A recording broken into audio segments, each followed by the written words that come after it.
Alright, and we should be live over on YouTube. Just trying to plug in my phone again. And yeah, we're here for the Darlington Southern 500. Nice long race. It's the third of the crown jewels of the season. And the third crown jewel to sell out. Now, this is the second crown jewel of the year that I will not be at, obviously, because I am here, and it is about 10 minutes from race time. So, no, I actually set my phone up there facing the right way. There we go. Alright, we are all set to go here. Go ahead, get that up so I can monitor the stream, and we are ready to go racing here. Sorry to those of you guys that were potentially looking forward to the idea that I might do the IndyCar broadcast. Something else just came up, and I wasn't able to get there. Also, part of why I was a little late getting everything set up today. So, we're all here, and we're ready to go racing. So, hopefully you guys are too. I was actually pleasantly surprised to see Michael McDowell on the top 10 qualifiers list. Alright, and I also got my picks in for tonight, both the fantasy and the pick'em game. So, let's see. Alright. So welcome everybody to LiveStream. Hopefully you guys are enjoying it. As I say, we're getting ready to go racing. It's a bright, sunny day in South Carolina. Wow. Feels so weird because this race is going to finish under complete darkness. But, yep, so this is the first race of the NASCAR Cup Series playoffs. The 4 cars starting below the line. The cut line are McDowell, Stenhouse, Harvick, and Bubba Wallace. So, a lot of those guys needing to earn some serious points here today at the Darlington Raceway, and it's going to be a tough one for these guys to try and earn points.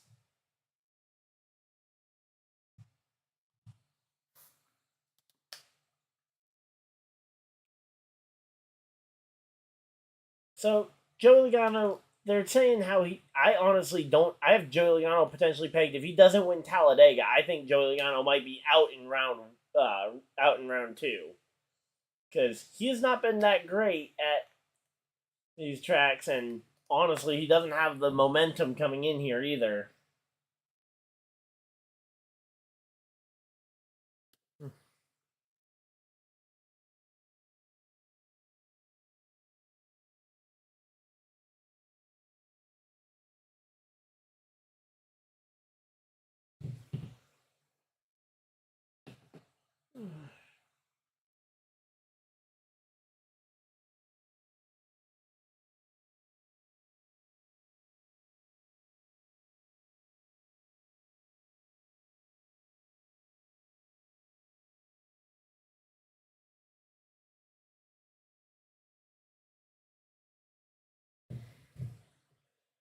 Alright, here we go.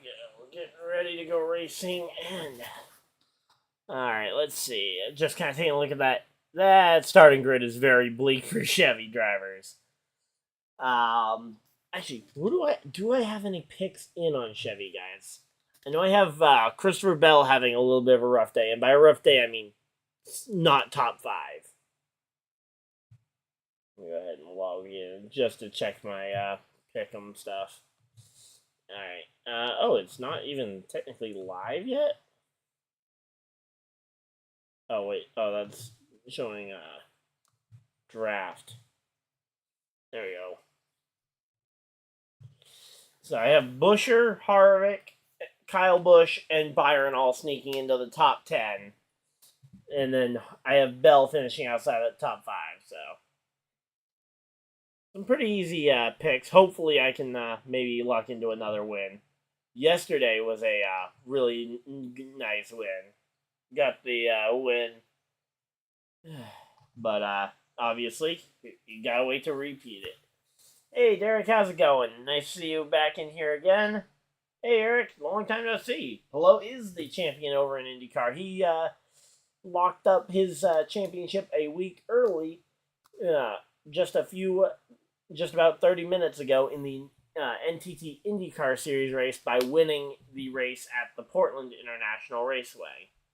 So, some pretty good, it was a pretty good race, although yeah, I still hate the idea of the caution and the way that they do it, where you're if there's a caution during yellow flags or during the green flag cycle, they will wait to throw the yellow until after that. So I'm not sure why my hair was sticking up weird. That was odd, but all right. So let me know who your guys' pre-race picks are to win. That way we know who has what for picks. I'm gonna say I want to pick one of my guys that I picked for a good finish today in as the winner. You know what? Hey, I'm wearing my Kyle Busch shirt. Let's go, Kyle Busch for the Southern 500 redemption from last week. Let's go.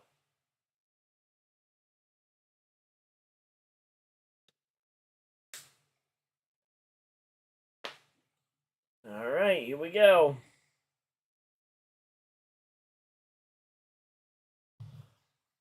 But yeah, so let me know who you guys are picking though to win, so that I know who you guys potentially want to see. Also, it might help me pick who I would put on the polls when we get ready for the end of the stages.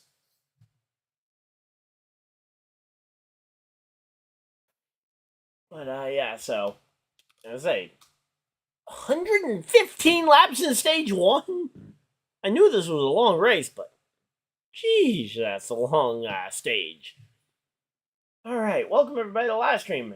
Thank you guys for everybody that's tuning in. Of course, hit the like button if you guys are excited for this Southern 500, and subscribe if you guys are new so you guys don't miss any future videos or live streams. We do these types of streams multiple times a week, covering most every bit of on-track NASCAR action. We were here yesterday talking about the Xfinity Series race at Darlington, in which we were able to find Denny Hamlin was able to show up at the very end and had the speed to win.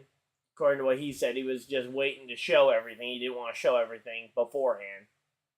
And man, I will say it real quick.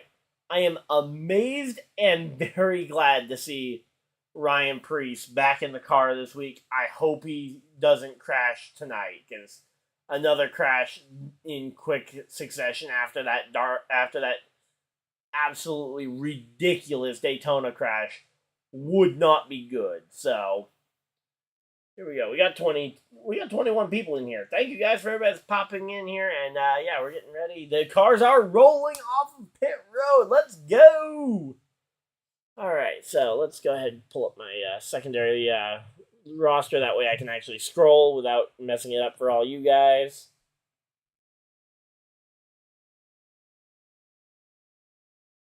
All right, so here we go. Let's see. So we got Bell, Hamlin, and Reddick, 3 Toyotas at the top of the field, and then we've got 7 Fords here before we get to our first Chevrolet. Ryan Blaney, Brad Keselowski, Joey Logano, Kevin Harvick. If you guys are noticing a trend here, all of the top 9 are playoff drivers. So, again, Chris Buescher, Michael McDowell, all the top 9 are all playoff guys, and they're all trying to win their way to this second round and or collect some decent points. McDowell, I've been saying this for a while now. If McDowell can get through this round, he could move on. He could make it to the end of the round of 8. Round of 8, I don't really see a way for him to advance beyond there. Those tracks don't line up well for him.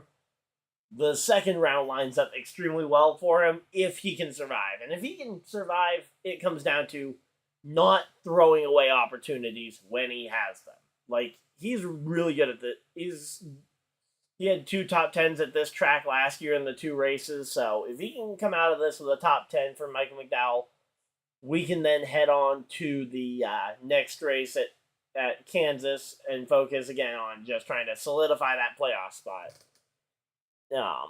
I have a feeling he may transfer, and he would be a big surprise and bump someone like a Ryan Blaney, maybe a Kevin Harvick, maybe a Joey Logano out early.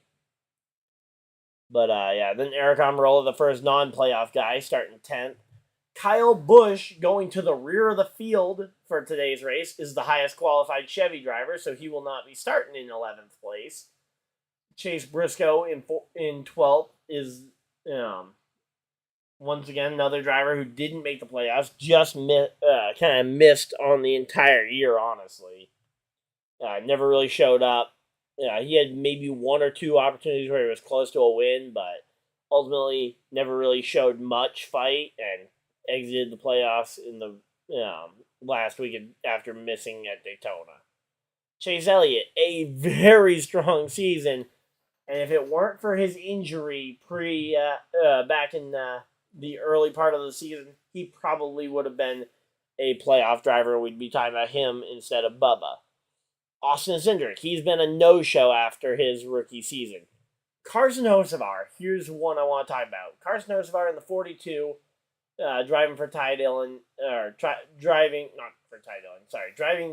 old car from last year, and for Noah Gragson after Noah Gragson got released by the team.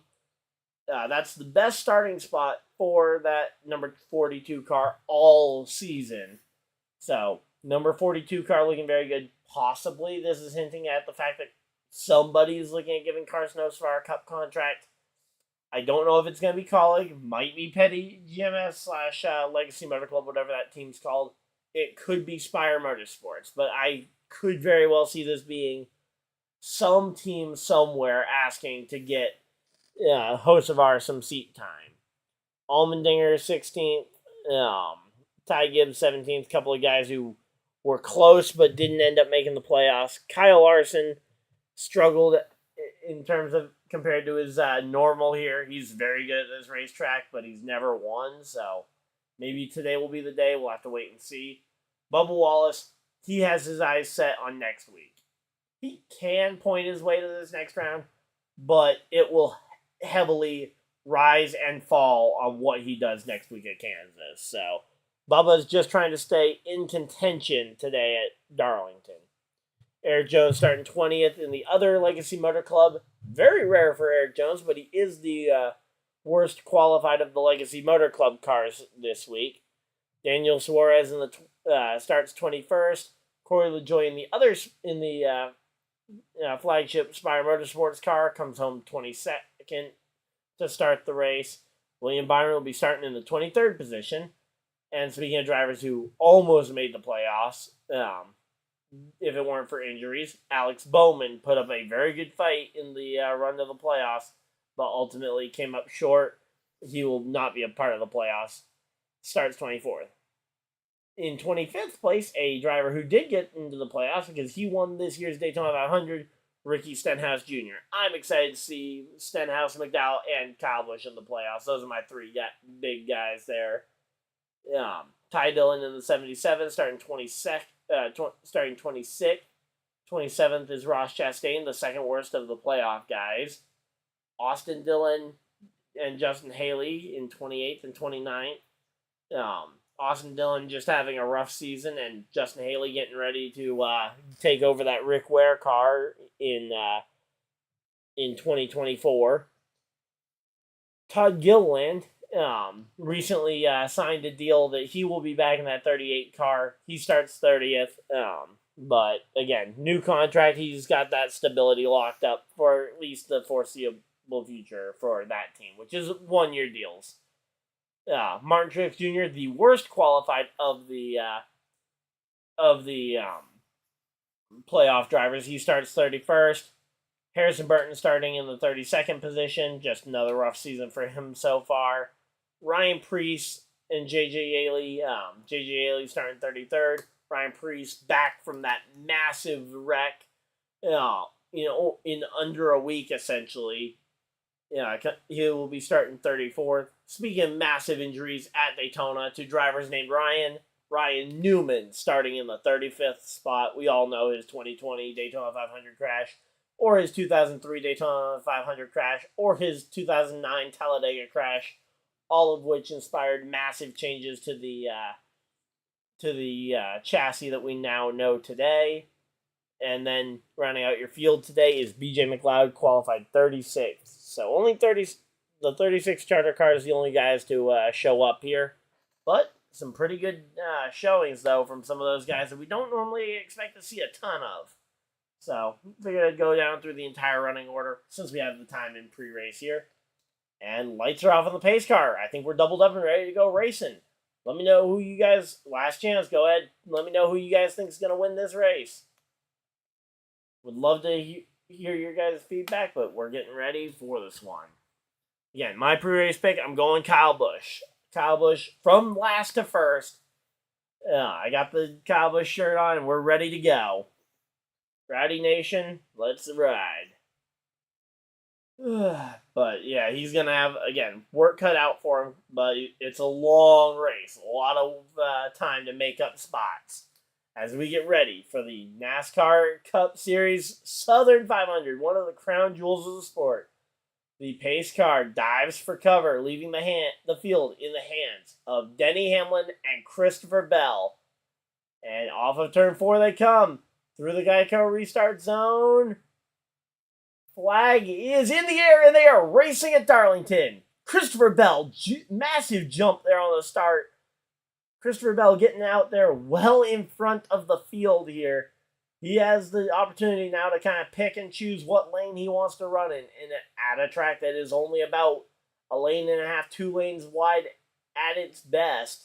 Being able to have that lead will make it a little easier on him to protect positions as long as he maintains the sole lead. He can kind of block up a lane or two with his car fairly easily there. So here you go. Ryan Blaney getting into line there right in front of the 6 of Brad Keselowski, trying to hold on to that top spot of the Ford contingent. Obviously, he wants to try and make his way forward, but for right now, just trying to stabilize in 4th place there for Ryan Blaney. He makes a pretty aggressive cut there, actually, in front of Brad Keselowski, as I see it on the replay there, but here we go. Let's see. Is that Briscoe trying to make something happen on the high line here? Yeah, there's Chase Briscoe going around the outside of Bubba Wallace. So, Briscoe making a pass here on Bubba Wallace for some spot outside the top 10. I'm not sure exactly what spot it was for. But here we go. Michael McDowell chasing down. Is that Michael McDowell chasing down Cindric? He lost a ton of spots, I guess, on the original race start here. That's not good, but here we go. So hopefully McDowell can start to race his way back through. He's in 11th place right now after the initial start, so he fell back quite a bit, but there's a lot of Ford at the front of the field right now. Chase Elliott in 12th is the highest Chevrolet after, obviously, Kyle Busch going to the rear of the field. And here we go. We got the game bridge number 7 of Corey LaJoie making a run here on the inside. Now, rumor has it that team might be partnering up with Andretti Autosport in some capacity here. Maybe not this year, but possibly next year. So, a lot of rumors kind of been swirling around about the potential of Andretti coming to NASCAR, and the fact that an Andretti loyal sponsor in IndyCar now is on a NASCAR team. I think that's a little bit of writing on the wall. We'll have to wait and see, though, if that ends up being true or not. And here we go. Kyle Larson trying to make his way past the duo of Allmendinger and Gibbs. This is a tough duo to pass, especially considering these are 2 drivers. They tried everything they could this regular season, and all of a sudden, they no longer have a shot at the playoffs, so the only reason they're out there is to play spoiler, try and take wins and playoff points away from the other drivers. So Ty Gibbs ends up being the only Toyota to miss the playoffs, which is actually pretty surprising to see that only one Toyota misses the playoffs.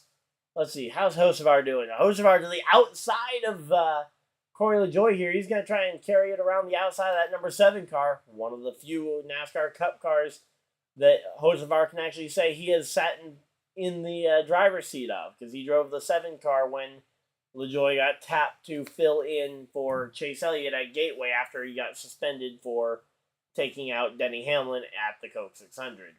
I was actually there for that race. Yeah, probably deserved it, but hey, you know what? That's water under the bridge at this point, but here we go. Ooh. Oh, Corey LaJoie made a little bit of contact with Hocevar trying to get past him, and Hocevar ultimately just kept it clean and just drove right around him again. So Hey, impressive for Hocevar, a guy I normally don't give a lot of credit to, running a very clean race so far. So, again, in a situation where he could have probably pushed back a little bit, he ultimately chooses not to push back and comes home with a gets a bit of a edge there. He ends up gaining the spot. But yeah, right now this top 10 though appears to have gotten a little bit stagnant here. But again, a lot of these drivers, especially the playoff guys, are just looking for status quo. They just want to have a good, solid day. So there we go. Now Kyle Larson has made his way past Allmendinger. He's made his way past Gibbs. Kyle Busch, 3 wide to the inside of Justin Haley and Austin Dillon here. He's now... Okay, I don't know if this is official, but I was just seeing that 3 car for the first time. Is that a throwback to the old Cheerios car that Austin and Ty Dillon both used to run? Because if so, that's a really cool throwback to see. Sorry, just had to quickly mention that because I happened to see it. It was the first time I'd actually seen that car. So, and here we go. Michael McDowell looking to the inside here on Austin Cindric, trying to bump into that top 10, possibly get himself some stage points. Although, again, it's 115 laps in this first stage. We still aren't even 100 laps to go in stage 1.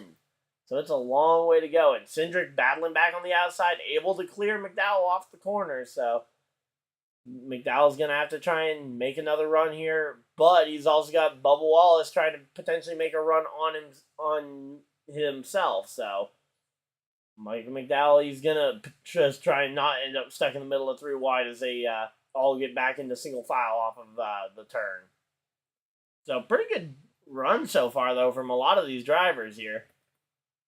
So, come on, Michael. Let's see. Can you maybe try and just run the high line a few times? Because it seems like Cindric, when Cindric is rolling all by himself, his preference is to run right around that right around the bottom. So, oh no, he's actually up at the top as McDowell goes to the bottom here. So, I guess he's just running all over the place, which, considering it's Cindric, isn't a big surprise, but.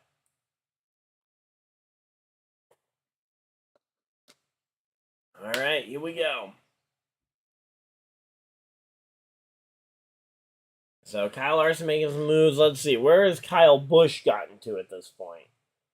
So Kyle Busch started tail of the field. Whoa, Kyle Larson's up to 14th already. He is moving through the field. All right, let's see. Kyle Busch is up to 28th place from the rear. So he's made up almost 10 spots so far in these first 15 laps. So some pretty good days here for it. Hey, I'm not sure how to pronounce that name, but thank you for popping in here. Watching from Jefferson, Tennessee. Oh. But yeah, thank you for tuning in. I'm glad to have you here and glad to be able to provide some coverage of the race and with limited commercial interruption. We got our leaderboard. I don't know what's wrong with the NASCAR website and why it keeps flashing the car numbers. So it's just something we're having to put up with right now because it's what we have for a leaderboard. So, but yeah, right now we're just kind of talking about the race, but we're at commercial break right now. So if you guys have any other topics you'd like me to talk about, actually, let's check on the LSU game.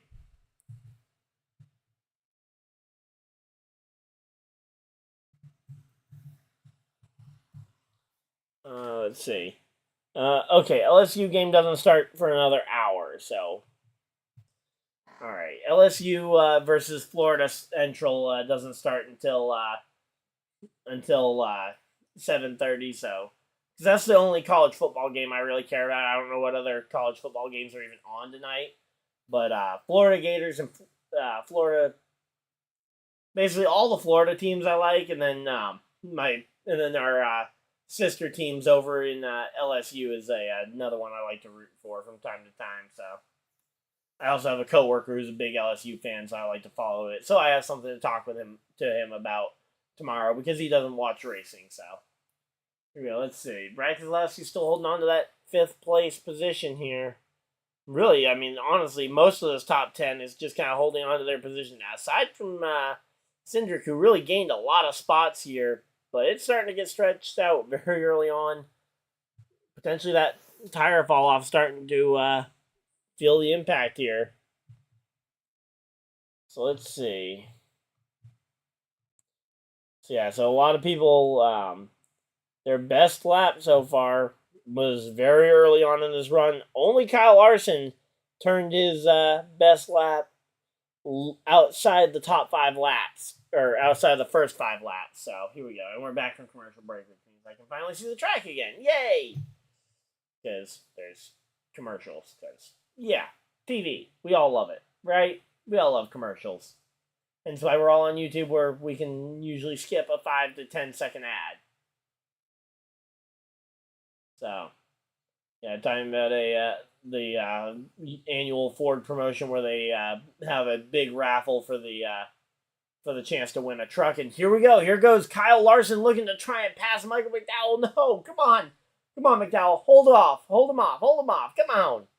Let's show some fight here. Let's show why we belong in this NASCAR playoff. Although, yeah, McDowell's tires look a lot worse for wear. I'm guessing that's from just trying to fight with Austin Cindric for that spot. But a massive gap starting to form in front of Michael McDowell. Cars now starting to get around him. Again, that long run does tend to be a big impact here. And Kyle Busch starting to close in on Martin Truex Jr. here. Kyle Busch, I'm assuming is... Oh, yeah, that's the only Busch on the track. I forgot Kurt retired. And now I'm sad again because Kurt retired. But no, yeah, Kyle Busch coming up. He's gained 11 spots so far, so he should be up to 25th. Yeah, he's 25th right now, about to pass Martin Truex Jr. And or maybe the two are just going to work together through the field. But yeah, Kyle Busch, definitely keeping an eye on him. But yeah, Kyle Busch, he's up 11 spots since the start of the race after having to start at the rear of the field due to the damage he got from scraping the wall in practice. So, yep. Glad to see all 3 of my guys, though, make the playoffs. At least my 3 main guys. Allmeniere's been another one of mine for a while, but he hasn't been a Cup guy. But, hey, you know what? Kyle Busch in the playoffs, would love to see him go all the way to the championship 4. If McDowell can make it through this round, I feel confident in his abilities in the next round. But he's got to get there first. And then Stenhouse, he's pretty much just happy to be here. Although he did put on one of his best regular seasons of his career as well. So those are my 3 guys, just so you guys know where my biases are. And while we're waiting to see, Truex makes a pass on Daniel Suarez. Let's wait and see if Kyle Busch can do the same. So, yeah, we're gonna say once that 8 team can start using the pit road, though, pit road will be an absolutely amazing opportunity for the 8 team to potentially gain some spots. Especially on the, and I mean no offense to any organizations that I might name here, but over the kind of B-tier organizations like, Spire's probably a C-tier, but some of the mid-tier teams like Spire, Colleague, some of those other teams that fill the middle of the field, where they don't necessarily have the money to spend on big pit crews, so those types of teams and stuff, I would say, should be some spots that Kyle Busch can gain on pit road. Certainly not about to call Trackhouse a mid-level team, although Kyle's kind of in a Trackhouse sandwich right now between Ross Chastain coming up from behind him, and you've got the 99 in front of him of what's his name? Daniel Suarez. There we go. Why did I forget Daniel Suarez's name? But, yeah. Oh, yeah, I'd love to see Kyle Busch go all the way to the ship, get his 3rd championship here. And I don't hold a ton of resentment towards Joe Gibbs Racing, because I think they were out there fishing for whales. They were looking for a full season sponsor, especially since Ty Gibbs brings a mostly full budget in Monster Energy, a company that can't sponsor Kyle because of Rowdy Energy. There's that conflict of interest, so Kyle Busch cannot run a Monster Energy paint scheme. So they had a full budget from Monster for Ty. So essentially that gave them the option to go whale hunting in terms of who they were looking for a sponsor. They swung for a few different options. We heard about that Oculus deal that they were apparently attempting to work on back in March, but that after that fell through, they were really just kind of swinging for the fences and knew they had a good fallback option if they needed it, although I don't really think they needed it, because I think Ty Gibbs, even though he might not be the immediate driver that Kyle Busch was, he gives them a very long future compared to the aging roster that they otherwise would have had, because Kyle's not necessarily getting old, but his other two teammates are definitely... I mean, Truex has talked about retirement, 2-3 years in a row now has been... The talk of the garage has been, will Truex end up retiring from NASCAR? And obviously the answer so far has been no. We don't know for sure if he's going to be back next year, though. He hasn't made that decision yet. But, again, it just kind of adds fuel to the fire of, yeah, he is not as committed to that team. Then you've got Denny Hamlin, who I don't know what his future looks like. But, yeah. See him back at RCR. He never drove for RCR up until this year. He drove for Hendrick, was the Chevy team he used to drive for. So he did trucks with Roush, then he went to Cup with Hendrick, and then went to Joe Gibbs Racing, and the rest is history. He never... But, yeah. He's got a long future here at RCR, though, and RCR will give him the opportunity to retire fully on his terms, which, from the sounds of it, sounds like it'll involve Ty Gibbs' ascension through the ranks, as they're going to be, once Kyle's son is 16, the plan is that he's going to retire from Cup Racing and go down and share a truck with his son, try and go for that truck title. And then, or it might be that he's going to, when Brexton is 15, he's going to go down around full truck season and try and win the truck title. Then after that, he and Brexton will share the truck. And then once he is old enough for a full season, Brexton will get that truck full time and Kyle will be out. That's the road plan that Kyle Busch has said multiple times. I think it's a great storyline, and I really hope that he gets the opportunity to retire like that. And we got pit stops. Michael McDowell on pit road. Briscoe, Blaney, Keselowski, Logano. A lot of guys coming to pit road here. And a lot of playoff guys. More here coming now. Harvick, Amarola, Eric Jones, Corey LaJoie, William Byron all coming to pit road as well. Austin Dillon, Christopher Bell. All right, let's see. Who else coming to pit road? Is that it? We're going to have to wait and see. But a lot of guys taking 4 tires here. 33 laps in.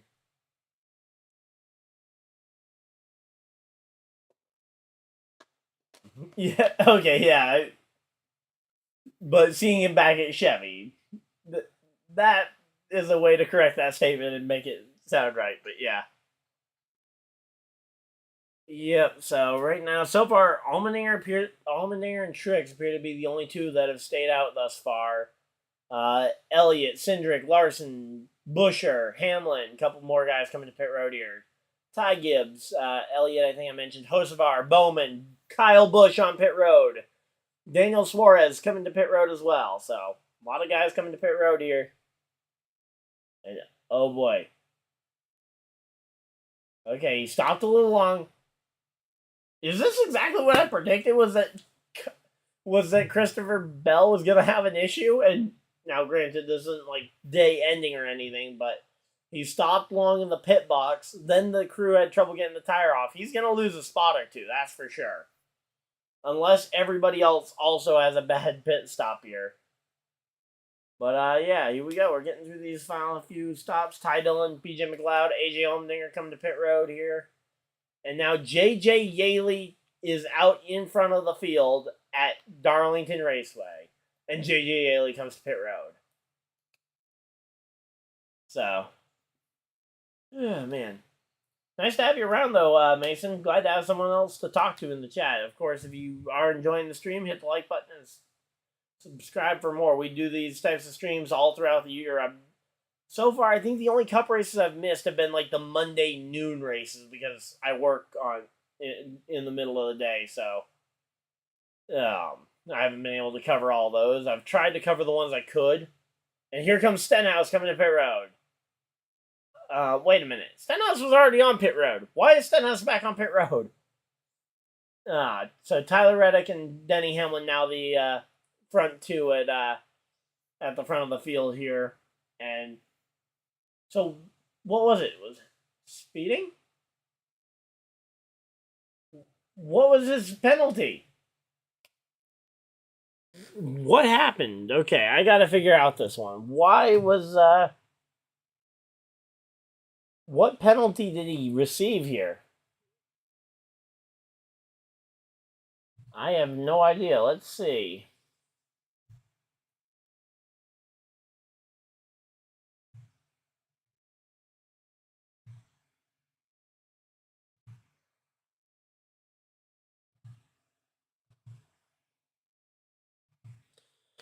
All right. Oh, they're about to lap Chastain. Wait, what? They're about to lap Chastain. Ross the Boss is about to go a lap down here at Darlington, a track that he has looked very good at a bit last year. He hasn't won here because he hasn't won much of anything, but he does have 3 wins to his career, including Nashville earlier this year for his first intermediate. But, I mean, it just seems weird to see him this far off the pace comparatively, so...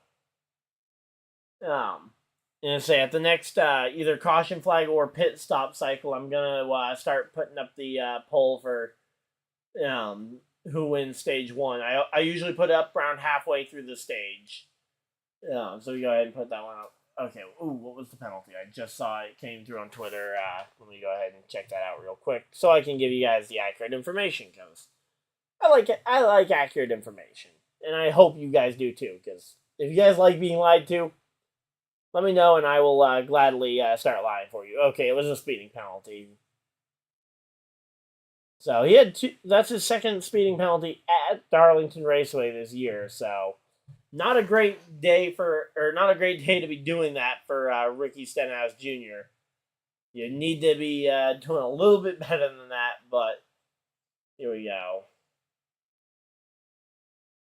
And now Reddick and Hamlin, about a second between them for first and second right now.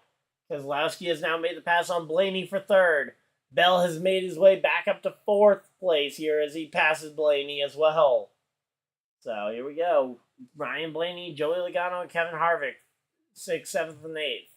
Some pretty good runs here, and obviously still a long way to go, but Christopher Bell's looking a lot more competitive than I was necessarily anticipating. I saw him qualify on the pole, but I was curious to see how that car would do in traffic.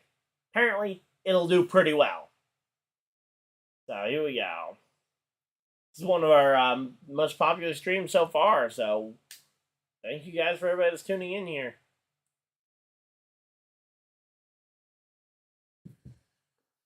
Alright, so here we go.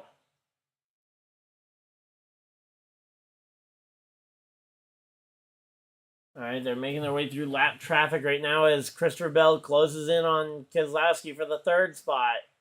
Man, these Toyotas, they look fast, and when they look fast, they are dangerous at this racetrack in particular. Ty Gibbs, fastest 4-tire stop of the, not the fastest 4-tire stop, sorry. He's got the best average, but, William Byron actually had the best pit stop there. So, very good stops. But, yeah, right now, just kind of waiting to see what can Christopher Bell do here. Long race to go, yeah.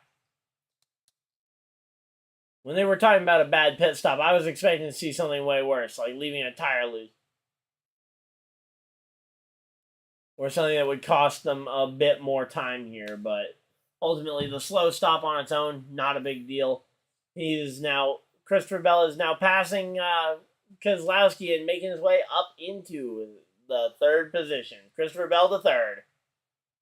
So now that Christopher Bell is up into third place, he is in a massive position right now to make something happen here. Kyle Busch, I'm assuming, is the he you're referring to. Let's see. After pit stops, Michael McDowell. Oh, come on. Why do we have to have a bad pit crew on the 3014? Kyle Busch is currently 2 seconds behind, about a second behind William Byron for 20th. So Kyle Busch 21st right now is officially where they have him placed. But yeah, he's about 1 second behind William Byron for that spot. So I think we will see him up in the top 20 here soon. And on the pace, he could very well get to he could probably get to the top 10 by the end of the first stage here. But, alright, here we go. Who wins stage 1 at Darlington?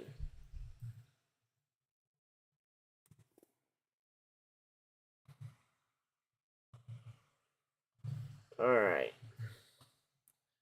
Getting the poll set up for you guys.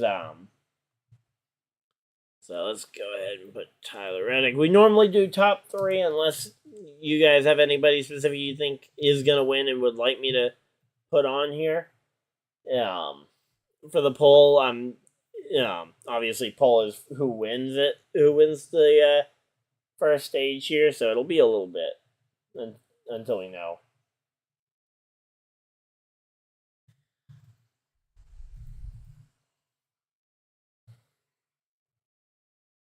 And Christopher Bell. Alright, how does Christopher Bell actually spell his name? Because I always mess it up. Okay, there we go. That's the spelling for Christopher. And Bell is a nice easy one to spell.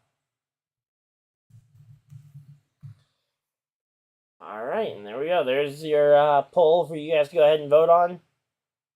Yeah, if there is a race where you can start in the back and feel okay about it, we have 367 laps today to go last to first. I mean, even if we take probably, actually, real quick, I'm going to do the math. Let's see. 367, and we need to pass 35 cars. We could pass one car per 10 laps, and we would reach the end, and we would get to the lead before we ran out of laps. Alright, so I'm just going to really quickly go ahead and post this one over.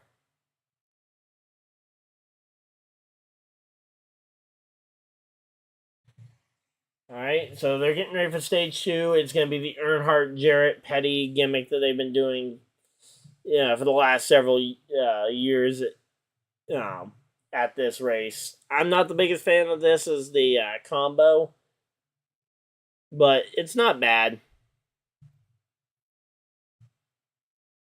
Denny Hamlin, Christopher Bell, and other. Just, by the way, if you guys are wondering what I'm doing right now, I put the polls up on Twitter as well, so if you guys want to vote there to let your voice be heard, you can. Or you guys can just kind of stay here and we can talk about how stupid Twitter is, because I'm very much on board with joking about that. There we go.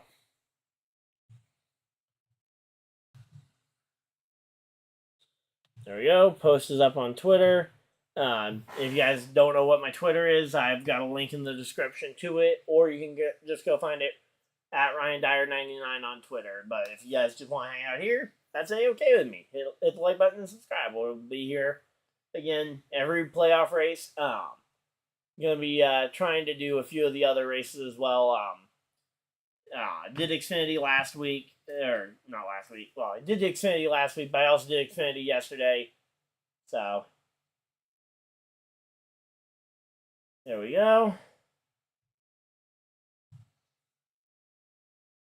Alright, so we got our votes in for, so we got votes coming in already for the polls, so you guys can go ahead and vote on who you guys think is going to win this one, but I do know for a fact I'm going to actually have a co-commentator helping me cover the Bristol Motor Speedway Truck Series race during the night race weekend coming up, so yeah, look forward to that. Hopefully you guys will enjoy that one. Yeah. It's Twitter. It's going to always be Twitter. I'm not going to call it X. Until they change the URL to X, I don't think... I will still call it Twitter, because that's still the URL you go to if you're typing in the... on your computer, if you're typing in the website, it's still twitter.com/RyanDyer99 if you want to find my channel, or my Twitter profile, but... yeah. Alright. Let's see. Christopher... okay, so Larson's made his way to 9th. That's pretty impressive. He's looking as good as always, which is not bad. I didn't have him pegged for the over, just because his over would have been a top 10, which would have been a little high to assume. But, yeah. Right now, this top 10, really, outside of Larson and Elliott, hasn't really changed much. The biggest change being that Michael McDowell continues to slide further down, and I'm kind of surprised. Kyle Busch hasn't broken into that top 20 yet. He's still 21st, running just behind William Byron. So, looks like we are thinking Tyler Reddick's got a good shot at winning this first stage. Curious to see if we end up seeing anybody go ahead and beat that one, but it'll be tough. It has been tough to pass today, but we have a lot of laps for something to happen. And considering the pace that these guys pit, I would say we're about 5 to 7 laps away from more pit stops here for a second wave. Now, maybe they think that they can go a little longer on the tires this time around, but I think you're going to see them pit probably around 66 to 68. That's my range, I would say. 66 to 68 would be when I would expect to see most everybody on pit road here. Oh, we got some people voting for other here. There we go. We got some action on the votes.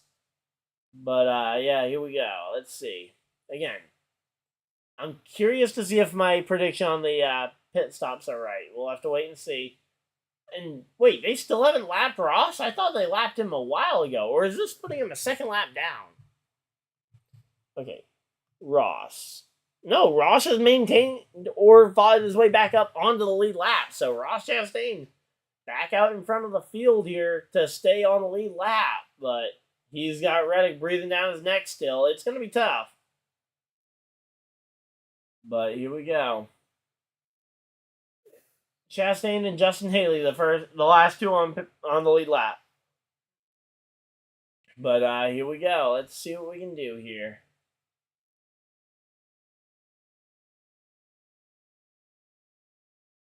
All right, let's see.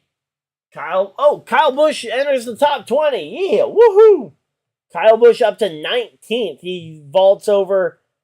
What is wrong with McDowell? He lost 3 spots in the last 2 laps. Lost a spot to Kyle Busch, Byron, and Truex. I mean, granted, that's 3 playoff drivers and 3 guys I would say that you could probably very easily see in the championship 4 that he got passed by. But, man, that's a bummer to see McDowell continuing to slide further down the list. Again, maybe he can start to find something, but just a little disappointing considering last year where he was top 10 in both races at this racetrack. But, hey, you know what? It could be worse. We could be wrecking out the race like we were in 2021 when we were first in the playoffs. We were out of this race very early with a wreck over the new pavement where they only paved a section of the track. That was annoying because it felt very preventable. I still haven't seen the new Super Mario Brothers movie. I need to see it. But, yeah, I still have yet to actually end up seeing the Super Mario movie. But since it's on Peacock, I can watch it pretty much anytime, so. Oh, we think a non-Toyota driver's winning this stage? That's interesting. We got some people starting to vote for other, and I put in the 3 Toyota guys, so I'm assuming that you guys, if you guys want, go ahead and let me know who you guys think is going to win this stage, if it isn't going to be one of the 3 Toyotas, because I certainly think they're the favorite. But, hey, mate, who knows? I'm just some guy sitting in a chair in his basement, and, yeah, what do I know? But, yeah, right now we're just kind of waiting to see. We're at commercial break, so there's not much going on. We get lap-by-lap updates over on NASCAR's website. Actually, let me quickly check my fantasy roster, because that's the big thing I haven't checked here.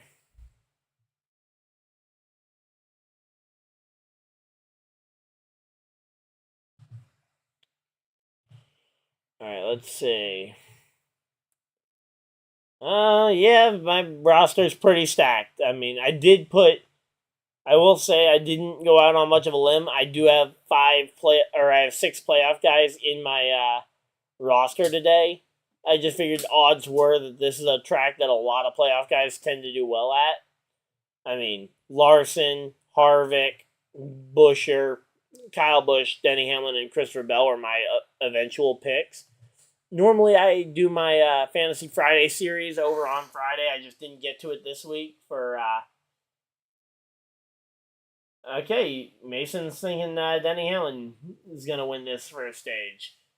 I mean, you're definitely in the minority there. Oh, we got somebody thinks Christopher Bell's going to find it. And we got pit stops going on. There we go. So we got Reddick. Hey, wait a minute. What lap are we on? We're on lap 68. What was the range I said? 66 to 68? Oh, yeah. There we go. So, Reddick, Michael McDowell, Kevin Harvick, Brad Keselowski, Joey Logano, Chris Buescher, all coming to pit road and more. Here comes Denny Hamlin down pit road. So Denny Hamlin, Ryan Blaney, Keselowski. Let's see. Elliott, Cindric, both coming to pit road here. Almirola staying out so far. Ty Gibbs, Eric Jones coming to pit road. Todd Gilliland on pit road. Ross Chastain, Daniel Suarez. Briscoe coming to pit road. A lot of guys coming to pit road here all at the same time here. Kyle had damage in practice, and they had some unapproved adjustments related to fixing the damage from practice. That's why Kyle had to start tail end of the field. So, yeah, ultimately a bummer, but again, if we had to start in the back for any of the playoff races, this is probably the best playoff race to start tail of the field. And here comes Bubba, Almirola, Ty Gibbs, Kyle Busch, William Byron coming to pit road here. Let's see, who else coming to pit road? LaJoy stays out, Haley comes to pit road. Let's see, Harrison Burton stays out. So Harrison Burton continuing to stay out and trying to run this one here. So, yeah, that's why Kyle had to start at the rear of the field, though. Yeah, simple mistaking practice. Just scrape the edge of the wall a little bit, and you want to make sure you get it right for the race. And so far, Bell, LaJoy, and Burton, the top 3 here. And here we go. Bell, Burton. Oh, Bell actually gets beat by Burton to pit road here. Corey LaJoy as well. Is he going to come to pit road? We're going to have to wait and see, but let's see. Bell currently side by side with Burton as they come down pit road. Hopefully there's no contact. That's always my worry when I see cars running side by side there, is that either one's going to miss their pit box and or there's going to be contact. And ultimately it looks like we got off lucky. No contact there on pit road. And he stops on his dime. That looks very good for Christopher Bell on a pit stop. After he slid through his box most of the way, ended up stopping very deep there. This time, Christopher Bell, nice clean pit stop, should be in and out of there very efficiently. Only worry would be the fact that he waited so long to come down pit road that he probably lost a little time on that. And then, issue on Bubba Wallace's pit stop, slowing them down just a little bit there. Again, nothing serious, but every little bit helps when you're trying to make the next round of the playoffs, especially when you don't have playoff points to fall back on like the rest of the drivers do, because Bubba Wallace is the only driver entering the playoffs with 0 playoff points this year.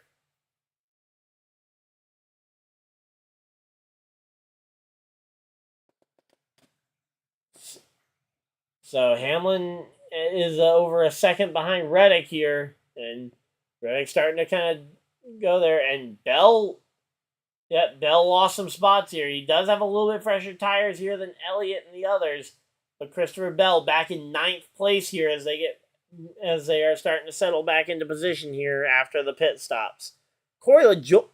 Okay, there we go. Corey LaJoie just got updated. He's out the top 10. I thought for a second he was still in the top 10. And it's like, yeah, no. So Kyle Busch up to 18th here. He's making his way through the field here. And once we get a caution for stage 2, it'll bunch everybody back up, and he'll have a very good shot to run through the field here. So, pretty good. As I said, we got a lot of people turning out with some votes. Hope we can potentially see some people get it right. Although, since we've had people pick all 4 options, we know at least somebody's going to get it right.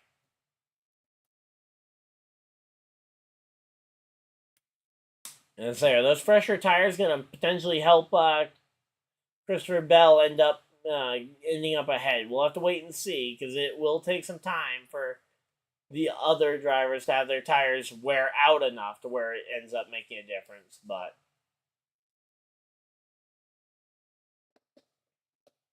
yeah, 5 laps. 5 laps on tires, especially at an intermediate track like this, now that's not a very big deal. But at a track like Darlington, I mean, this track is, I would say, I think it might be, now that Atlanta's gotten paved and we know it, Auto Club is getting reconfigured, this might be the most abrasive track on the entire NASCAR circuit. I mean, this track may legit have the worst tire wear of any track on the NASCAR calendar. So, and they go to commercial break. So I guess we can just talk about this race finish. But I don't know. Hamlin and Reddick both hanging out around that top 10 or top 5. Kyle Larson has entered the top 5. He's up to 3rd place here. So some pretty fast ones. Let's see. Best lap. Kyle Larson turned his best lap late in this race. Kevin Harvick just turned his best lap of the race on lap 71 there. Fresh out the pit stop. Kevin Harvick up to 4th place here, so some pretty good runs from a lot of drivers here. A lot of drivers to take note of as well.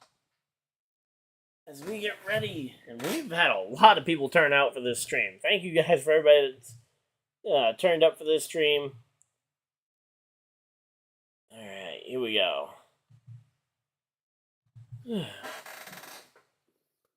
Let's see, what do we got going on here?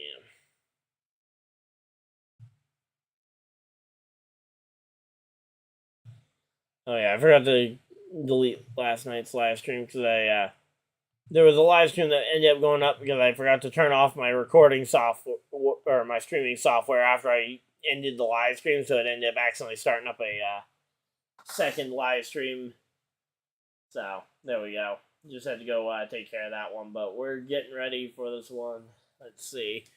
Just kind of looking to see. The 2 RFK cars have held on to their top 10 spots so far today, which is impressive.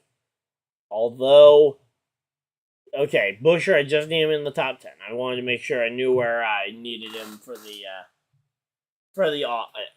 over/under game. So I need him I need him 10th or better for Buescher. Ideally, I want to see him 9th or better just for that cushion, because I don't know how the over/under works if it's a dead tie. I hope that the tie goes to me, but I wouldn't bet on it. So. Alright, let's see. So again, Bell just needs to finish 6th or worse. That's the boldest pick I put in. The rest of them were pretty average. All right, let me go ahead and just check and see some of the other numbers, though. All right, here we go. We got 1 subscriber yesterday. Nice. And we're back from commercial break. Nice. There we go. Sorry, just had to go deal with that real quick, and we're back. And, sorry, I wasn't able to get there to stop the ad. My bad. But we're closing in here on the end of stage 1. We may have, I think we're going to see potentially 1 more set of stops.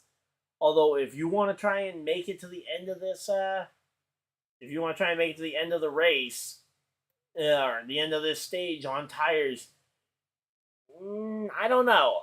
It would be a stretch to do that. But if you could make it work and trap a bunch of people laps down, that would be a very tall task.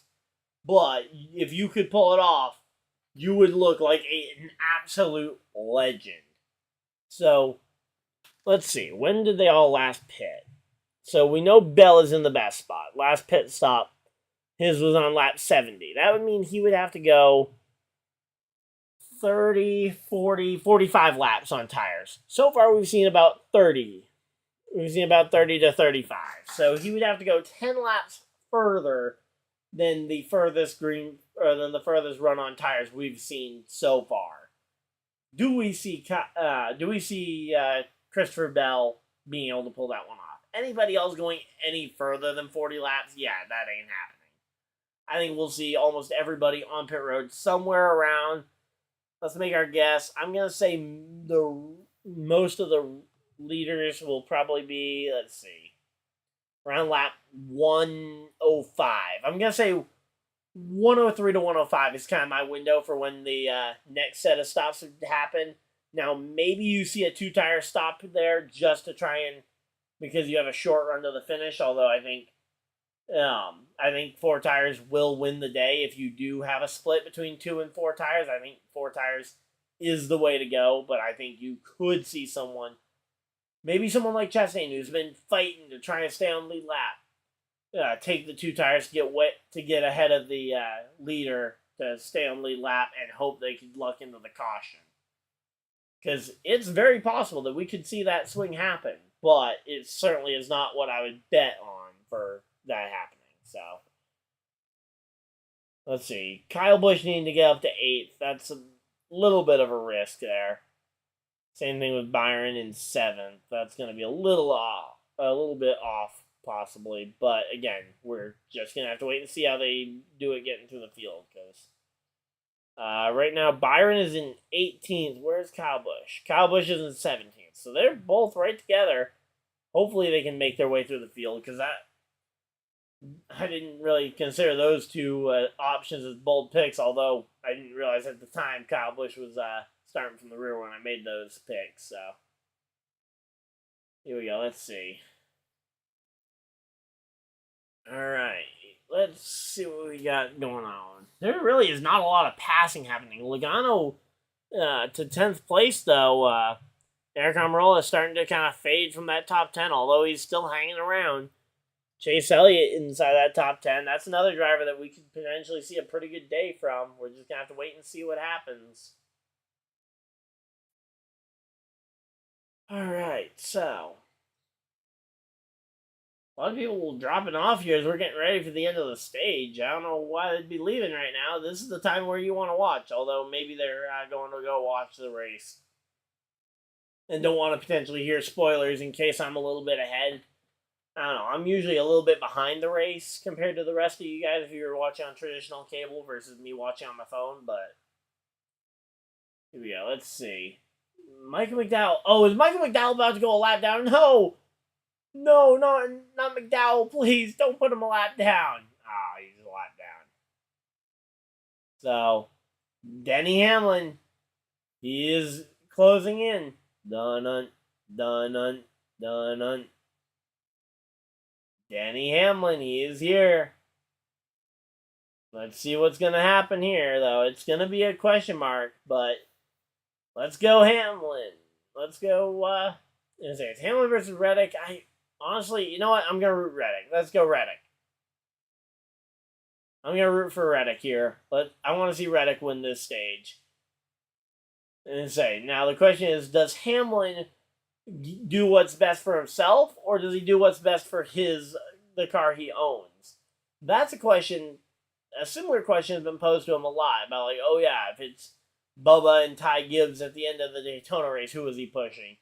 Now the question is, does he potentially lay over for Reddick, especially in this first round where he knows that he's got more points and Reddick really needs every point he can get to solidify both of them into the second round of the playoffs. It'll be tough. I certainly don't think Denny Hamlin should be doing that, but it's hard to deny that they would make logical sense. Alright, we got about 25 laps to go here in stage number 1. 25 to go. So, and I say we're getting towards the end of this first stage, and we're getting close to sundown. Sundown officially at Darlington is set for 7:43. So, again, this is a track that has lights, so there's no real worry about the sun going down. It's just that's going to change change how the track handles potentially for some of these drivers. So, and for the drivers who are up front running well right now, they hate the sound of it changing and potentially not being as good for them, because obviously they are doing very well with it how it is right now, and they don't want that to change. But I think the changing track condition really challenges both driver and pit crew to see, or driver and crew chief to see who can find their way, first, and who can adjust better on the fly to a ever-changing racetrack. So, all right. Oh, let's say.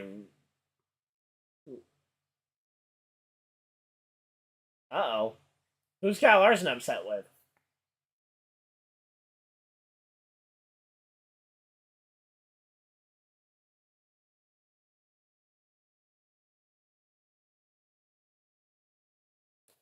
Okay, so they're talking about the wreck earlier this year between Chastain and Larson. I think Larson was complaining about Chastain again, considering that they brought up this wreck.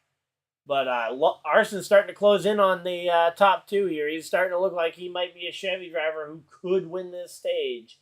It'll be tough, but he has some speed. He might be able to pull it off. He's got the lap time. We got about 5 laps left until I start anticipating. I think we're about 7 laps away from pit stop, so we'll have to wait and see. But we might start to see some pit stops here in about 7 to 10 laps. Again, late in this stage, I think it's better to pit first. So as soon as you feel like you can make it very comfortably, honestly, if I'm one of these guys, let's say I'm Kyle Larson, Kevin Harvick, maybe I'm Christopher Bell. Maybe not Christopher Bell, because Christopher Bell has fresher tires already. I'm pitting now to try and get on fresh tires first, try and gain some track position, especially in this tight battle between the top 3. I want to be the first of those top 3 to hit pit road. Especially if I'm Larson, where I don't have the access to know when the other drivers around me are coming to pit road, because no other drivers around him are Chevys. I think absolutely Larson should be the first one on pit road, maybe right around lap 100, where I anticipate 103 to 105 kind of being the pit window for most of the field. Now, granted, again, they can make it easily on fuel. So it just comes down to how bad the tires are going to be. And is pitting for 10 laps of fresh tires really going to end up being worth it in the long run here? And if it isn't, what ends up being the factor there? Do you just kind of deal with it, or do you, or is there something else you can do to try and help? All right, but yeah, so far though, honestly, it's been a pretty good race. It's kind of an average Darlington race, but that's not a bad thing. So yeah, let's see. I'm gonna quickly go check the Twitter poll just to see how that one's doing. Let's see. There's one vote on it. Wow. Okay.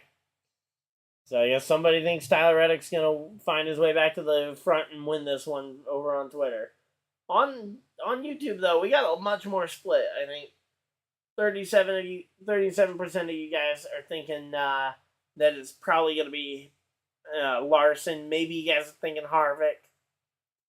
And then only like 1 or 2 of you think Christopher Bell's going to go from 5th to 1st. I agree. I don't think that's going to happen.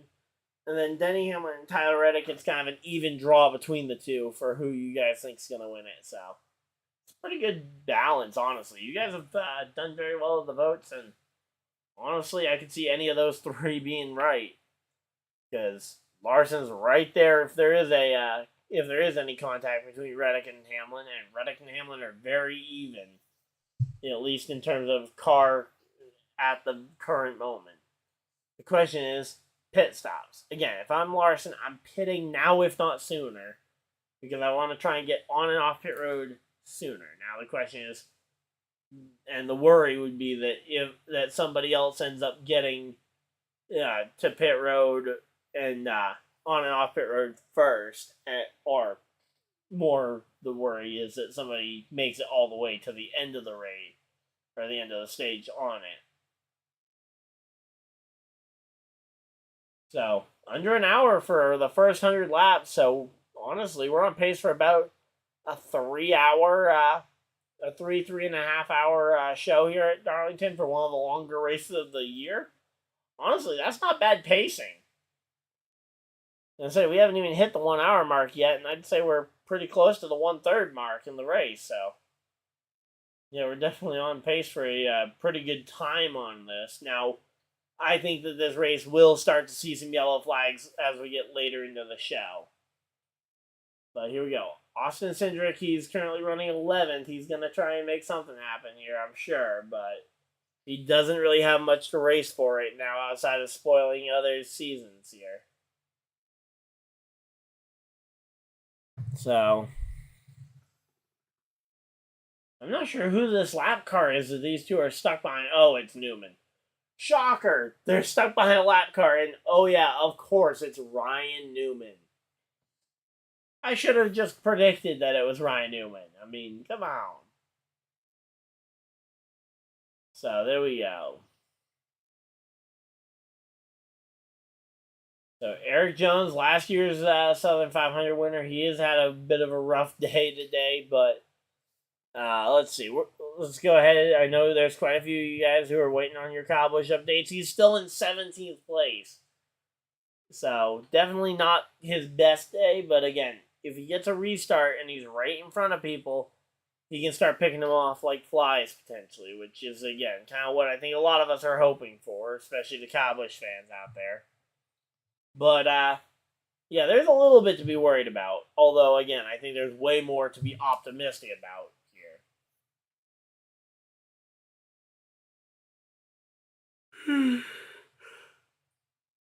Oh, man. Here we go.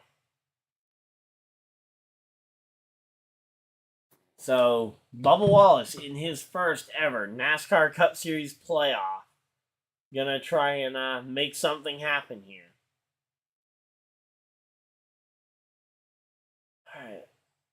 Alright, well, they've made it past where I thought they were gonna pit, so are they going for the end of the race?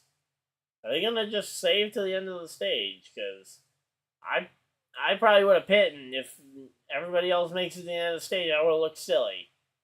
But this is gonna be one of the longest runs they've had on tires. Let's see, when were their last stops? Their last stops were all around 66. So, I mean, that's a long way to go. Again, 45 laps is 45 or more laps is a very long way to go on tires. I don't really see the feasibility there. And again, I think if you pit early, you potentially gain some spots. But I don't think the difference makes too much of a difference. But all right, there we go. Austin Cindric and Eric Almirola almost scraped the wall there, potentially picking up their Darlington stripes. But yeah, so far so good. It's a pretty good race going on. Let's see, Michael McDowell's stuck here, and he's about to get passed by Joey Logano and Eric Amarola for this spot. And by for this spot, I mean he's a lot down, but he's still trying to hold him up. And there's a big gap forming in front of Michael McDowell here.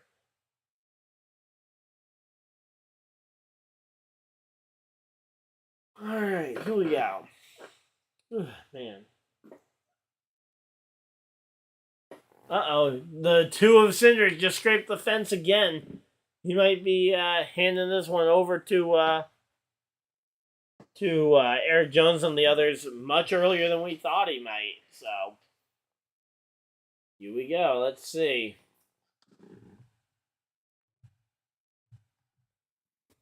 Another tap with the wall for the two of Cindric. That is concerning. Bordering on bordering on a major problem here. So let's see. Just want to see real quick what the record is for people who have popped in for a live stream. I don't know if I have a way to check the concurrent, but we are already. We are already into the top 10. I think 1, 2, 3, 4, 5. Yeah, we're bordering on the top 5 most watched streams of my channel's history. And there are a couple that it will be very tough to pass at the top, like in particular the Xfinity Series race from the stands. I mean that one's gonna be tough to pass because I was at the race in the stands and we were having some fun, and the race wasn't available on almost anybody. It was a FS2 race, so everybody was kind of jumping at the bit to get any sort of view of the track, which hopefully I provided something decent. But yeah, this race, it's fully available on USA Network, one of the normal channels NASCAR is on, so. All right, here we go. 2 laps to go in the stage. Okay, they're going to make it. Pit road's closed. They don't have an option to pit here. So I guess they can make it 45 plus laps. They just didn't want to earlier in the race. So I guess that goes to show just how far they can make it when they have to. So Denny Hamlin takes the white flag in the stage. So he's going to try and lap Daniel Suarez here into turn 3 and 4. Let's see. Can Denny Hamlin go ahead and lap him? Denny Hamlin not going to have enough run. He's going to end up losing out on lapping the 99, which means Denny Hamlin wins stage number 1 here in Darlington, South Carolina. Over Reddick, Larson, Harvick, Blaney, your top 5. Keselowski, Elliott, Christopher Bell, and Bubba Wallace spins out! And AJ Allmendinger swerves to avoid the spinning Bubba Wallace. Bubba Wallace is around. So Chase Elliott, Christopher Bell, Chris Buescher, and Eric Almirola snag in that final point as Bubba Wallace and Joey Logano make contact as Bubba loses control of the car. I mean, that one's entirely on Bubba Wallace. I usually like to try and say that, it's 50-50 or something like that. But no, this one was pretty much entirely on Bubba Wallace. So, all right, we're going to they're at commercial break. We're under the yellow flag. I'm going to grab some water, and I will be right back, guys. Thank you guys, though, for everybody that's tuned in. Of course, I will be right back, so.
There we go. Sorry, I forgot I muted my mic when I walked away. So we are back, and we are ready to keep talking about this one.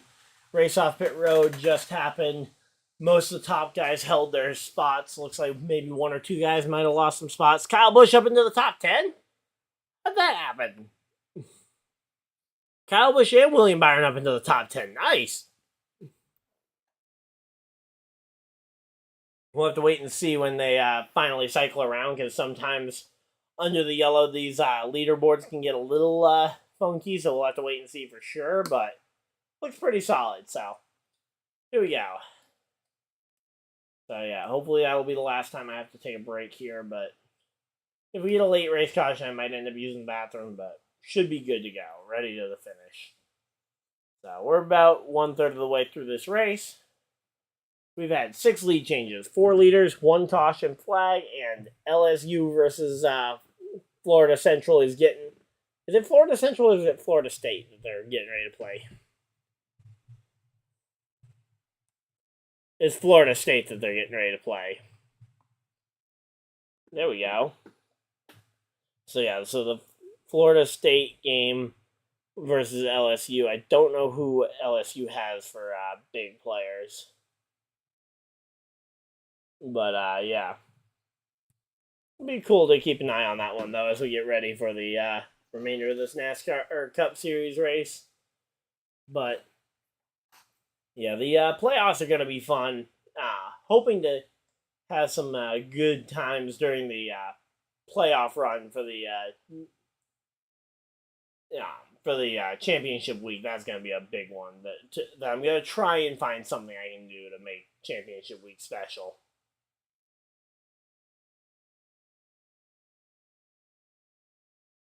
All right, here we go.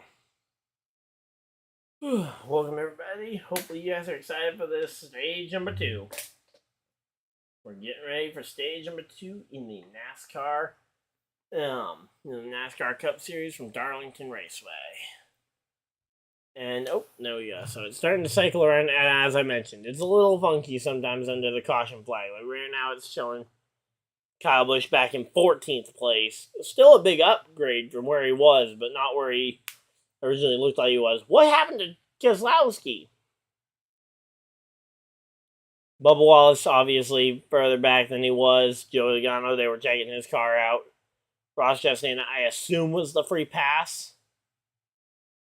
So, yeah, here we go. Jarrett, Petty, you guys got this one.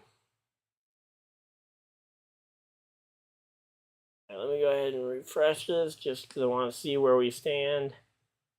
And yeah, right now we are actually holding steady in, just behind Chicago's live stream. So 1, 2, 3, 4, 5, 6. So this is our 7th most popular live stream up to this point. Now, actually, based on the view count on the live stream, that actually looks like we are going to be somewhere around top 3. We're going to be top 3, I believe. Let's see. Can we make this the most watched stream on my channel? That'd be amazing. If we could get this to top 3 status while we're still live, that would be incredible. Of course, share it with as many people as you guys know that like racing. We're getting ready to talk about some good old-fashioned short track style racing here at Darlington. I know it's not a short track, but it races like one, so here we go.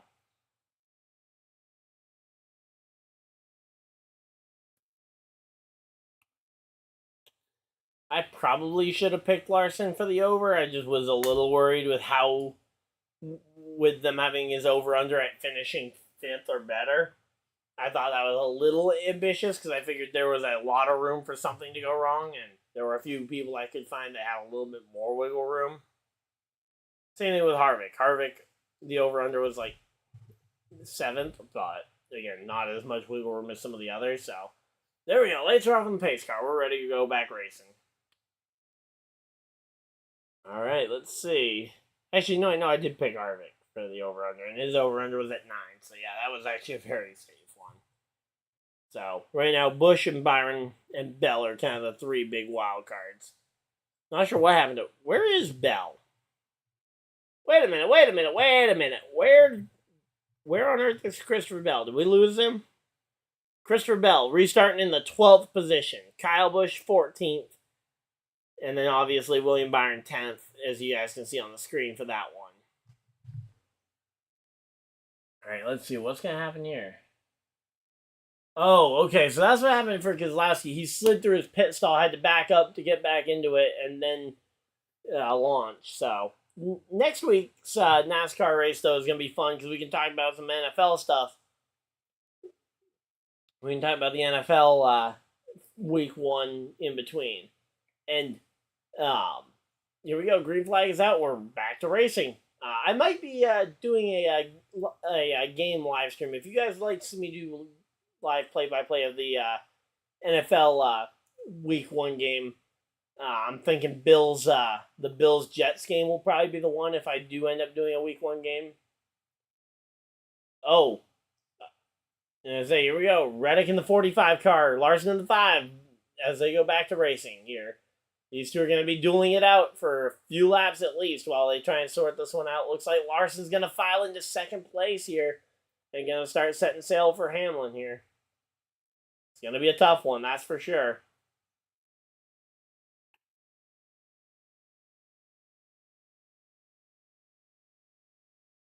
Yeah, the fact that this one's already this in the top 3 before we've even gotten to the fun of the 2nd and 3rd stage makes me very hopeful. I think we could have a very good stream here today, guys. Alright, so let's see. William Byron making his way past his teammate in Chase Elliott here. That's a really big one to see. Again, William Byron is starting to really charge through the field. Kyle Busch up into the top 10. That's a big one to see. He has made his way past Truex, past Christopher Bell. You know what? Hey guys, we're gonna give you guys a break from ads, and here we go. No ad this time around. It was trying to put an ad in, but I appreciate you guys for tuning in, and I figure we just got back to racing. No need to throw an ad here, as Kyle Busch is in the top 10. 125 laps is what it took him to get into the top 10. Now we need to see if Kyle Busch can get to first. That's my pick. He was my pick before the race started. Kyle Busch for the win.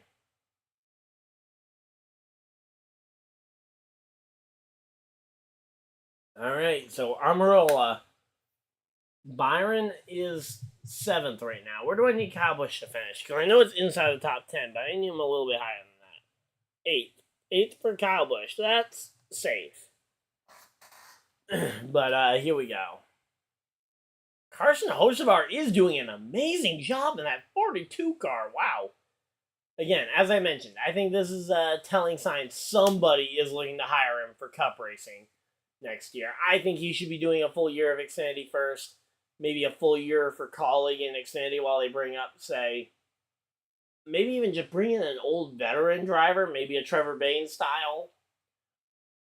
Try and offer one of them to do a season with you guys, just to kind of keep the seat warm for Hocevar. I think he definitely would benefit from a full season of Xfinity before Cup, but not every driver gets that luxury. Joe Logano being a NASCAR champion who didn't get that luxury.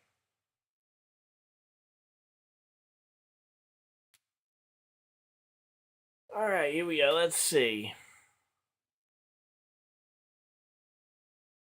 So it sounds like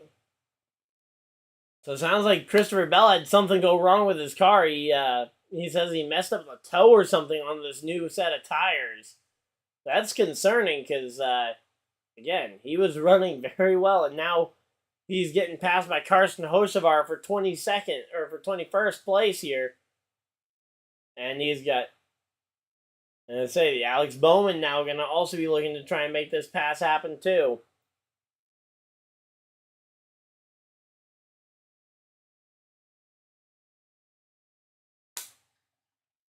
All right, here we go.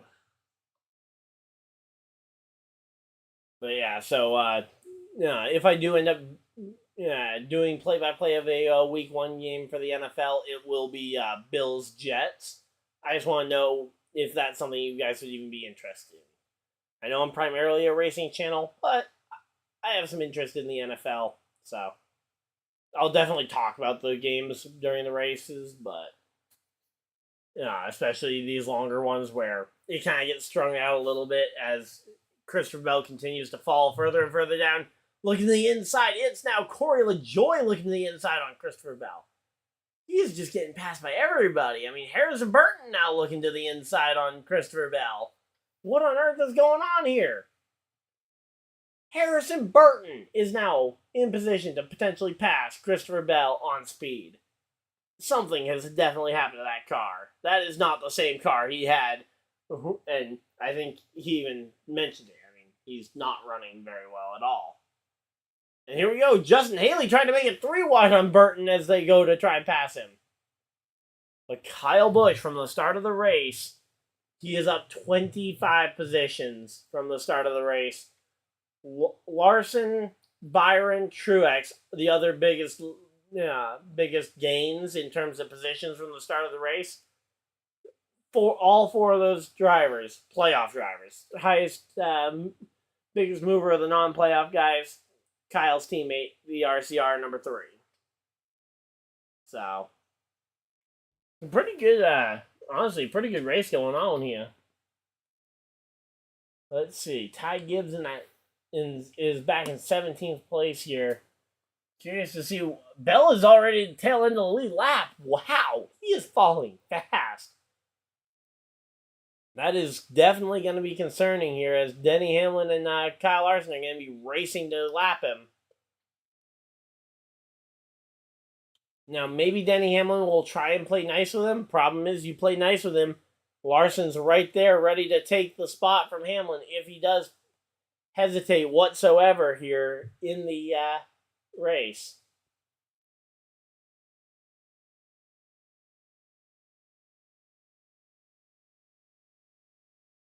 Okay, Kyle Petty. I wasn't necessarily listening to what he was saying because I don't usually if I hear Kyle Petty's voice, I try and tune it out. But I just heard the words "cautions out," and there's no caution flag out. I don't know why he said that pair of words at that point, but because again, I wasn't really listening to what he was saying because I think most NASCAR fans are benefited by not listening to what Kyle Petty says most of the time. I mean, similarly, I didn't agree with him. I especially didn't agree with him when he was talking during NASCAR America on one of the post-race shows about the Bubba Wallace incident from Vegas, saying that, oh yeah, he should be parked the rest of the season.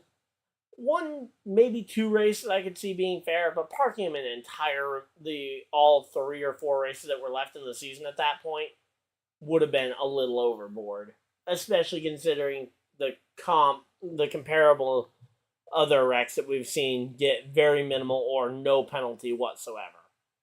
Because yeah, there probably should be penalties given out for some of those situations, but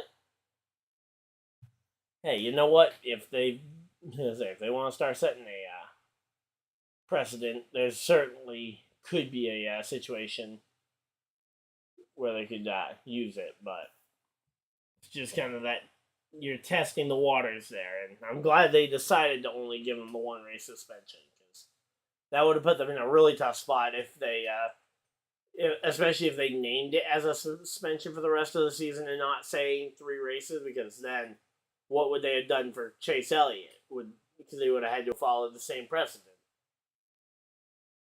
So, and nobody wanted to see Chase Elliott suspended an entire season, or even 2 or 3 races in the middle of the season. That would have been disastrous to his playoff run. Now, granted, his playoff run ended up done regardless, but yeah. Alright, WWE commercial. I'm really not I don't care about the WWE whatsoever. I know a lot of sports fans that watch WWE, and honestly, the way they watch WWE kind of reminds me of the way I watch American Ninja Warrior. Outside of obviously American Ninja Warrior, and I've been there in person once to actually see them compete. It is by no means scripted, but it's kind of that casual sports thing, but nobody really treats it as a sport. It's not shown live. It's all put together. It's a made-for-TV event. But, I mean, I was there in real life in Philadelphia back in, what was it, it was my freshman year of high school. So, what was it? Spring of 17, I think. Spring of 2017. So, yeah, I was down there. That was a pretty fun time getting to see one of my favorite shows getting filmed in person over Memorial Day weekend. Obviously, I ended up missing watching the Coke 600 that year because of it, but yeah. But yeah, later that year was kind of the first year I really started getting back into NASCAR after a few years away due to some of the devastation from Carl Edwards. Because being a Carl Edwards fan from 2011 through 2016, it was annoying. But and especially after he retired, it was really tough to try and kind of keep finding people to root for. But ultimately, I found that in Kyle Busch and Michael McDowell and Stenhouse. Those were my three that I kind of latched on to when Carl Edwards retired. So yeah, some good just kind of story time filler here. We've hit 1,600 active viewers throughout the stream so far. So thank you guys as we continue to hit milestones. We're also working towards 2,300 subscribers here as well on YouTube. So would love to see if we can hit that before December when we go and do our month-long showdown with the Keystone Corner. The Advent Calendar Series returns this coming Christmas season. Every day in the month of December, the 1st through the 25th, there will be a video out of me and Patrick going head-to-head, competing for the title of Advent Calendar Series champion. So, look forward to that. That'll be fun.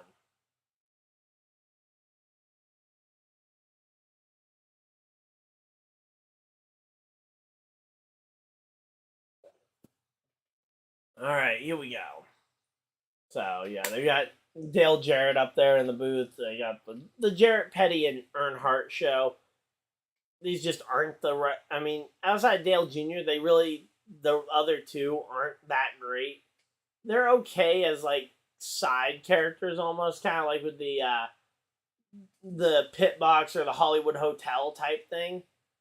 But they definitely are not a good three-person cast.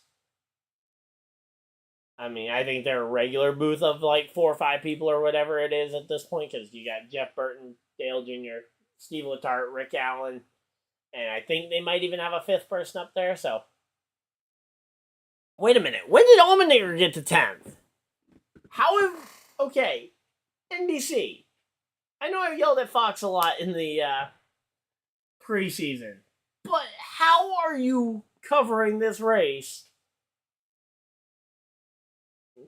and make no mention of AJ Allmendinger up to 10th? I mean, I know he's not a playoff guy, which is probably why he's not getting talked about as much. But he is in 10th place. And where's Kyle Busch fallen to? Kyle Busch is now down in 12th place. So he's fallen back a little bit over the course of this run. We're currently 33 laps into this run. We could potentially start to see some pit stops, although we know these guys can go a little bit further than we thought. But, yeah, Joey Logano last year ends up coming home, they're showing Eric Jones' win. But, yeah, Eric Jones last year ends up coming home with the win at Darlington's for this team. So, hopefully he's looking to try and bounce back and in a big way, too.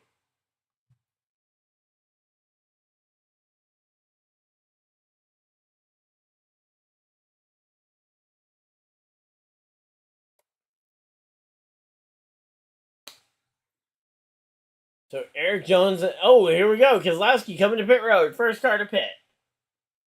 Brad Keselowski looking for a bounce back pit stop here after his bad pit stop. Really struggled to impress there. So there we go. I believe AJ Allmendinger also came to pit road. Eric Almirola on pit road. So yeah, there we go. Eric Almirola getting the tear off. 2 tires. And there goes the other 2, making for 4 tires. Shocker. And there we go. Amarillo gets out the pit box, nice and clean. Here comes Kyle Larson. He's going fast. I don't know. All right, they're saying it was just fine. I was watching that, and it looked fast. I don't know. Maybe it's just the fact that I don't know what the pit speed is, but that looked very fast for what's his name? For Kyle Larson. Blaney on pit road. Chris Buescher on pit road. Briscoe, Suarez also joining them on pit road. So a lot of guys coming to pit road here. It's going to start shuffle everything up. Hopefully everything can end up going well here. So. Alright, let's see what we got going on.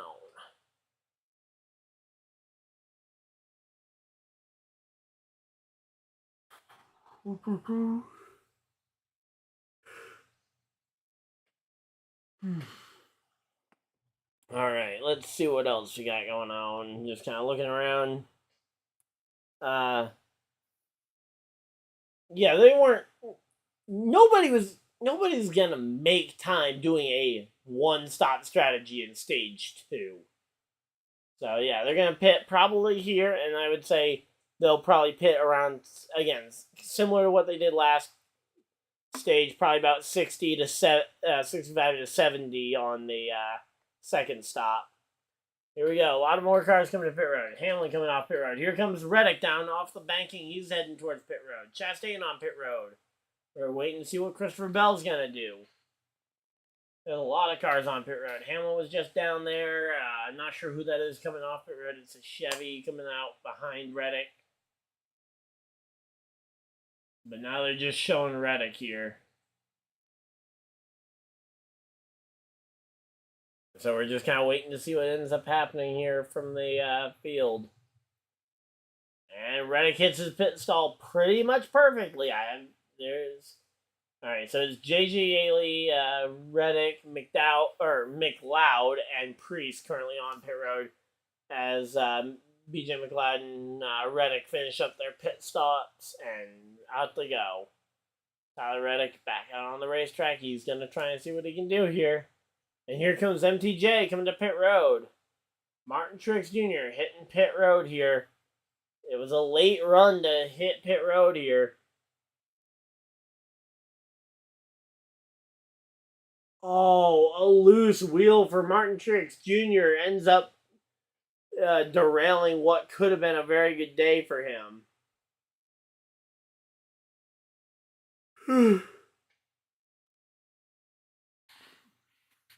And say, so far we are looking like this could be a yellow free, or essentially a legit yellow free race. So Bell's still yet to pit. He's gone the furthest here, and so far, prior to that run to the checkers where everybody stayed out a long way, Bell has been the one to kind of push the fuel mileage the furthest here. So, here we go. Let's see. Ally Bank commercial. Let's see. Nope.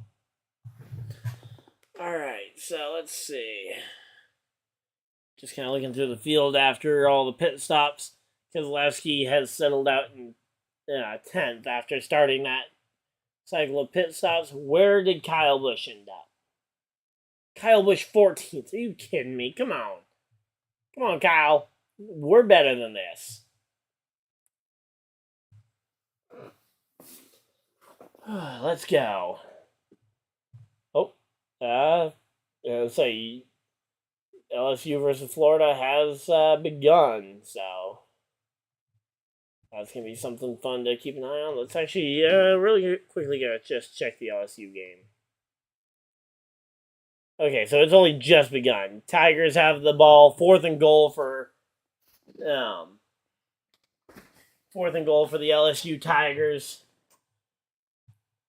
All right, and we're closing in on that number of subscribers here. We're at 2279 right now. Let's see, can we get that to 2300? That'd be amazing if we could hit that. If we hit that tonight, I don't know. I will find something to do, but I don't know. It will be amazing if we can hit 2,300 subscribers tonight.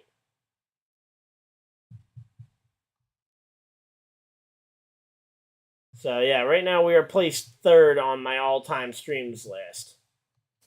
Yeah, so here we go. This is an amazing stream, by the way, guys. Thank you guys for all the support. And, oh yeah, we're halfway through stage number 2. So I'm going to go ahead and start writing up the poll. I'm going to exclude Christopher Bell from the conversation just because he's currently only in there. Actually, wait a minute. Did he make his pit stop? Last pit stop? No, he has not made a pit stop yet in this stage. So, I should just Control V and change the number. So Kansas City versus the Lions for the season opener. I'd love to commentate that game, but I'm going to be busy competing in the Thomas Cup Series regular season finale, actually series finale, because we got the season finale, because we got the championship decider at Atlanta. I have not done points yet for any Thomas Cup guys in the chat. I'll work on them tomorrow when I get home from work. So, we don't know yet if the championship is already decided. I hope not, because I kind of hope there's something to race for in the final few, but, Denny Hamlin.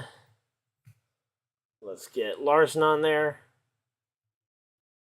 Oh, and there we go. Bell has come to pit road and cycled it around here.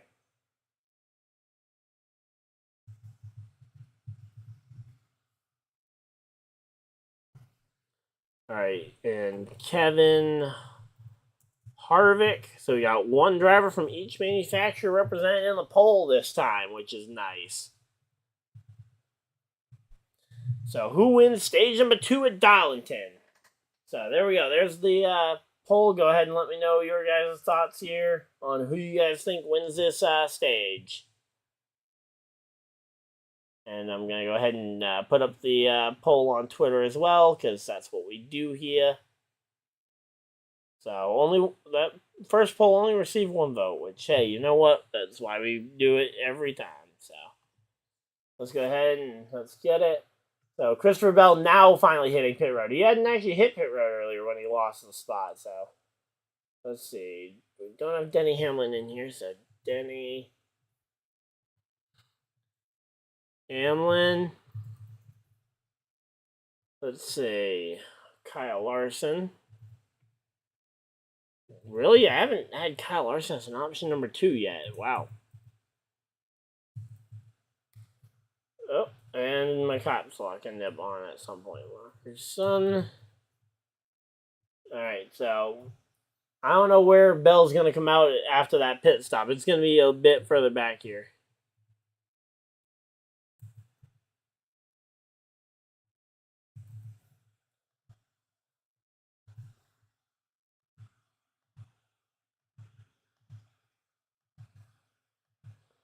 I say those lights are pretty much in full swing at this point here.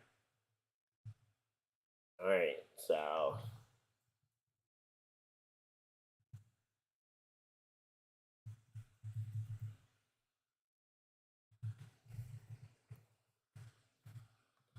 all right, there we go. Poll is up on Twitter as well. If you guys want to go ahead and vote over there as well, go ahead and drop me a follow. But there we go. We got the poll up. Oh, come on! Are you kidding me? Why was McDowell on pit road again? Are you kidding me?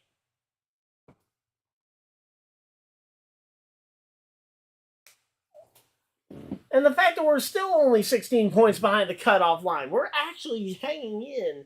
If we could just have any bit of luck here. Oh, man, come on.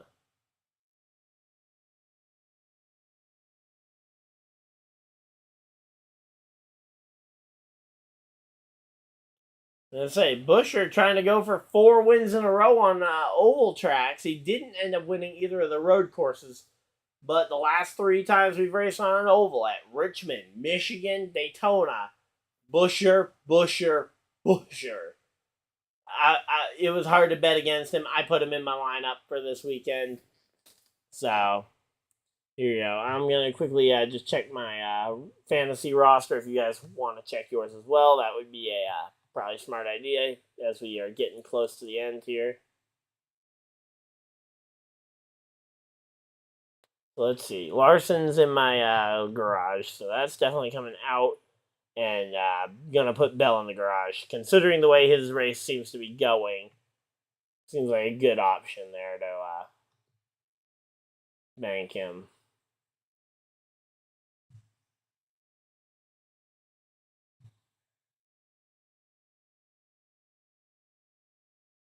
Alright, here we go.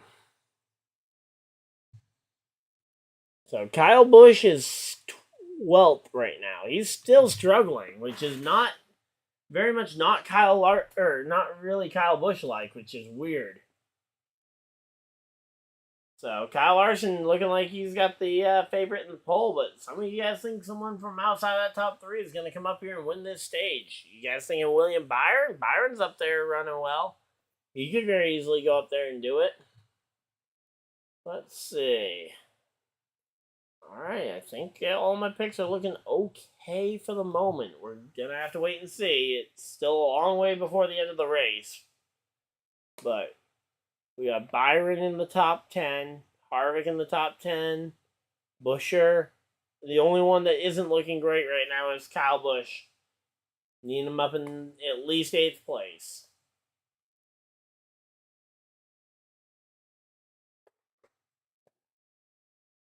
Alright, here we go.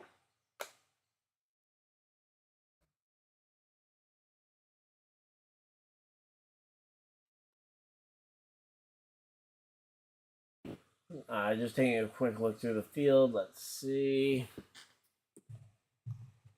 What do we got for storylines? Briscoe up to 14th? What? How did he get up to 14th? And again, he's not a playoff guy. That's why he didn't get mentioned. Austin Dillon up to 16th. A very good run for him. Hocevar running 20th. Very good day for a driver who has got very little experience at any level. McDowell 3 laps down. Come on.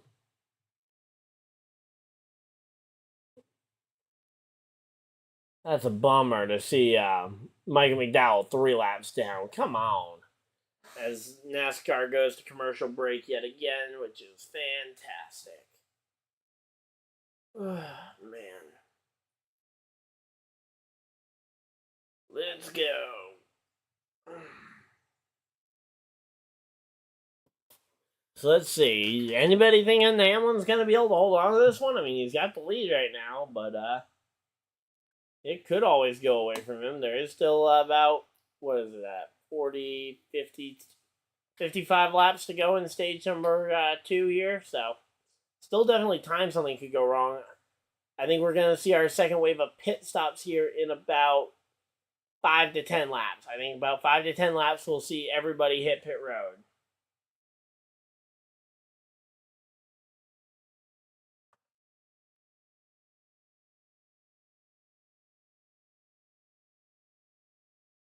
All right, here we go. Oh, man. I'm excited, though, for Ninja Warrior tomorrow. That's going to be fun. Don't know if it... Not sure if it's the regular... If it's their season finale or not. Let me see. Quickly going to go ahead and look this one up.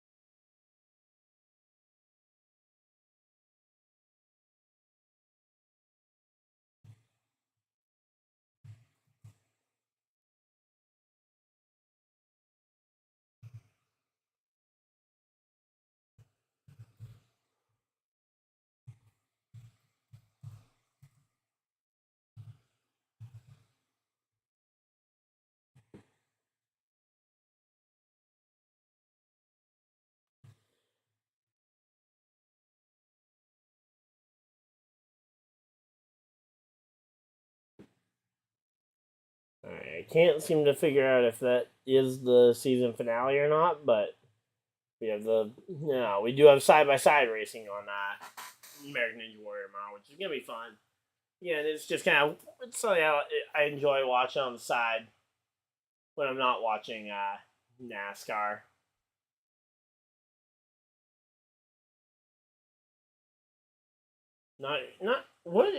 Which TV station has Sunday Night Football? Or not Sunday. I know Sunday night's NBC. Who has Monday Night Football though? Is that CBS or is that ESPN? Oh, yellow. What's up with the yellow? We got ourselves. Well, hey, you know what? Prime time for everybody to come pit road, and prime time for Kyle Busch to jump a ton of spots here. Let's go. Booty booty. Let's go racing, boys. Oh, is the caution really for the lights? Oh, no.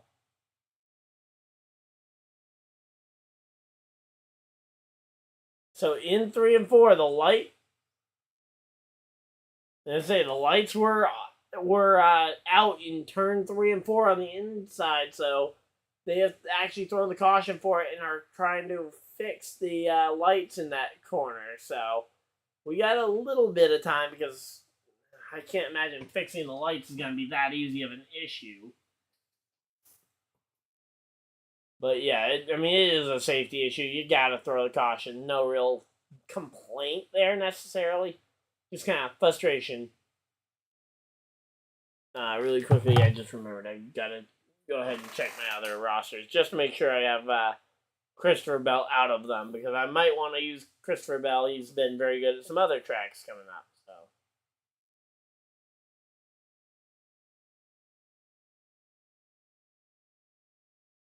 Alright, let's see. Fantasy, this roster, yep. Let's move Bell out, because I have pretty much lost all confidence in Bell having a good day today, which is unfortunate, because he looked like he was going to have a really good day.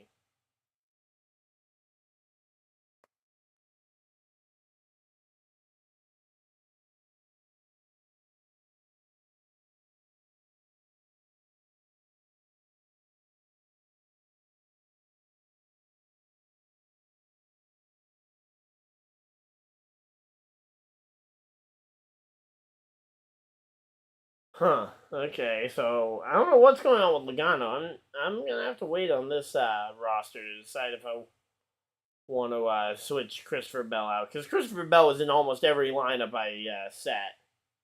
I had a lot of confidence in him, even though I actually didn't think he was gonna win the race or anything. I figured he was gonna have a solid top 10 day, not throw anything away, and all of a sudden now he's looking really badly here.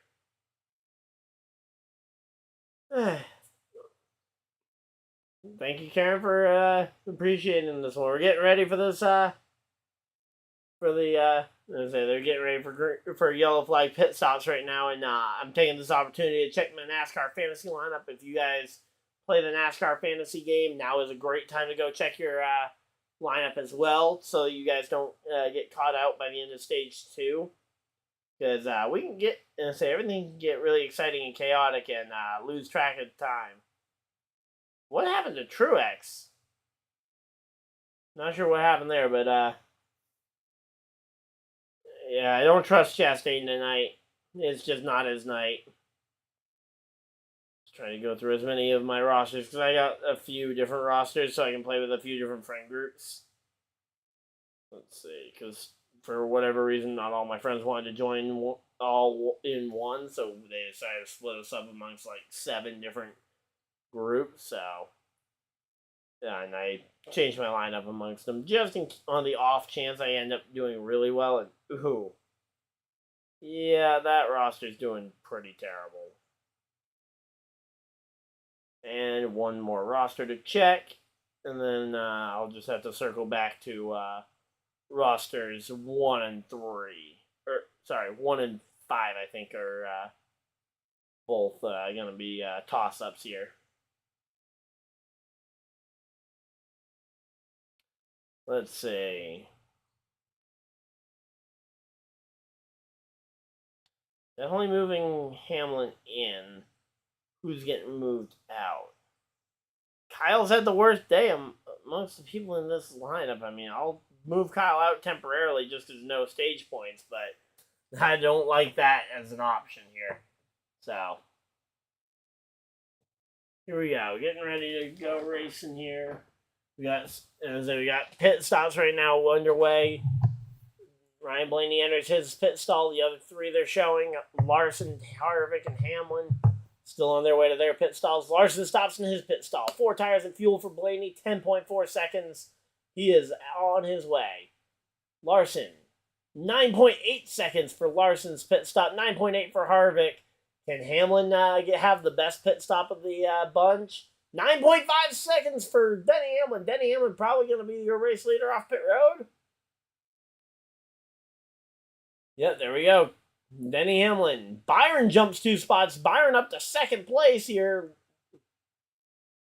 Larson to 3rd. 4th is Kevin Harvick off pit road. So, oh my! Busher is on fire! Literally. Chris Busher's car was just engulfed in a ton of flames. And he drove off. Uh-oh. Hopefully that isn't going to kill his night. That was a lot of fire.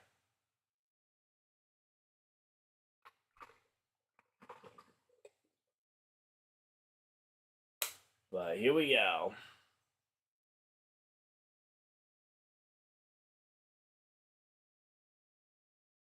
Alright, let's see. Just going to quickly look up and down the lineup. I don't know how much of this is accurate because whenever they're under caution, the lineups can get a little funky. I just really want to see where Kyle Busch is going to be. It looks like he is tentatively 7th, but I don't trust it, so. Set my other water down in the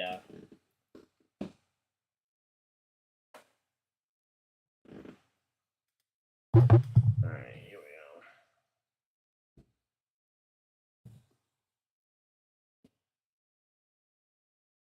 go. Alright, I will be right back in literally just half a second. I just need to grab my water from the other room.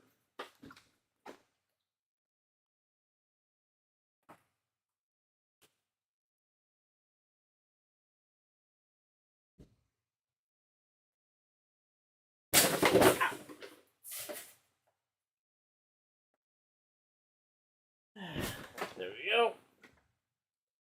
Alright, so let's see. We're at lap 68 right now, so it's going to be a long run. So it looks like Denny Hamlin, William Byron, Larson, Harvick, Reddick, Jones, Blaney, Elliott, Kyle Busch up to 9th. Okay, not bad.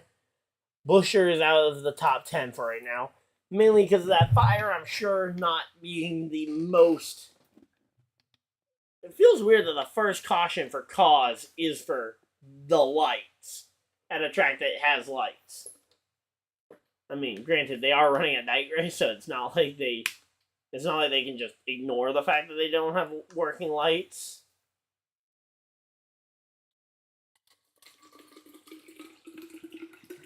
Alright, here we go.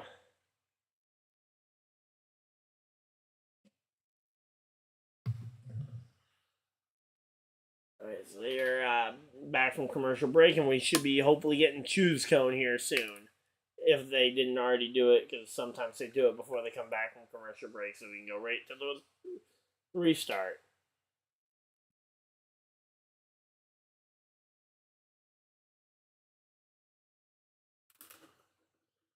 Okay, so Christopher Bell coming back down pit road. Are you kidding me? Come on. Come on, Bell. You can actually run well here. Come on, I have faith in you. Even though I just went and took you out of all my fantasy rosters, I don't actually want him to do too well.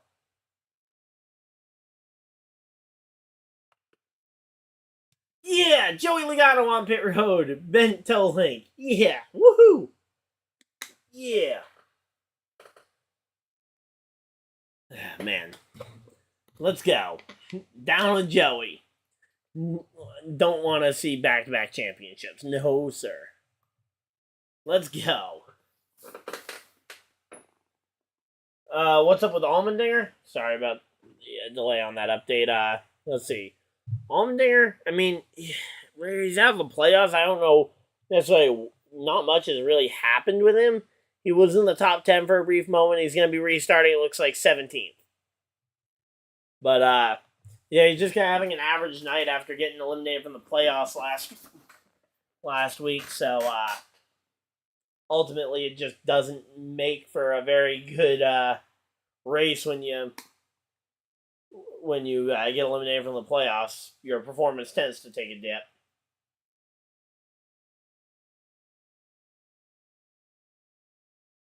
All right, so let's see. As they run right now, McDowell 13 points outside the playoffs. Oh, man.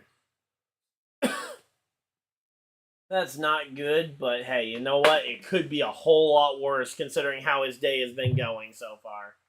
And wow, we got actually a lot of people voting on the poll again. Wow. Thank you guys for everybody that's voting. Let me check the Twitter version real quick while we're still under caution, because I believe we have not done Choose Cone yet. Are the lights on? I can hardly tell if the lights are on or off here.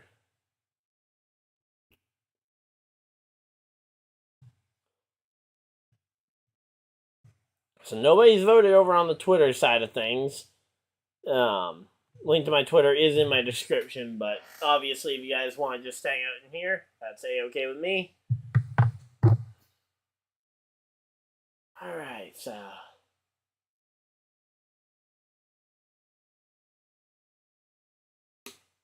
let's see. So, Byron and Larson doing very well. Again, I just need Busch to climb a little bit, and I need I need Buescher to go back to right where he was running. So, Kyle Busch only really needs to gain 1, maybe 2 spots, depending on how they score the over-under.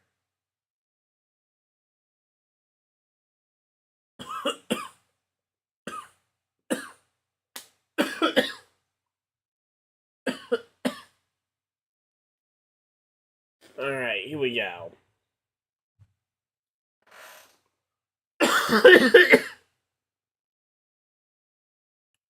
Whew, man. That was a bad sip of water, but we are okay. I'm not dying. So, wow, right now it's a dead even vote between Denny Hamlin, Larson, and other for who they think's going to get it. And Harvick isn't far behind yet, only 18% of the vote. So it's very evenly split. I guess nobody really knows who's going to get this one. I'm assuming the people who think another person. Oh, from Naples, Florida. Okay, cool. I used to live in Florida. I now live up in the cold tundra of Maine. But I'm going to be moving in early next year so I can be closer to the races. Hopefully go to a few more races next year. Although I'm not done with going to races for this year. I'm hoping to make it to the Charlotte Road Course later this year. That's kind of my one big plan for the remainder of the season. Got a lot of friends who go to Bristol every year. I'm hoping I can join them going forward by just moving closer to the tracks. But yeah, I'm up in Maine, so it's cold. It's gonna be cold all winter long. But luckily, we've had a little bit longer of a summer than we normally do. Normally, it only lasts about 2.5 days.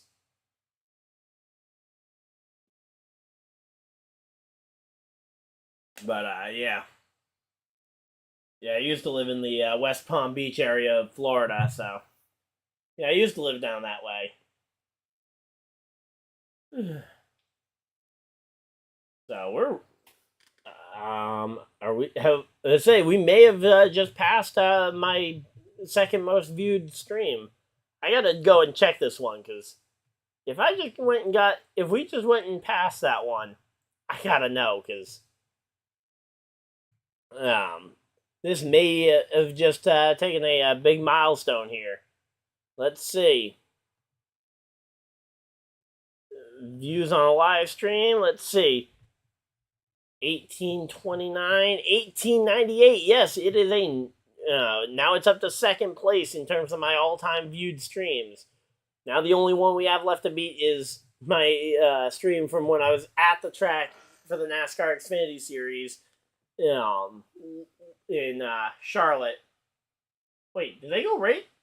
Oh, okay, no, that was just a replay. I thought they hadn't gone back racing, but then they were showing a replay, I guess, of Denny Hamlin racing at the end of this, or before the caution flag. So we're still waiting for them to go back racing, but and I say they haven't done the choose cone either yet. But yeah, so it's going to be a long climb to try and get to number one on the live streams list. But hey, you know what? We are doing amazing, and you guys are 100% the credit for that. I'm just doing my thing, and you guys are here supporting me. So thank you guys for everybody that has been tuning in for this, and I'm going to continue trying to bring you guys awesome NASCAR content. As I mentioned, we do have a special guest that's going to be, I have a co-commentator that's going to be helping me out with the Bristol truck race for the upcoming Bristol night race weekend. So we'll have to wait and see, but yeah, that'll be fun. Then championship weekend, hopefully there will be something special for that.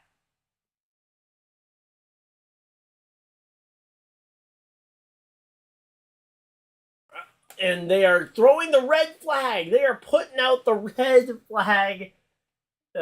Mainly because they don't want to keep wasting laps here under caution, but they need to get this lighting issue resolved here. So we are going to a red flag period here in the NASCAR Cup Series Southern 500. The lights are out. Well, not all the lights, but just some of the lights are out. Gotta love lighting issues causing issues in this thing, so. Oh, man. And of course, I don't have my, I'm trying to think, where did I put my... And say, if this is gonna end up being a prolonged yellow, or a prolonged red, I might go grab my Switch real quick to, hopefully bring some kind of content during the yellow or during the red, because with the lightning out, or not lightning, but with the lighting out, we got a yellow flag out here, and it could potentially be a little while here.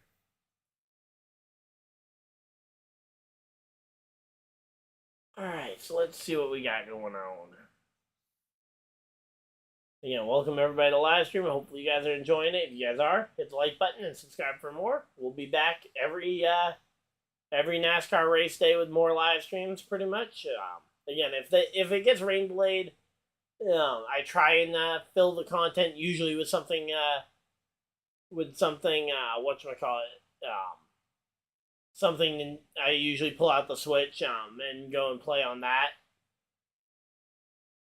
Mainly because I don't have my Xbox set up in this room. Otherwise, I'd probably hop on there and play some Minecraft or something. But yeah, I might play some either American Ninja Warrior video game or some Pokemon. If this red does end up becoming a long-term issue that we may have to wait a little while. Talking about that battle for the playoffs, though. Bell's +5 on the playoff cut line. Logano -5. Bubba Wallace currently -7.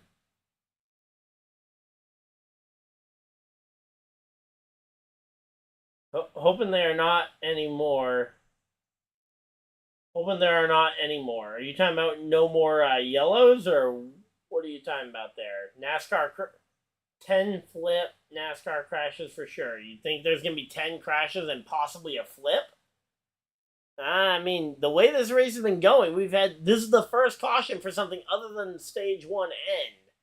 I mean, we've had 2 cautions through almost 200 laps. I mean, we're on pace to possibly have close to no caution flags throughout the entire event, which would be crazy to see, but it's looking possible.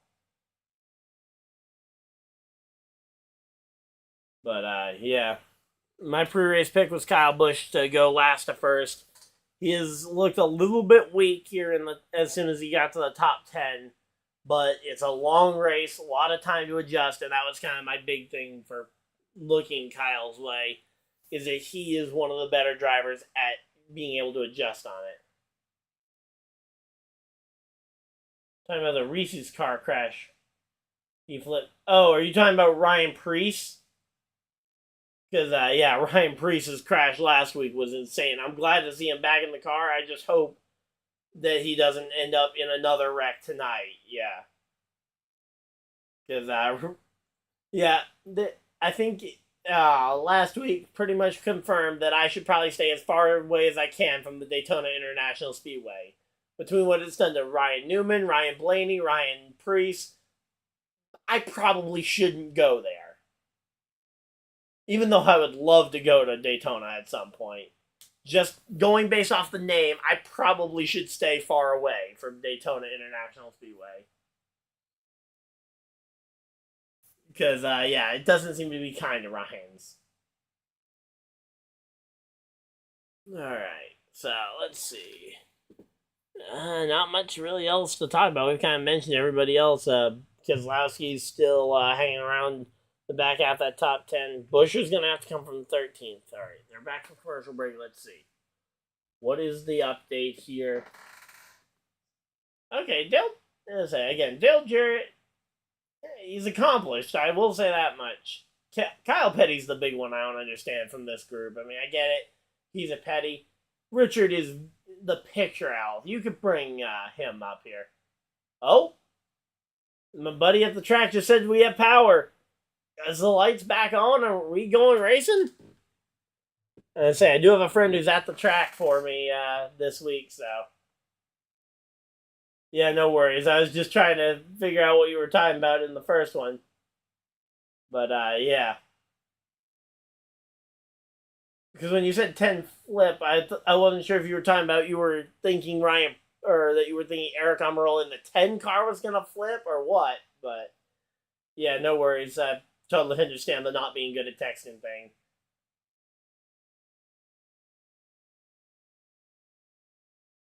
Come on, let's get the lights on and let's go racing, boys.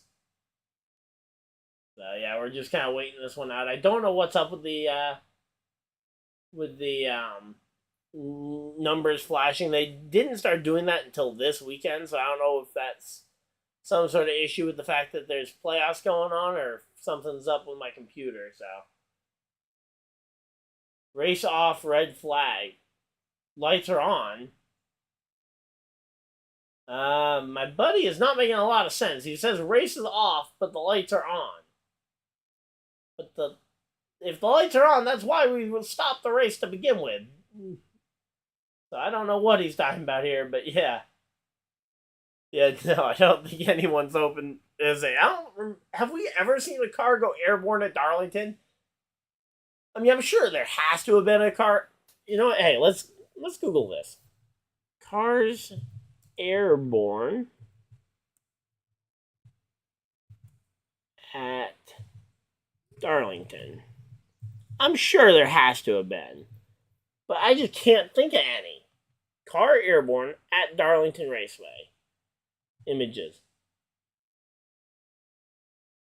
All right. I'm not I Googled it, but I'm not seeing any pictures of cars up in the air. Although I did end up on Bing, not on Google, which is not what I wanted. I want Google. Google is the better search engine. Alright, here we go. Alright, images, let's see. Yeah, so they're showing Ryan Preece's Daytona flip. So the caution flag is out, so they are, but yeah, I can't seem to, let's say, they're showing, again, Preece's recent upside down flip. They're showing, yeah, I can't seem to find any photos of a car airborne at this track. I'm sure there has to have been. If somebody can find one, tell me which race, because I'd love to see it, but I can't seem to find a car airborne at Darlington.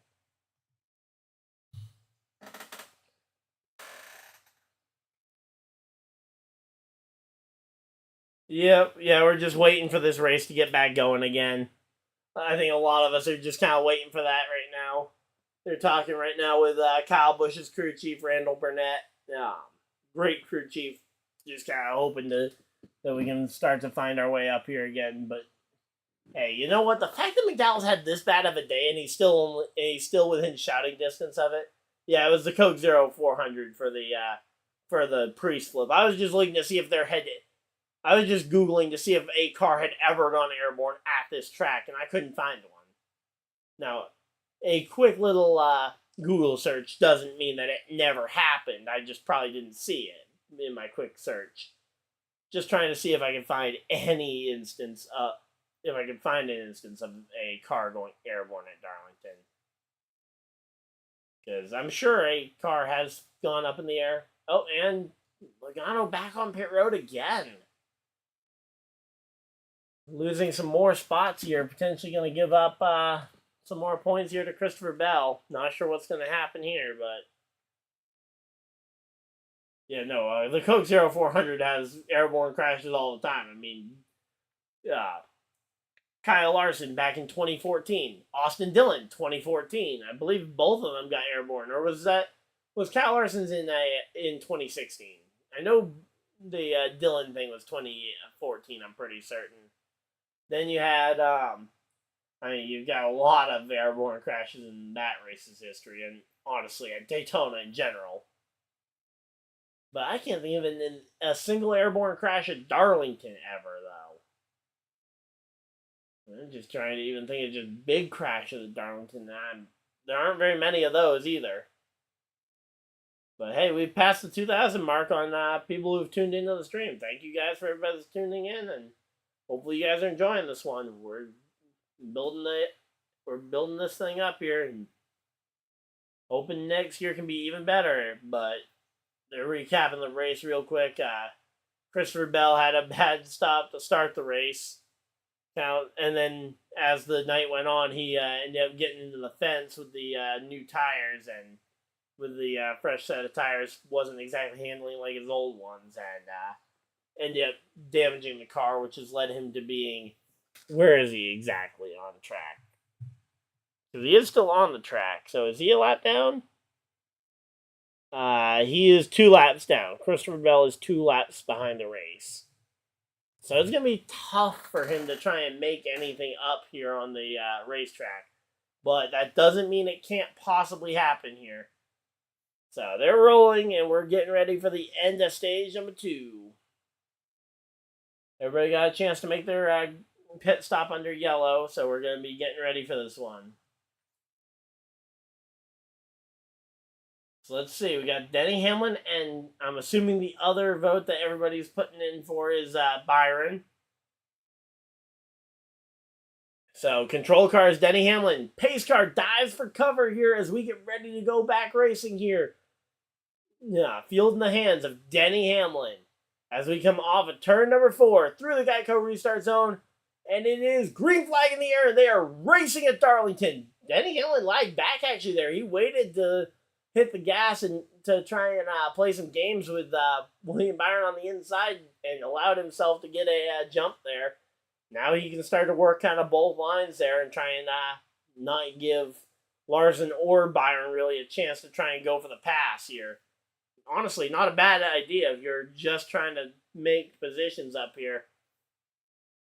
Yeah, is that Ryan Blaney going up on the inside there? Kyle Busch trying to make some ground. Chris Buescher up into the top 10. There we go. Yep, boogity, boogity, boogity. Let's go racing, boys.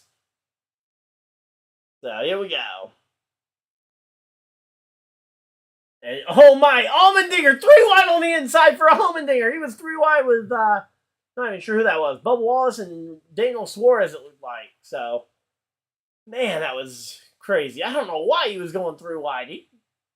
But there we go. AJ Allmendinger, 3 wide on the inside. And now he's on the outside lane battling with somebody else. And now looks like he's clear. He's got Bubba in behind him now. Not sure what on earth got into Allmendinger on that restart, but he was 3 wide there. And I say, he's made it work, though. So, hey, you know what? Don't knock it till you try it. 3 wide might just be what he was looking for this whole time.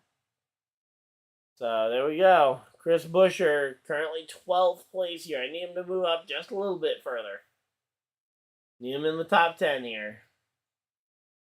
Obviously, Chris Buescher's won the last 3 oval races in a row. Can he make it 4 oval races in a row here? Which, getting ready for a playoff, which is 9 ovals, 1 road course.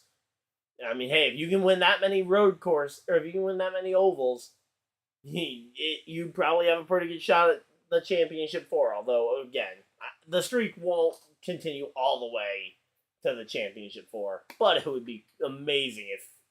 Imagine if Chris Buescher ends up going on just a absolute tear throughout the playoffs here, and he just ends up winning, like, Darlington, Kansas, Bristol, sweeps round 1, and then wins early in round 2. What the rest of the field would be saying at that point, if he goes for 5 wins in a row there, he'd be pretty much, I mean, he should be at that point the championship favorite, but I don't know. People would probably still write him off because it's RFK.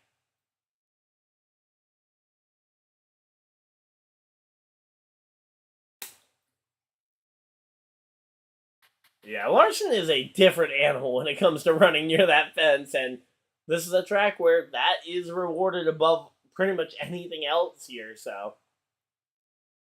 I say, right now, Denny Hamlin, he played the strategy just about perfectly here to try and get out ahead of Kyle Larson and the others to try and get that lead and start building it. So let's see, Chris Buescher, he's in 11th right now. I need him 10th. And then I need Kyle Busch. I picked him to win. Let's go. Let's move up to the front. Obviously, still a long way to go here, though. Currently on lap 83 of 115 in this stage. And we're nearing lap 200 in the race overall.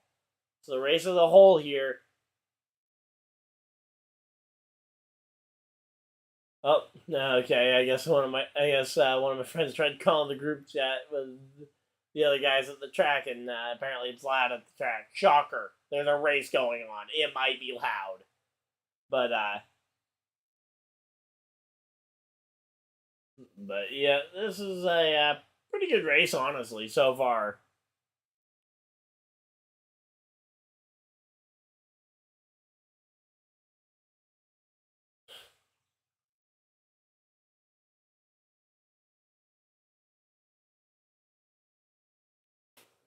Check Michigan. What? What's going on here? I don't know what Kyle's complaining about. Oh, is he talking about Keselowski? Is he talking about Keselowski or Blaney? Is he talking about the car in front or behind him?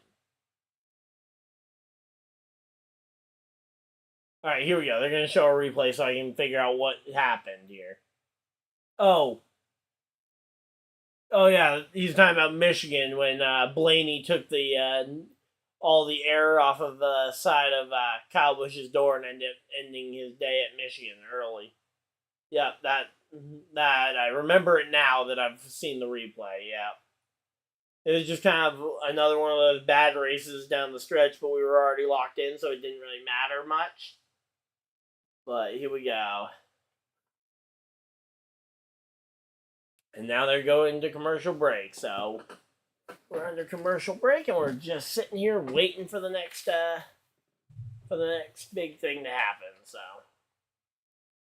here we go. How's everybody doing today? We're continuing to build towards that new live stream record. That'd be amazing if we can hit that live stream record.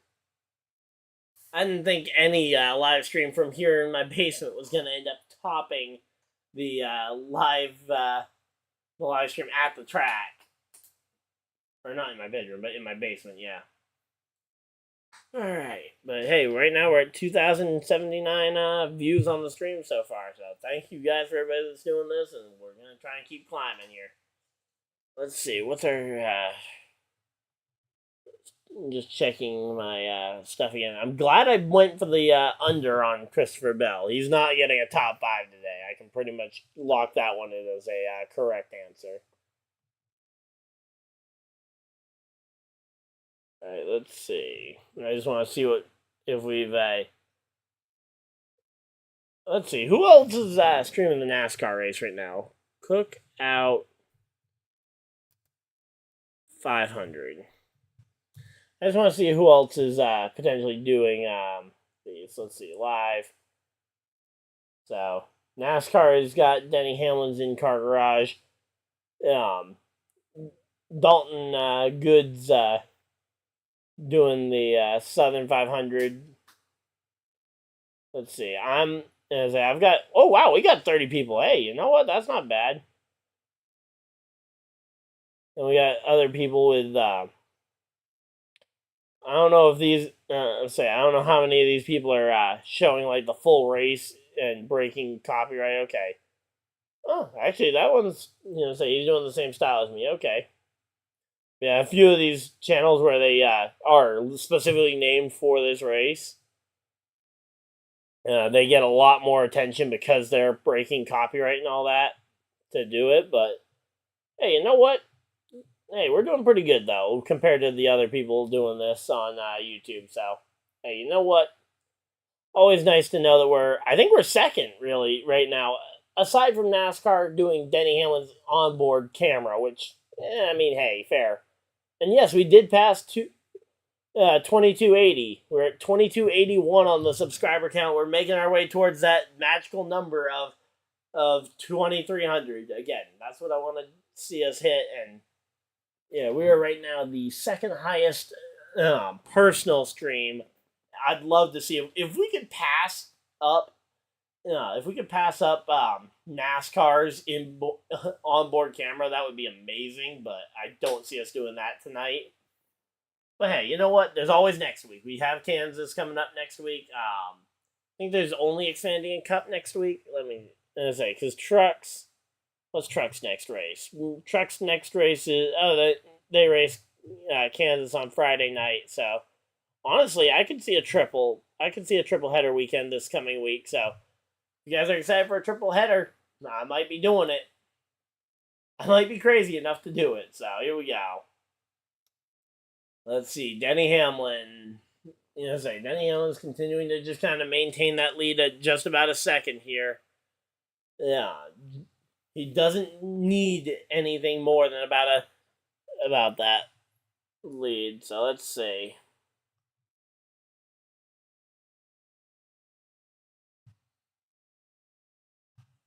All right, let's see. Denny Hamlin has led 117 laps, so he's essentially led an entire stage of this race to this point. All right, so honestly, a pretty good race, though. I mean, a little slow because of the fact that it's a tough track to pass on. I mean, that's just classic NASCAR, though.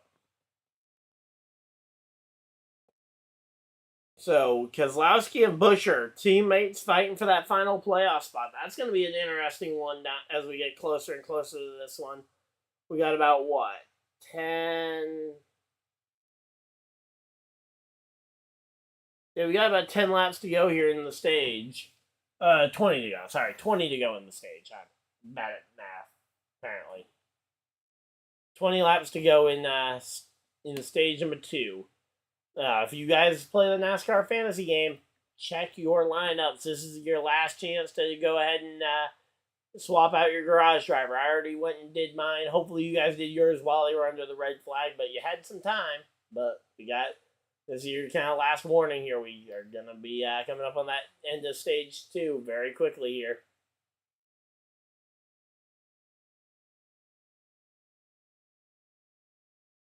Kyle Larson. He is closing in on Denny Hamlin. Kyle Larson might have enough energy here. He might be able to build up a run. We'll have to wait and see. But he is absolutely making the most out of that high line here.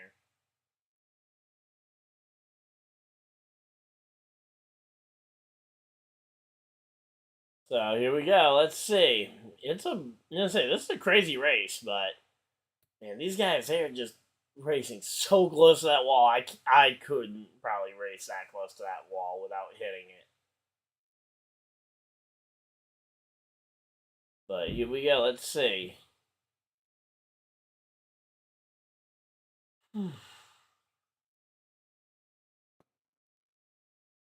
All right, here we go.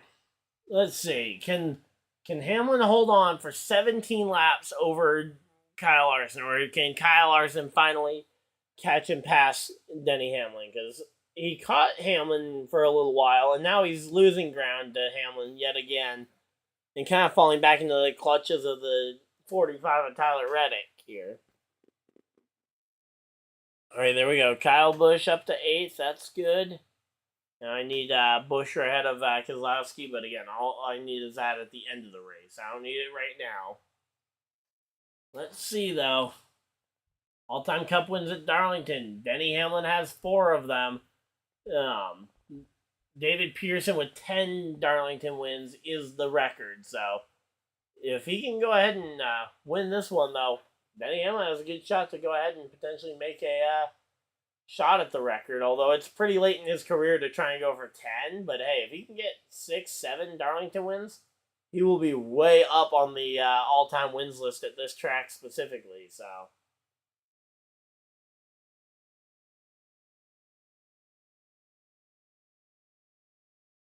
all right, 10 total Darlington wins so far for Denny Hamlin. And oh, yellow flag is out, and BJ McLeod, it looks like his engine has expired. Oof. That's rough. That is rough there. BJ McLeod, looks like his engine flamed out. He is now climbing out the car.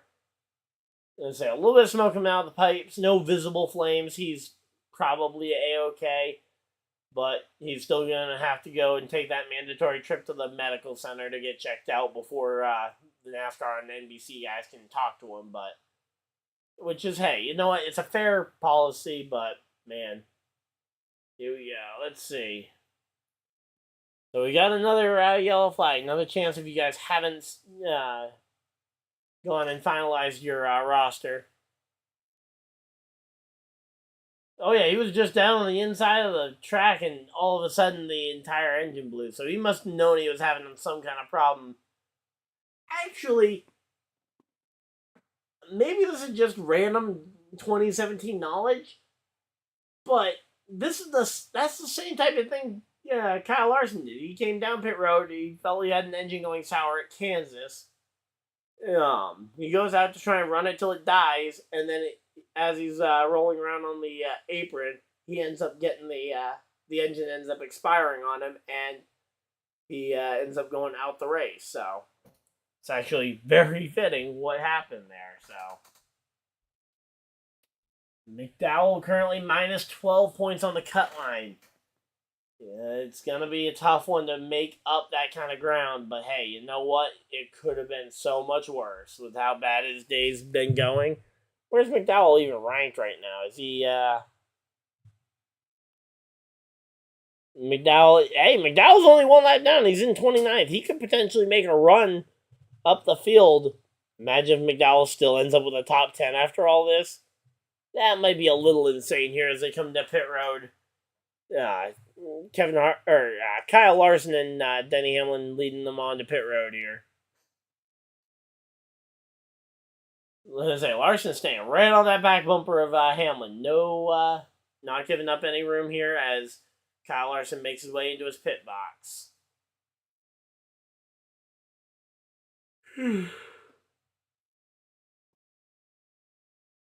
Alright, so here we go.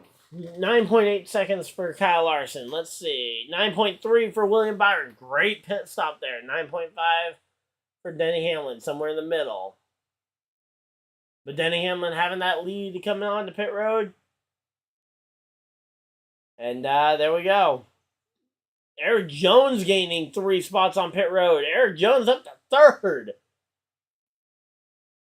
If Eric Jones steals this win here, I will not believe it.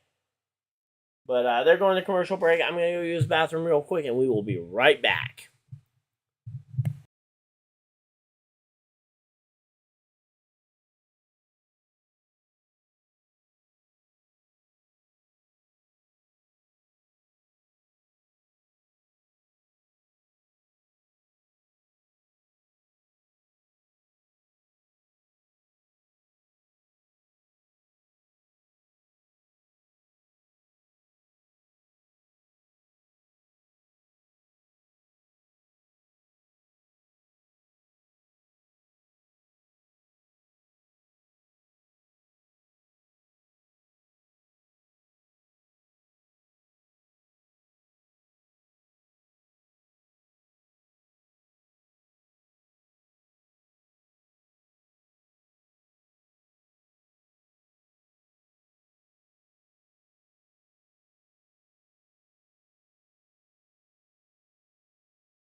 Alright, and we are back and ready to talk about the final 10 laps here at the Darlington Raceway for the race here. Hopefully you guys are excited and are along for the ride. We are getting ready. Let's see. I'm just going to take a quick look at the LSU score because I'm actually kind of curious to see how LSU's going. It's 7-7. So the LSU guys are going 7-7 against Florida State right now.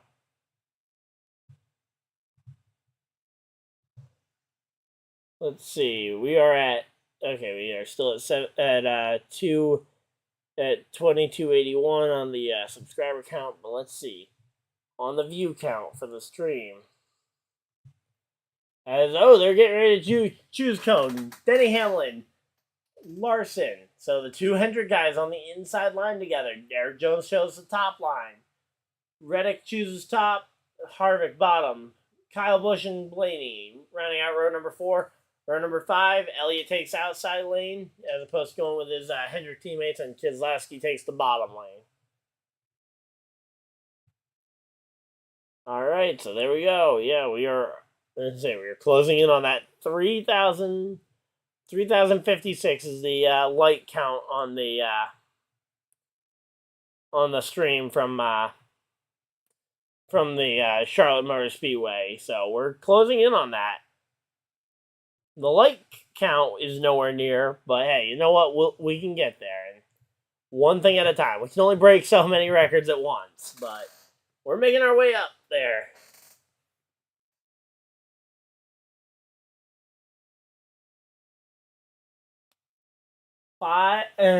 Can Eric Jones win this race in back-to-back years as the pace car dives for cover, leaving the field in the hands of Denny Hamlin? The very capable hands of Denny Hamlin. Can he deliver them to the start-finish line without trouble? Let's see. And green flags out, and they are racing at Darlington. And Denny Hamlin with a very good jump there. Let's see. What is Eric Jones going to do, though? I think he might. He's going to get cleared by. He got cleared here. Hey, Hudson, how's it going? But yeah, Eric Jones gets cleared by Kyle Larson as they are shuffling all into line and just kind of seeing where everybody comes up there. Kyle Busch up to 6th place. He is looking for more here. He is not satisfied with just being average here. Contact between, what is that? Who is that? Blaney and Harvick?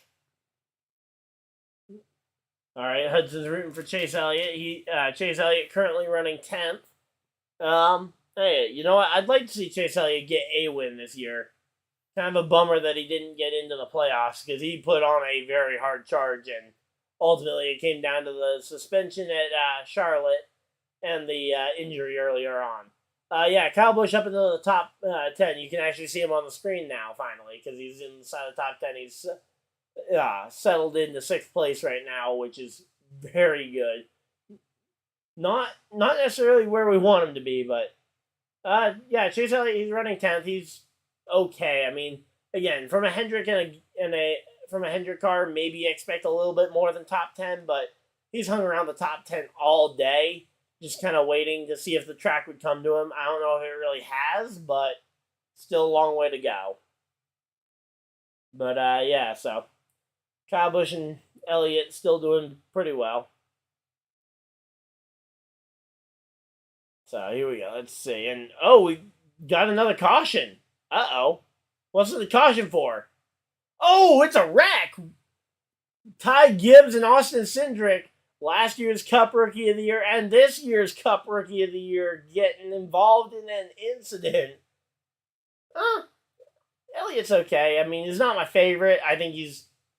Even though I think he's profoundly talented, I do think he's slightly overrated.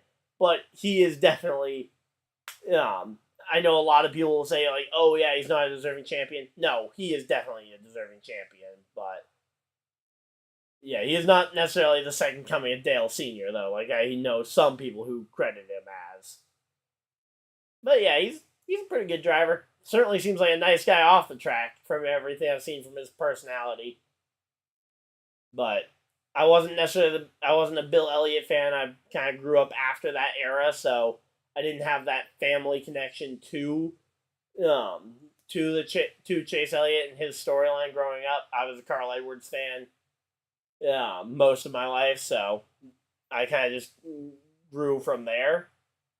But yeah, he seems like a nice enough guy. Same kind of feeling I had with Dale Jr., except for I think Dale Jr. was way more overrated than Chase, because Chase can back up a lot of the talk that people do it.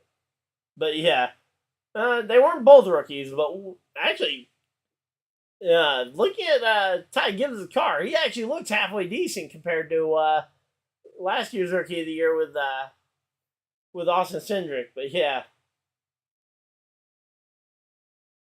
All right, let's see what these guys can do here. All right, what's your question there, Hudson, as they come down pit road?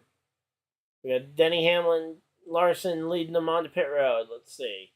Logano has had a really rough day with Che. You know what? I'm all for. All right, let's see. Oh, Joey Logano's on lead lap? How is he back on lead lap after all this? He's pit like 8 times. Michael McDowell back on lead lap. Yeah, woohoo! Let's go. So, Michael McDowell back on the lead lap. Kyle Busch up into the top 10. That's nice to see. So, yeah, we got some pretty good ones going, though. And it's going to be a sprint of the checkers here, though, for the stage points.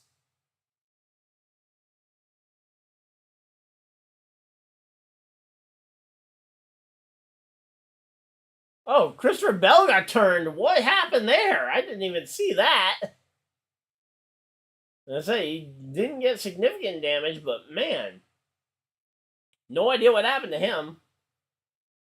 My favorite driver, it was Carl Edwards for the longest time. Right now, it really is kind of a split, mainly because I saw a lot of my friends who were Gordon fans, Tony Stewart fans, all kind of struggle after losing their favorite driver, so I kind of split my attention onto 3 drivers. Kyle Busch, Stenhouse, and McDowell are kind of my big 3 that I've been rooting for ever since Edwards' retirement. So, I always love seeing Kyle run up front. Loved the kind of redemption story after he broke his legs in 2015. But yeah, no, I can't believe Bell got spun. He's been having a rough second half to his race. He put on a new set of tires and it just wasn't handling well. He ended up bending the toe link, I think. So, Bell has not been having the best of days, that's for sure. Yeah, but yeah, so those are my 3 big guys, and man, I was so excited to see all 3 qualify for the playoffs with wins this year. Because those 3 don't always, in particular, McDowell and Stenhouse, both pretty rarely win races. Wait a minute. McDowell's not even the last driver on the list anymore. Yeah, we're the 15 seed as opposed to the 14, or as opposed to the 16 seed. Green flag should be coming out soon here. They had to go down pit road, and now they're getting everybody organized. Yeah, but yeah, green flag should be coming out. It'll be a 1 or 2 lap sprint. It'll be a 1 lap sprint to the checkers. So it'll be a very short run, but it will be a 1 lap sprint to the checkers here. That's gonna be fun. We're getting ready for the choose cone this time by. So let's see. I'm going to count it in for you guys inside, outside. We got Hamlin, Larson, Jones. Are we going to get a good view of the choose cone? There we go. Hamlin outside, Larson inside. Jones outside. Byron goes to the inside. Reddick and Blaney. Reddick goes outside. Blaney then takes the inside line for the shortest line available. Stenhouse. What is Stenhouse doing up in the top 10? Stenhouse up into the top 10. Here we go. Let's go, Stenhouse. Making himself known up here. He ain't a lock to get bumped like everybody's been saying, even though I have him getting bumped here. Yeah, you're watching me on, I'm guessing me on the TV, or me on the computer, the race on the TV. Yeah, that's the way it usually goes. So we're gonna have a 1 lap sprint here for the checkers in the stage. This is going to be insane. Let's see what happens here, but this is a sprint for stage points. Ricky Stenhouse Jr., this is a play to try and get stage points. He is thinking nothing else than trying to earn as many points as he possibly can here.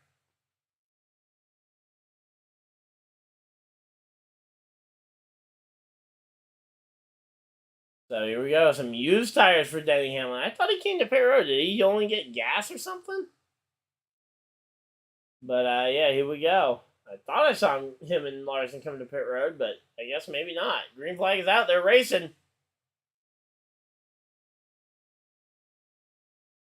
Yeah, here we go. And I say Denny Hamlin with a really big jump here off the green here.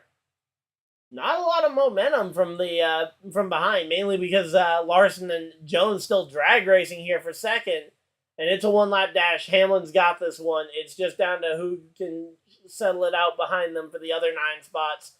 Denny Hamlin wins stage number 2 over Kyle Larson, Jones, Reddick, Byron, Kyle Busch, Ryan Blaney, Austin Dillon sneaking in there. Brad Keselowski and Ricky Stenhouse Jr. getting stage points there at the very end. So, hey, you know what? Stenhouse got a stage point there. So, 137 still to go. Long way to go. But, hey, you know what? We just had a great 1-lap dash to the checkers. And now we got a commercial break and a yellow flag. Hopefully this one isn't as long as some of the earlier yellows. We had a long yellow for due to whatchamacallit, the lights went out on the infield. So yeah, Hamlin did a good job controlling that restart. Just kind of paced himself, timed the restart, and ultimately got away with the checkered flag there. So Elliott ended up, looks like 11th place in the stage for Chase Elliott. So Chase Elliott comes home 11th, Buescher 13th, Bubba comes home 15th for the other playoff drivers, Chastain 16th, Carson Hocevar actually coming home 20th. Hey, that's not bad. And then you had Bell, Truex, and Michael McDowell finishing 23rd, 24th, and 25th respectively. Bell, Truex, and McDowell in that order. Joey Logano coming home 27th in that stage after the sprint to the checkers.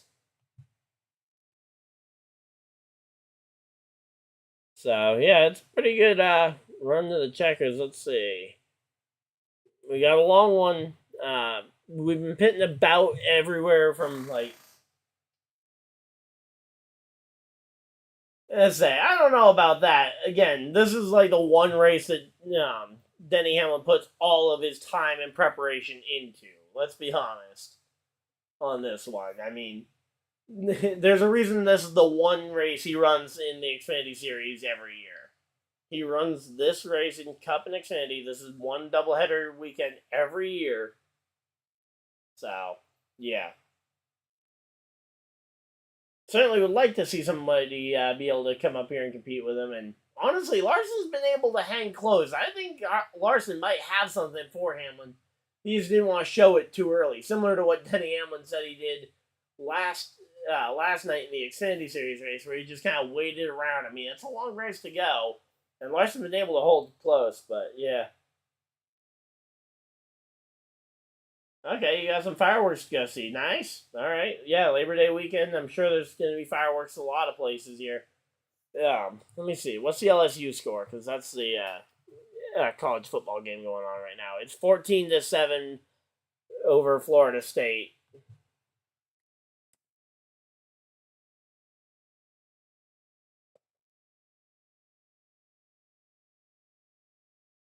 All right, here we go. Let's see. I'm sure we're going to see some pit stops here from some of these guys at the front, and it's going to shuffle up the field, that's for sure. I just hope that it doesn't shuffle it up too badly here. But, yeah.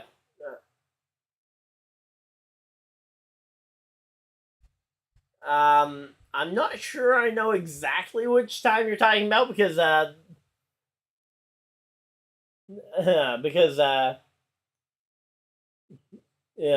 because those two have gotten into it a lot of times. I'm assuming you're probably referring to what's it called? The Kansas race in the spring, because I know those two got into it there. Or are you referring to Pocono when those two got into each other at Pocono? Or you're referring to when those two got into each other, I'm sure, at some other point earlier in the season. Because those two have been very much connected. All right, let's see. Come on. Let's go. Kyle Busch. Let's see it. Kyle Busch wins the race off pit road over his teammate.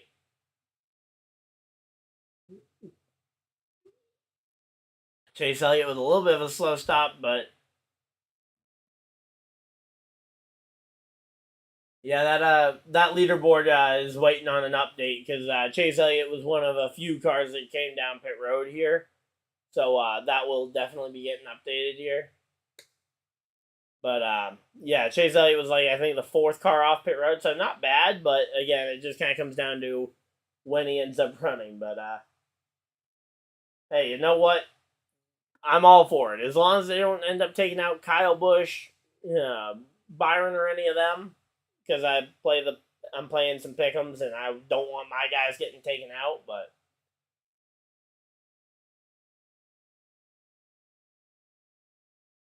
oh man, yeah. So we'll have to wait and see what the where everybody kind of gets shuffled out once we've go and do all this. So let's see. So yeah, Chase Elliott comes out. He and Kyle Busch are both going to be starting around 20th-ish. So it's going to be mid-pack, but we got plenty of time to make our way through the field here. So yeah, definitely a long way to go, but yeah. Hudson, though, if you say, I'll be back next week with the with a triple header, I believe, for the Truck Xfinity and Cup Series, assuming I don't have anything else going on that weekend. So, of course, subscribe if you guys are new so you guys don't miss those live streams. I'll also hopefully actually have a race review out after this one, probably tomorrow, because this race is going to get over late. And I got work early in the morning. So, here we go.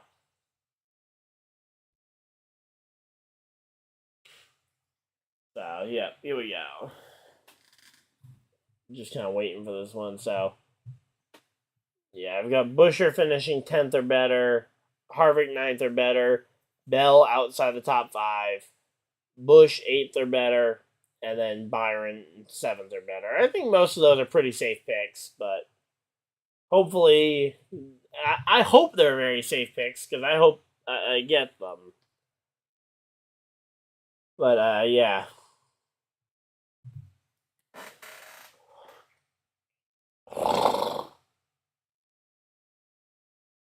Yeah, man.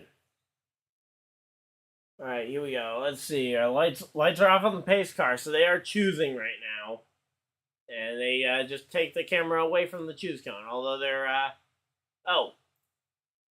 showing the robot camera operator.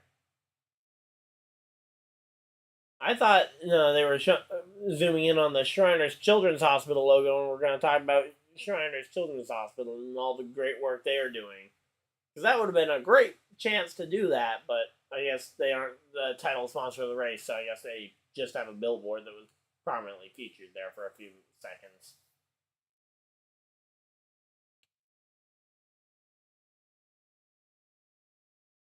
So here we go. A lot of cars that kind of pitting at different points here. So you got the front 6 apparently having 6 laps on their tires, and most of the rest of the field having just that 1 lap, and then you've got the guys like Elliott and Kyle Busch who just pit. So Carson Hocevar starting 15th. That's going to be an impressive one to see him restarting up there.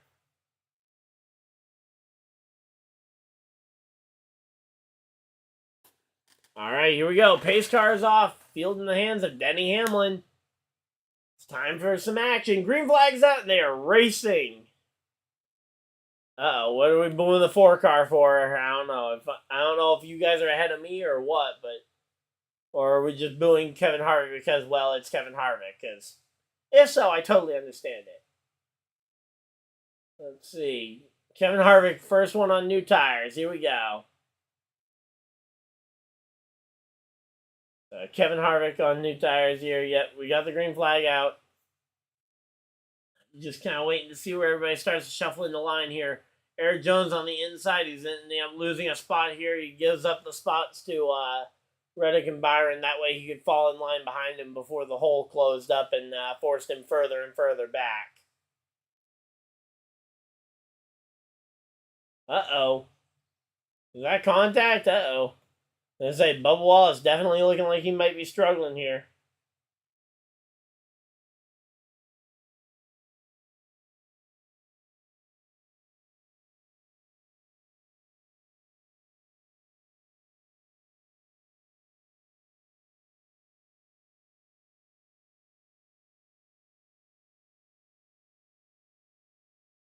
Alright, let's see. Larson versus Hamlin. This is going to be a fun one to watch because we know Larson does not want to give any room to Hamlin after the Pocono incident, because there were a lot of incidents between the two of them this year. Alright, let's see. Harvick versus Jones. This is going to be a fun one. Harvick looking the inside here. Can Harvick complete the pass or can Jones hold him off? Here you go. Jones on the top side clears him and is able to clear him off the corner and starts to just kind of gap him. There we go. Chris Buescher making some moves here. He's up inside the top 10. Alright, here we go. Ooh, man. My voice is really starting to go.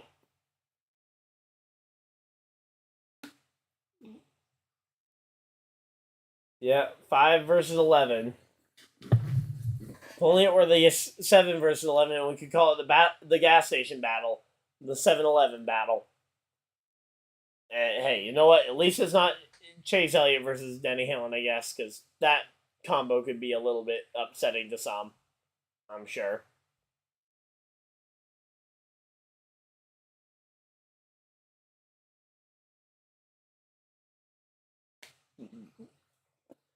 Yeah, I actually talked about that one on my channel when it happened, but yeah, Denny Hamlin treated him just like Ross Chastain. Chastain had definitely done nothing to deserve that one. And Byron hasn't made the pass on Reddick yet, but as I say, I would certainly like to see Byron go up there and pass Reddick. That'd be nice to see, but I don't know. Right now it's Toyota Chevy. And then it goes for a second Chevy in a row once you get to 5th. But hey, you know what? At least the top 4 are nice and evenly balanced. Where did Kyle Busch end up cycling out? Because I know we had quite a few people interested. So Kyle is 17th now. Chase Elliott 23rd after all that, and Michael McDowell 29th. No, come on. Why did I have to look at that one? But here we go. So we got a long run here to the checkers here.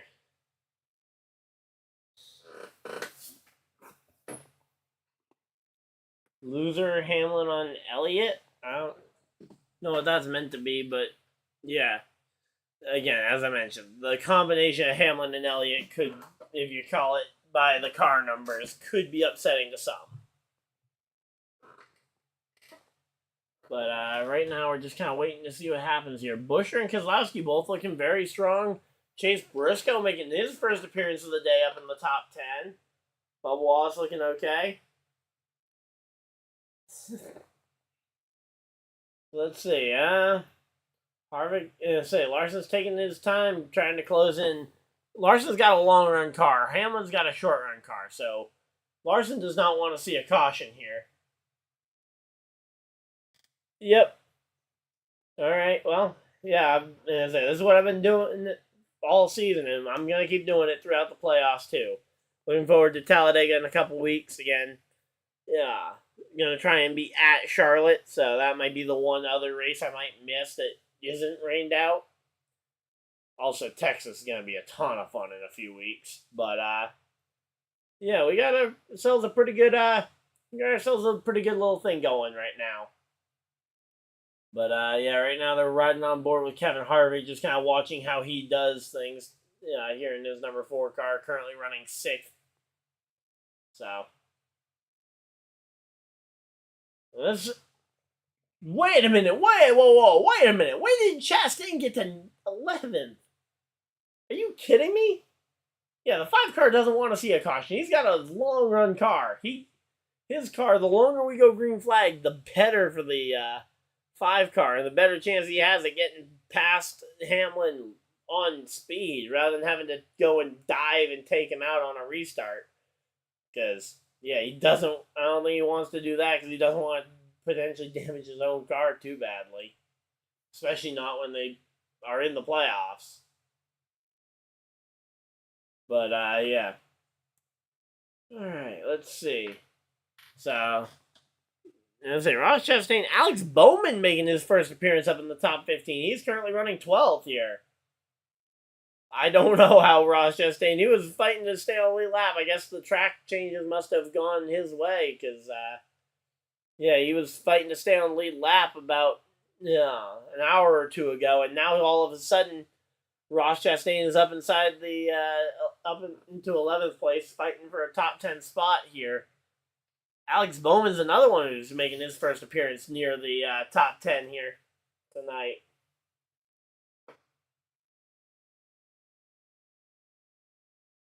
Alright, so...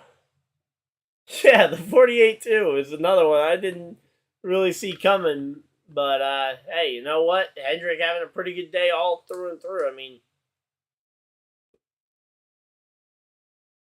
aside from Chase Elliott right now, I mean, Bowman's the third best Hendrick car all the way up in the 12th position. I mean, that's not bad.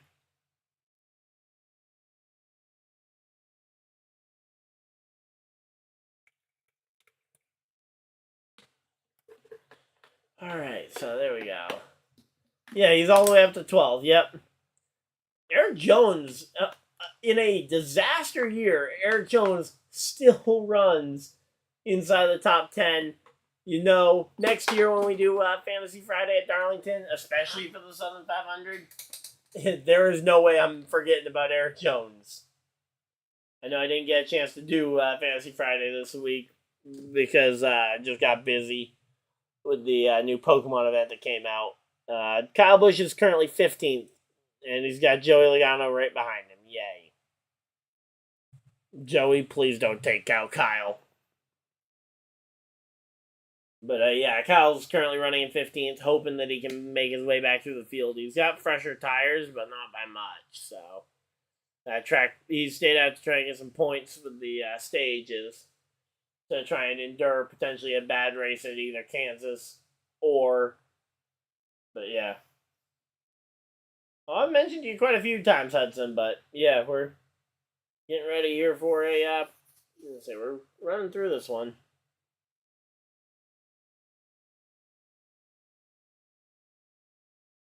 Alright, let's see. So, Bubba up into 8th place. He's been running surprisingly well this evening. I said Bubba just needed to have a solid day, and his playoff run was really going to be made or broken next week when we go to Kansas. If he can have a good day at Kansas, he's probably going to be in a good spot to advance. If he has a bad day at Kansas, then that will pretty much end his playoff hopes for Bubba Wallace. But hey, you know what? Running well at this track will help if he does have a bad day at, say, Bristol or Darling or at Kansas. But I mean, hey, winning beats almost anything here. I mean, hey, if he wins Kansas next week, nothing that happens tonight, nothing that happens next in 2 weeks at Bristol, none of that matters. But, yeah, Keselowski up to 12th now is, not sure who started to fall back there, but Alex Bowman to 11th. And Keselowski's now up to 12th here. Chase Elliott's 19th. Kyle Busch still in 15th. Okay. So who fell out of the top bit? Not sure. I can't figure out who dropped a ton of spots there, but yeah, here we go. There's a super motocross, and yeah, I'm not really overly excited. Chase Elliott is back in. He's making his way through the field. He's currently 19th, which is not the best, but again, we got a long way to go. We're coming up on 100 laps to go. We got 110 to go. I don't think there's really much concern here. I mean, hey, Chase Elliott, he's got plenty of time to make it through the field. He needs to pass 18 cars to get to the win, and he's got 100 laps to do that. He could pass a car like every 10 laps and still be on pace to make it to the front and win the race. He doesn't even need to win the race to advance, so it's not like he desperately needs it because he can't advance out of the playoffs anyway. Alright, so here we go. 108? Yeah, 108 to go, yeah. Oh, uh-oh. Larson got a decent chunk of that fence that time by. Not sure what happened to Larson there, but yeah, he got a ton of fence. Alright, let's see. Wow, we're actually closing in on that number one spot on my overall live streams. That's a nice record to be chasing here. Oh, and hey, my buddy is on playing some Pokemon Doubles with his new team. I can't wait to go watch that after this stream gets done. Well, I'll probably go watch it, hang out in his stream after I get done here before I fall asleep. And wow, we are really starting to climb on that subscriber count. Well, thank you guys for everybody that's subscribed so far tonight, and thank you guys for everybody that's tuned in overall, because this stream is going better than I could have ever imagined. I mean, just keeping an eye on that number one overall stream. Oh, Harvick just made a big pass. Whoa, I was busy checking that. Wait, what happened to Larson? He dropped a lot of spots. He's now back to 5th. I looked down for 1 minute, and what happened to Larson? Did he just smack the fence a ton? Because, yeah, he just dropped a ton of spots here.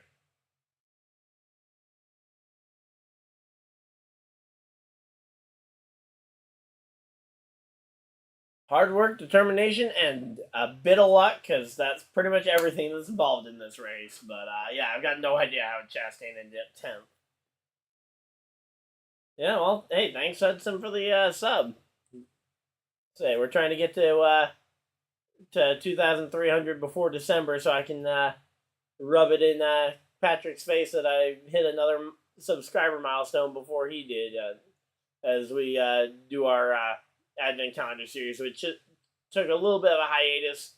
We didn't end up finishing the 2021 version because we got busy, and then we didn't even end up schedules just didn't align that we could do it last year, so it's been a little while since we had a complete Advent Calendar series, but he and I will be back doing that this coming December, so looking forward to that. That'll be some fun off-season content for you guys. But, yeah, hopefully we can bring that one back better than ever. So, everything's running pretty well, actually. In terms of looking at my picks that I had, outside of Kyle Busch not being in the top 5, or not being in the top 10, because he's 15th right now. I need him to gain about 7 spots. I need him about 7 spots up.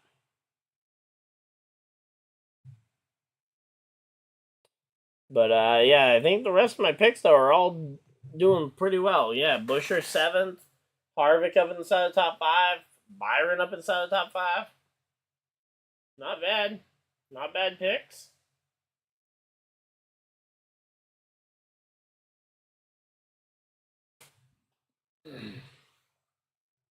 So here we go. Let's see. Let's say we've also been able to just average a ton of people in the stream. Normally, I'm lucky to hit 10 or 15 viewers at any one time. We've been consistently hitting about 19 to 20 as a floor today, which is absolutely unbelievable. And we've been hitting peaks of like 40, 45 people, which is incredible. So thank you guys again for everybody that's tuned in for this one. But oh, my buddy's asking me if I'm awake. Uh-oh. Yes, but I'm streaming.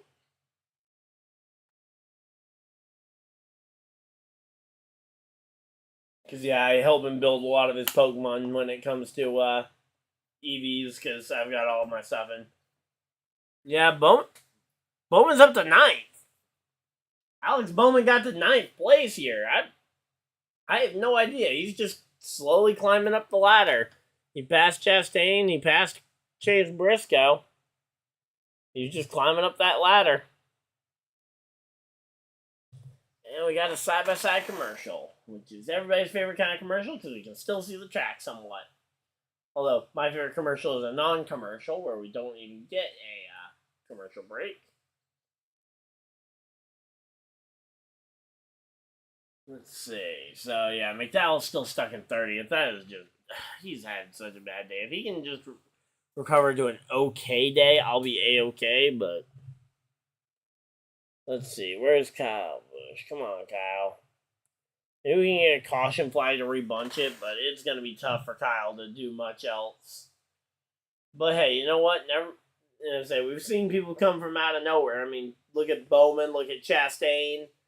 A lot of guys have come out of nowhere to go up towards that top 10. And Kyle Busch, I think, has the car to do stuff once he gets there, too. Just really quickly, I go and let my friend know I'm not available to help him out right now.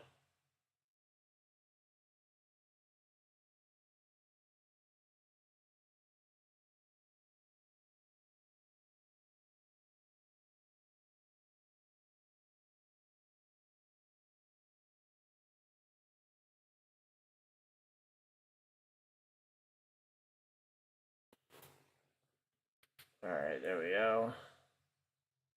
Is Elliott still 19th? Let me quickly go ahead and double check. Oh. Uh-oh. Kyle Busch has come to pit road. So the pit road cycle has... Oh, Kyle Busch is coming off pit road. But the pit road cycle has started. So, I'm going to get back to you on where Chase Elliott is. The thing says he's 13th, but that's... We just started the green flag cycle. So who knows if that is even accurate at this point.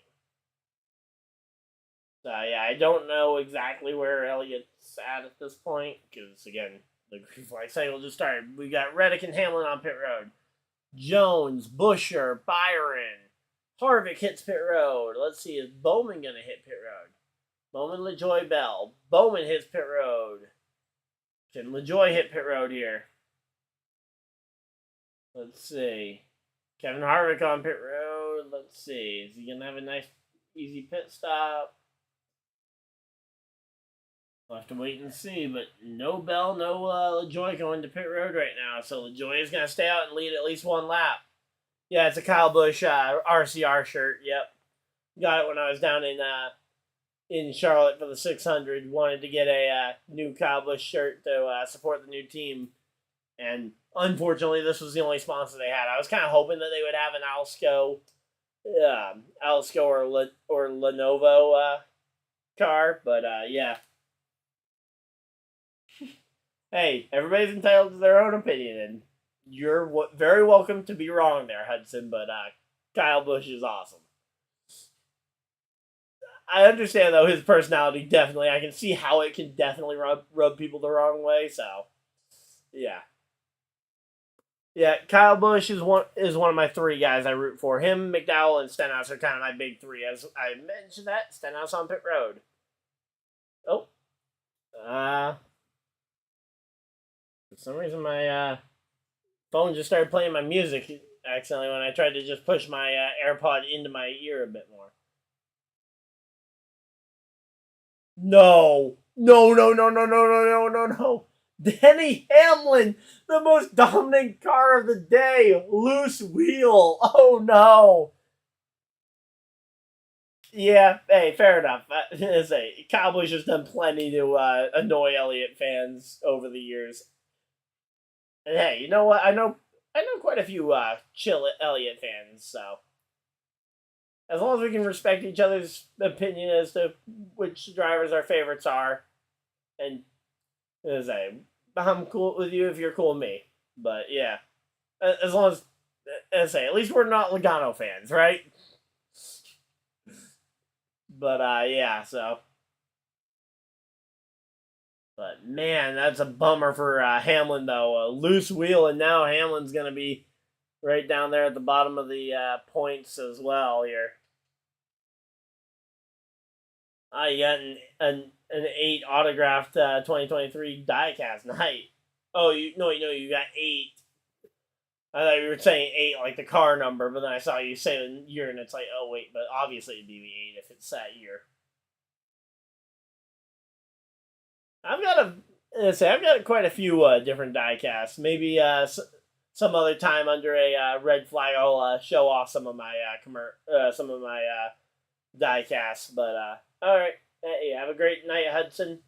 Have a great rest of your day. I'll see you in the next video live stream, or whatever you decide to do with the rest of your night. But we're gonna be continuing with the live stream. So we'll be here if you get back early, but I doubt it. Hopefully this race doesn't last too long, because 91 laps to go. Yeah, I haven't gotten many autographs just because I'm not at the track very often. In fact, this year I've only been to one race, which was the Coke 600. But yeah, I think the one autograph I actually got myself was I got an autograph of Ryan Blaney on his body armor 1/24th scale car. I got that one around here somewhere. Unfortunately, I don't have any diecasts within arm's reach just because I'm kind of in an unusual setup and it's not really a long-term solution right now. But yeah, I was really hoping I would be able to get and I'm still hoping I can end up running into this opportunity, but I've got a Michael McDowell number 34 Caleb car from his from that Daytona race where he was running very well. Want to try and get that one autographed at some point, but trying to run into McDowell at a track is not the easiest thing in the world. But yeah. So Hamlin's free pass position. Back to the actual race. Reddick is now taking over the race lead with Hamlin's pit road issues. So yeah, Hamlin is he's hoping for a caution now because he needs that free pass. Like, luckily, he wasn't one of the guys I was relying on for my picks. I do need Kyle Busch to move up one more spot. Let's see, Byron Harvick, Buescher. Okay, hey, I could be in a really good spot here actually on my picks because I had Kyle Busch finishing 8th or better, Harvick inside the top 10, Byron inside the top. I think I had Byron 7th or better, then Buescher 10th or better, and then Bell outside the top 5, which is pretty much a guarantee at this point. So got some pretty good picks. Honestly, I might have a shot at getting the win twice and 2 in a row.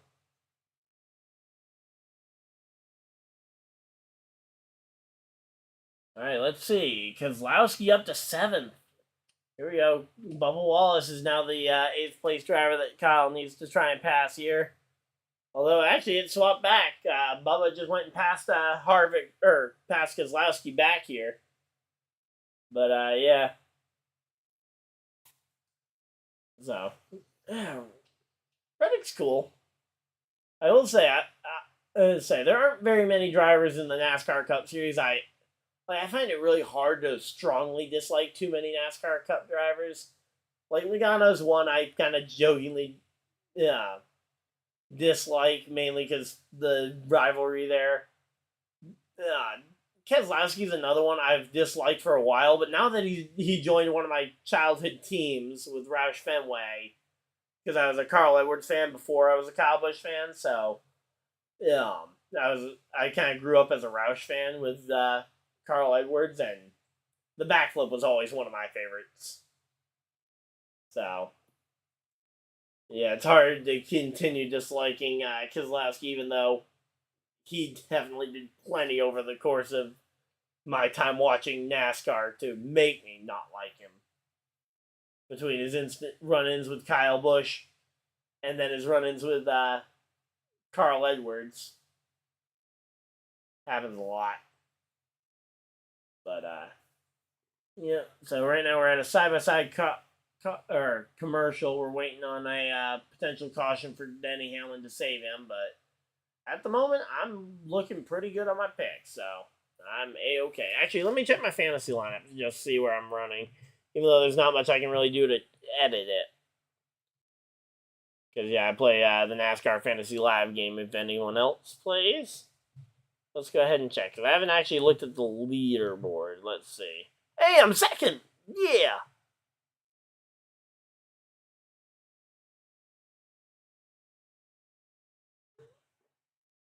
I mean, I'm second by a long way, but I'm second. And I say, my lineup's actually looking very good outside of the bottom half where I picked Bell over Reddick, and I picked Hamlin over Harvick. So my bottom half isn't looking too good, and that's really where I'm losing out, I think, on the NASCAR Fantasy Live game.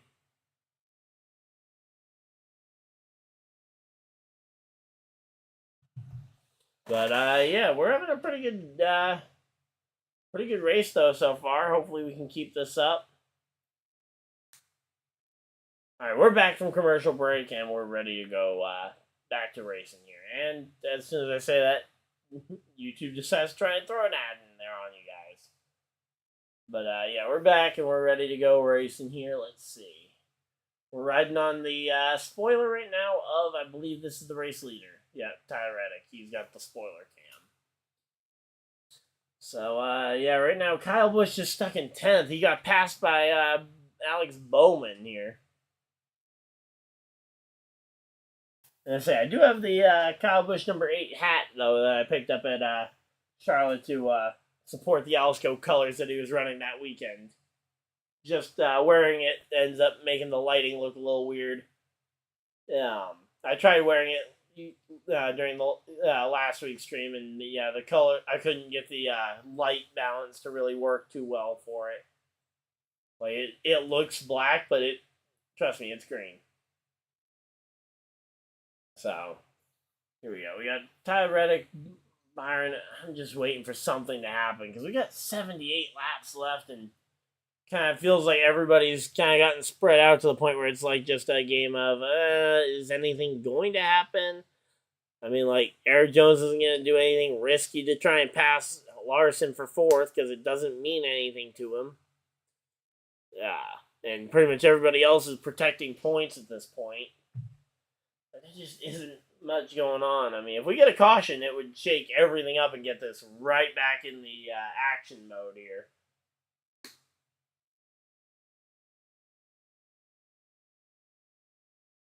So they're showing the animation of how the locking pins work and how the wheels get left loose with because with one lug nut, you'd imagine leaving a wheel loose wouldn't happen very frequently, but yeah.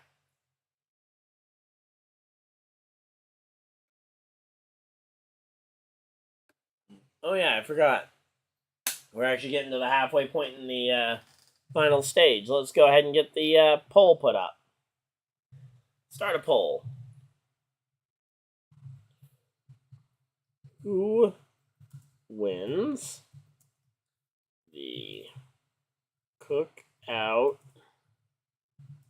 Southern 500?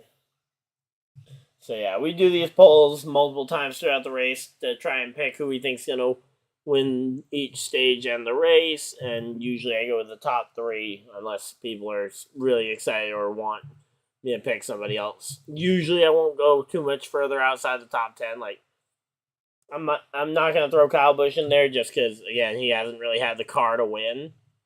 Now I want to have just a dead square. Oh, JJ Yeley going really slow in the middle of pack. No caution though, which is impressive.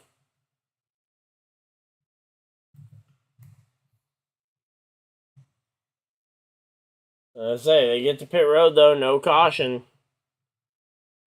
But yeah, he scraped the wall a long way, and ooh, yep, that's a lot of contact. I'm really surprised that didn't end up bringing out a yellow. Watch, they're not going to fix the car right, and then it will bring out a caution anyway.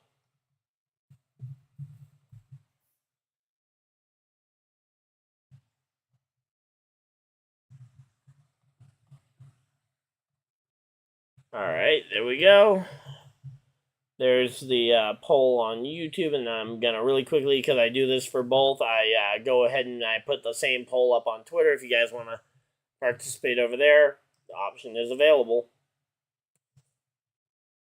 I like to always try and give you guys multiple options on how to engage, not to mention if people aren't watching the stream.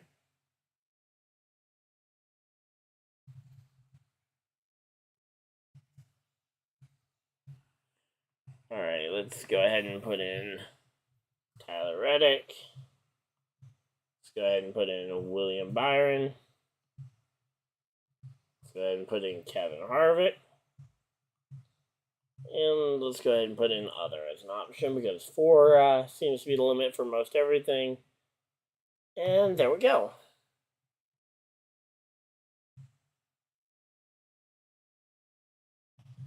Alright, so there we go. Got the poll put up there on Twitter along with the YouTube stream. So, of course, let me know who you guys think is going to win this race. We got all your options up there for you guys. So, if you guys think someone's going to get it, let's see. Man, this race has been wacky. I mean, Stenhouse has been looking good. Now he's back down below the cut line again. So, we'll have to wait and see. But let's say he looked like a car who could potentially look like an advancing one. He's done well at Bristol as well, so if he can just get to Bristol with a shot, maybe he can make something happen. But he certainly is. I have him penciled in as a missing the playoff driver. McDowell though in 23rd place, he could get up here and try and earn some points at the end of the race. Here we go. Let's see. All right, we're starting. It's starting to get late, so let's say no shock that the amount of people watching is starting to dip a little bit. Not to mention we've been just kind of talking here, hanging out. But here we go. Let's see. We're settling back in though. There's just not much going on. I mean, oh, there we go. Byron versus Harvick. There's a good fight. Harvick looking the inside here. Harvick, he's got a corner on him. I say it looked like, I don't know if Byron just lifted or if he got a piece of the fence, but Byron just lifted way out of the gas there. Harvick takes the spot. Harvick up to second place and now tries to set sail for the number 45 car. So here we go. Yeah, a lot of, they've been green flag for a long time. When was their last pit stop? So their last pit stops were around lap 170, or 270, which means we're in about 10 laps or so, we should see everybody kind of hit pit road yet again for another round. So they're going for another quick ad break if it's full screen. Okay, no, it's going to be side by side. I was going to say, if it's full screen, I might go use the bathroom one more time, but we are side by side, so here we go. Alright, let's see what we got.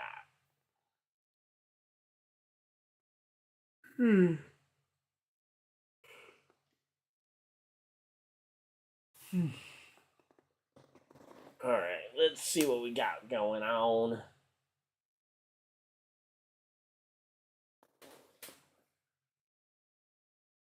So Kyle Busch still stuck in 10th. I need him up 2 spots by the end of the race. So honestly, not a big deal, but would be awesome if I could get the win twice in a row.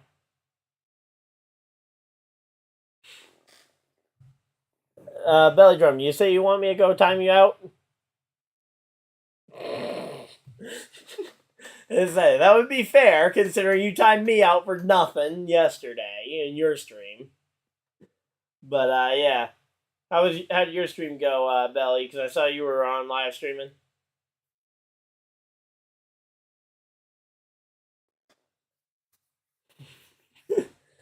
Yeah, we've actually had quite a few people popping into the stream so far. We're at 2,580 views on the stream, so not bad. But yeah, thank you for popping in your Belly Drum. We're currently at we're up to the second. We're making a lot of ground on that for the #1 overall most viewed stream on my channel. So we're making some progress here. You're getting screen peeked. Yeah, on ranked? Are they like just? I'm guessing hackers just kind of waiting out the game time and then counter picking your move, or were you battling fans and they were watching the stream and screen peeking? Because that was the old screen peeking. But, yeah, right now we're in a side-by-side commercial break, just kind of waiting. Ooh, Harvick has gotten to the back bumper of Tyler Reddick, as Tyler Reddick's been stuck in traffic. Here we go. Tyler Reddick through wide to the bottom as they come back from commercial break there. Okay, yeah, you're streaming your doubles team. Okay, yeah. I kind of figured that. I saw what you were streaming. I just wasn't sure if it was ranked or if you were just matching up with random fans to help test your doubles team out, because both are very reasonable. Oh! Yeah, Reddick made a lot of contact apparently while we were at commercial break with the 51 of Ryan Newman. Ryan Newman, hey, there's a reason he's been quoted as being harder to pass than a kidney stone. I mean, he is literally the moving roadblock. And then Blaney and Carson Hocevar are getting into it as well here in the mid-pack.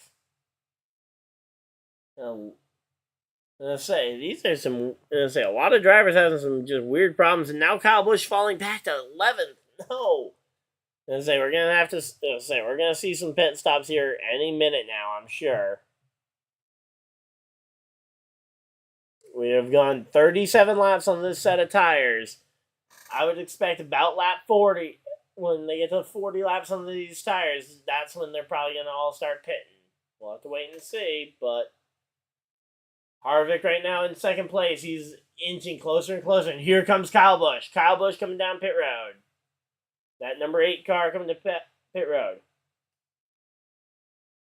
Want to make a bet? What bet? Let's hear the terms before we go ahead and make this one.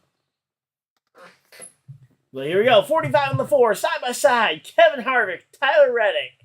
Side by side for the race lead. Let's see. Harvick has at least made him say. There's no way Reddick doesn't know that Harvick's there now. And he knows that Harvick is a threat here. But Reddick manages to hold on to the lead so far. And there we go. Kyle Busch coming back out onto the track.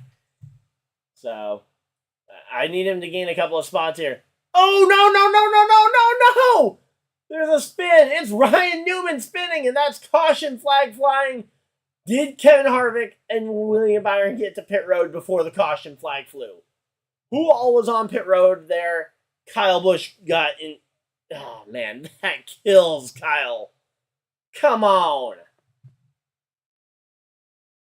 Yeah, depending on when they threw the yellow officially, we'll have to wait and see on this one as to if Harvick gets a penalty here for stopping, because he may have entered a closed pit road. But if he got on pit road before it closed, oh man, that blows. Come on. We'll have to wait and see, because, let's see, can we pan this shot a little bit to the left, NASCAR? I mean, I get it, you're focusing on this. And I'm watching for the lights. Okay, lights were on. Yeah, no, Harvick missed it. Harvick entered a closed pit road here.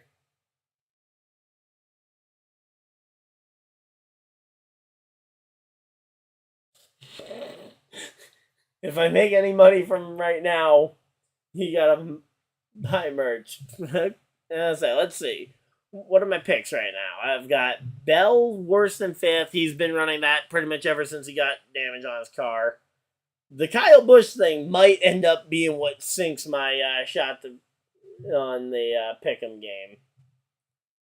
Because, I was hoping I could get the pick'em to... I was going really well before this caution flag. We'll have to wait and see how it all cycles out after this one. But, man, this hurts. But, we'll see. I gotta see where my... we'll have to wait and see where... what's up with Kyle. Is he a lap down? Let me see. Kyle's a lap down. That's gonna... Now, he should be able to take the weight... All the guys who are a lap down... Oh, come on. McDowell's a lap down, too. So they should all get the wave around. Stenhouse should be the free pass, so... There should be a lot of people getting back on the lead lap, but, man, that's annoying.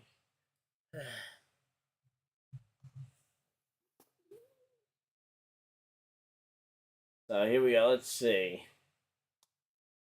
So, Kyle Larson in his pit box. He's working on his stop. 9.4 seconds for Larson. 9.9 for Byron. 9.3 for Chris Buescher's pit stop. He gets out in front of William Byron. We'll have to wait and see how they all merge. It looks like it's going to be Larson, Reddick, Buescher, Byron, Keselowski, Bowman, Bubba, then Chastain, Suarez, and Jones rounding out the top 10. But, man, that's a bummer. Because, again, that's going to make it that Kyle has to fight his way through the entire field again for the, third time tonight. Man. But, yeah, we'll have to wait and see if he can even get back on the lead lap before I can even start thinking about winning the pick'em again.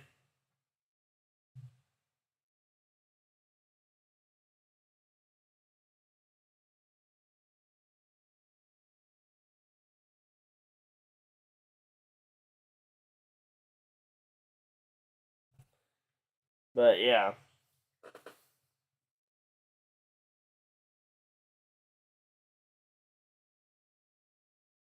You know what? Hey, I'll take you up on that belly, Durham. I think it's fair enough. I mean, hey, if I win it 2 days in a row, that would be pretty lucky.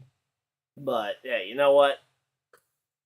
It might be possible. We're going to have to wait and see what happens. We're going to have to wait and see what the official list of penalties are for people who pit under the yellow, too, because that could also be another thing that sinks my boat. Because Harvick was one of mine that I had picked for a top 10 day. Need at least 9th or better. And he, I believe, is for sure getting a penalty. But, yeah.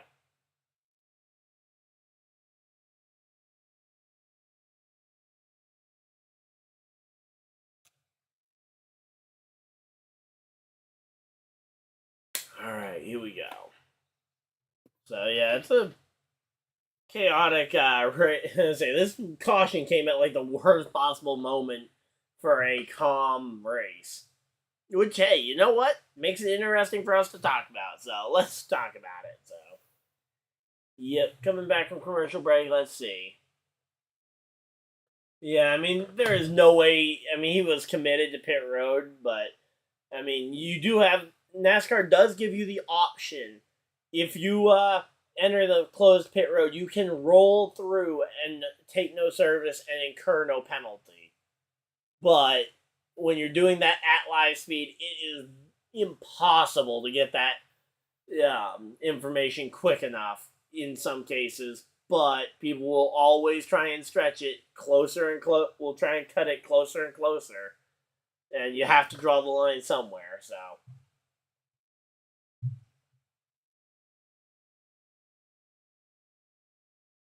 Wait, the 45 was trying to come to pit road from there?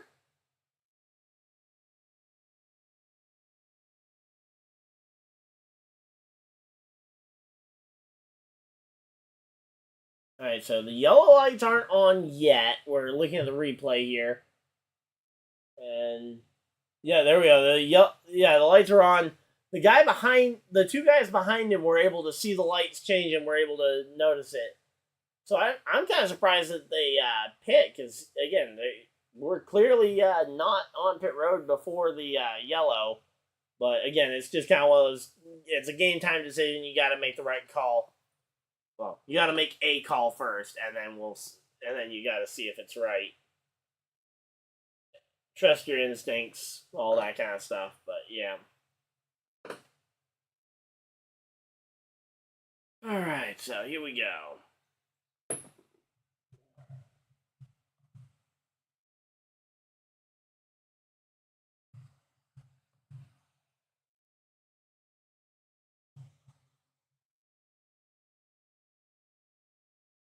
So, yep. We're really closing in on that 3,000 mark to become the most popular stream on my in my channel's history here. So, thank you guys for everybody that's tuned in here. And we're getting ready for the run to the checkers here. Let's see. Bubba Wallace and Christopher Bell. 2 points above the cut line, 2 points below the cut line for that battle. Stenhouse only minus like 4 points there as well. That's a close one. Of course, this isn't the cut night. 2 weeks from now, Bristol Motor Speedway. That's the cut race for who is going to be the driver to get cut from the playoffs. But it's always kind of that thing you got to ask yourself is, who's going to get that one there?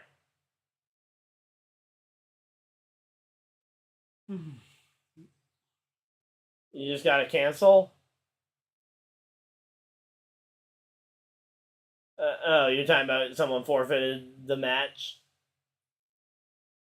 Makes sense. A lot of the strategies you and I end up cooking up forced forfeits all the time. But I don't know if you were listening, Belly Drum, but I will take you up on your bet that you wanted. I think it's a fair enough bet, especially because it would mean I would have won 2 in a row. So here we go. Lights are off on the pace car. Going green this time. 52 laps to go.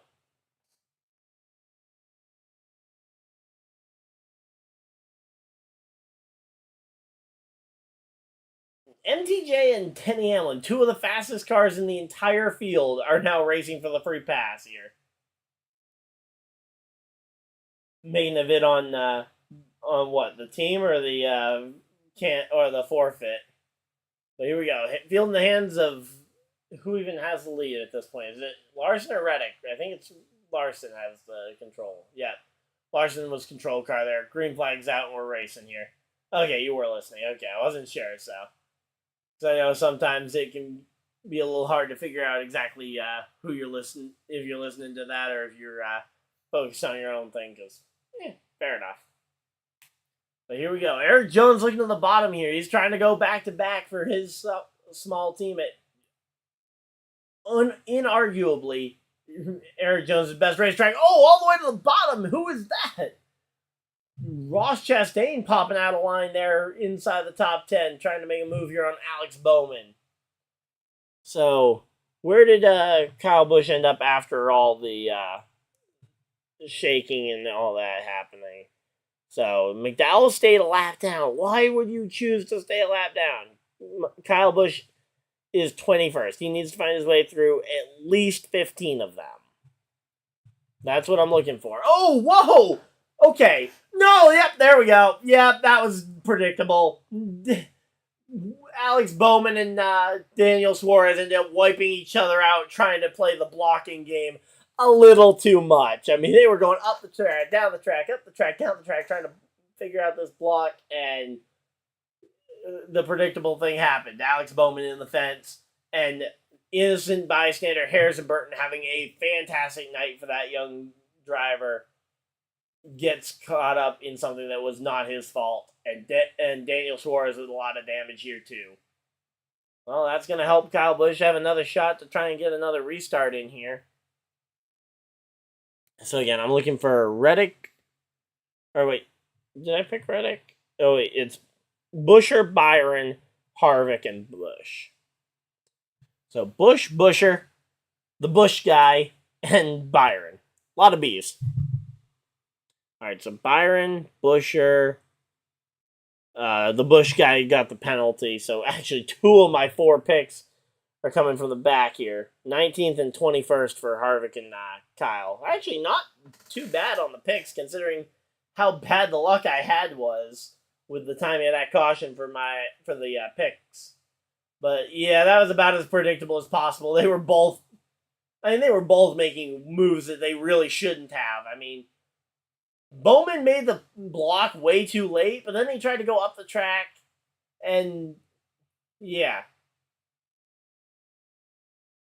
Yeah, there was just, you can't make 4 blocks in one straightaway and expect to have both of the cars still intact by the end of the corner. That's just a mess. At least Eric Jones got his way through that, because I would have hated to see him caught up in this. One of his best tracks for a team that has 2 drivers. In fact, do they have both cars outside in terms of the owner standings? Let's see. Owner standings. Let's see.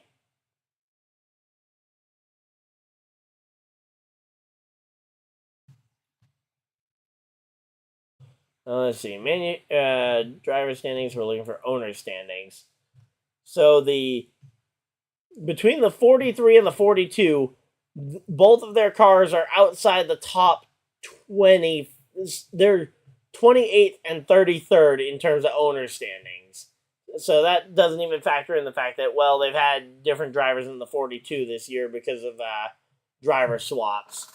So, I mean, come on. That's a small team who's been having a really bad season. And they just got really lucky that their driver didn't get wrecked on one of his best days at one of his best tracks. Yeah, I mean, again, at some point, Suarez probably should have made a more aggressive move to try and get out from behind the Bowman. Or even while you're down low, just tap the brakes just a little bit to get off of his rear bumper. I mean, there's probably 50 things he probably could have done, but the problem is trying to think of exactly which thing to do in the heat of the moment, and it ends up with a couple of wrecked race cars. But luckily, I don't think either driver's injured outside of maybe their pride, because, yeah, that happens. We'll have to wait and see. So they're working on the 48 car. They're going to try and get the 48 back out there. The 99 is officially done for the day.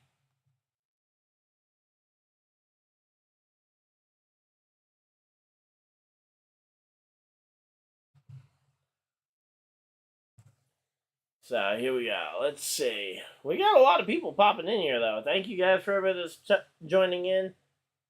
But, oh yeah, no way that 99 car could, yeah, so that's a broken axle on the 99.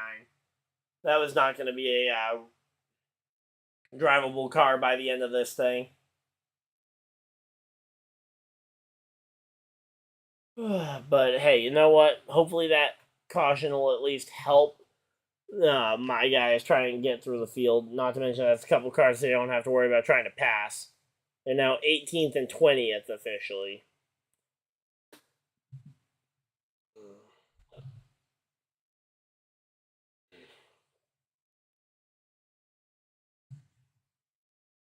Oh, man, here we go. So yeah, right now we're just kind of waiting it out because they can't obviously open up pit road yet because they're worried that the 48 potentially either drop fluid or other debris on the entrance because of pit road, and they don't want to send cars down there when it's not safe. So we're just kind of waiting it out here, waiting for the pit road to be clear. So pit road's not open, which means that if the 48 was able to get back out there, they would incur a penalty. But it's just kind of one of those penalties that they accept because the penalty is not worse than the result. Because the result would be a much more damage on the car than it would be for for just taking the tail end of the field. Even if they get told it's a lap penalty, I think it's still way worth it to come in early rather than trying to ride around and potentially end your day. So we got we got a little over 40 laps to go here, getting ready for the run to the checkers. And are they opening pit road this time or no? And they decided to show us the crowd, which, hey, you know what? A sellout crowd is a sellout crowd. That is an amazing thing to see. We love seeing 42,000 people here at the Darlington Raceway, and pit road's open. So, not everybody coming to pit road, but we got quite a few people, especially mid-pack, coming down pit road. So, Chase Elliott, Ryan Blaney, Eric Jones also comes down pit road. And there we go. So, Blaney, Logano getting their pit stops done. They aren't showing the time, so I don't know how fast they're doing them, but there we go. The 9 cars in and out of his pit stall. Now we're just kind of waiting to see what everybody else has for track position here. All right. So 9th on back is about where they all came down pit road, including the 8 of Kyle Busch, the 20 of Christopher Bell, and again, I don't want to see the Christopher Bell up there, and mainly because I picked him to finish outside the top 5, so if he can just stay outside the top 10 and stay irrelevant, that'd be great. Is he on lead lap? Let's see. Where is the 20 at? We'll have to wait and see, but the 20 is on lead lap in 15th. Okay, I just need him to not gain 10 spots. But they're going to a commercial break. I'm going to go use the bathroom, and I will be right back, guys.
Alright, and we are back from this, and we should be back from commercial break momentarily.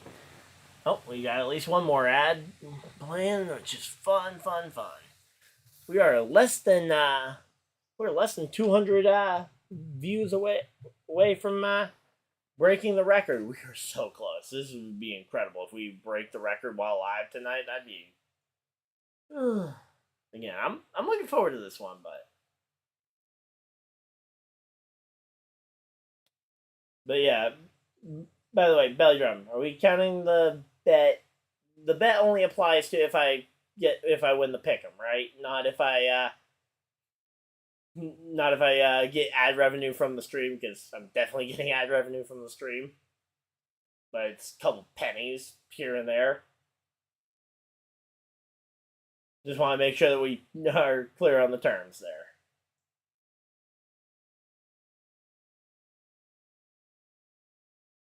But yeah, we're getting ready for this one. There we go.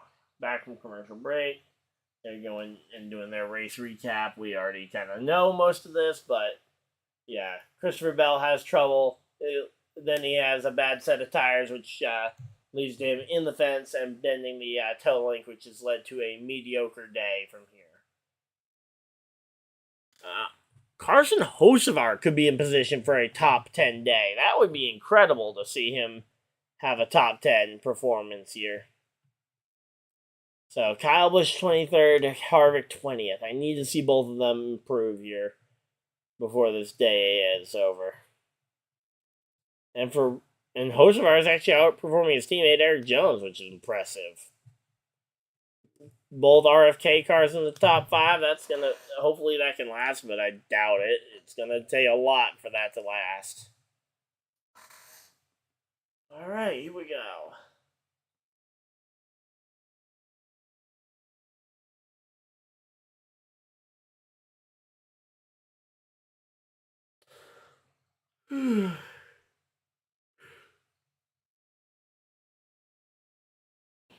Here we go. All right, they've done the choose cone and they're doubled up, ready to go racing. Green flag of the line next time by. Green flag will be out when they come back around. Let's see. So 12 points out for McDowell, 6 for Stenhouse, and then we got Harvick and Logano both on the outside looking in. I hope Kyle can find his way through this field. Him and Harvick both. If they can get back up into that top 10, that'd be amazing.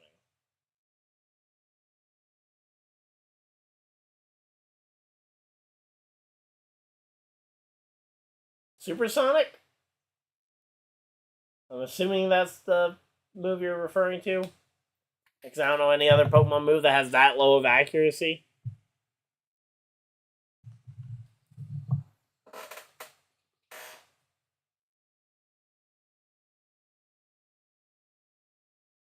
Alright, let's see. Lap since last pit. We are all doubled up and ready to go racing. Pace car dives for cover, and we are ready to go racing. We've got RFK on the inside. Kyle Larson and Tyler Reddick on the outside. Here we go. Let's see. We got 2 of the best drivers on the high line running the high side here. Green flags in the air, and they are racing it. They are racing one more time here. Reddick, not a great start, but neither does Kevin Harvick. I assumed Kevin Harvick was behind him at least. He got no help, though, from his teammate here.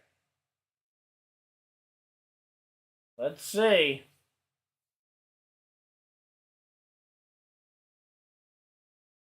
Bubba Wallace on the bottom of 3 wide here. I don't know what he's necessarily thinking here, but maybe it'll work out for him. Chastain up inside the top 10. Nice to see him up there. Wasn't exactly expecting that. Carson Hocevar up in the top 10. So here we go. Man. Yeah, Bubba's not wanting to give up that spot too easily here. Bubba taking back 6th place from the one of Chastain here.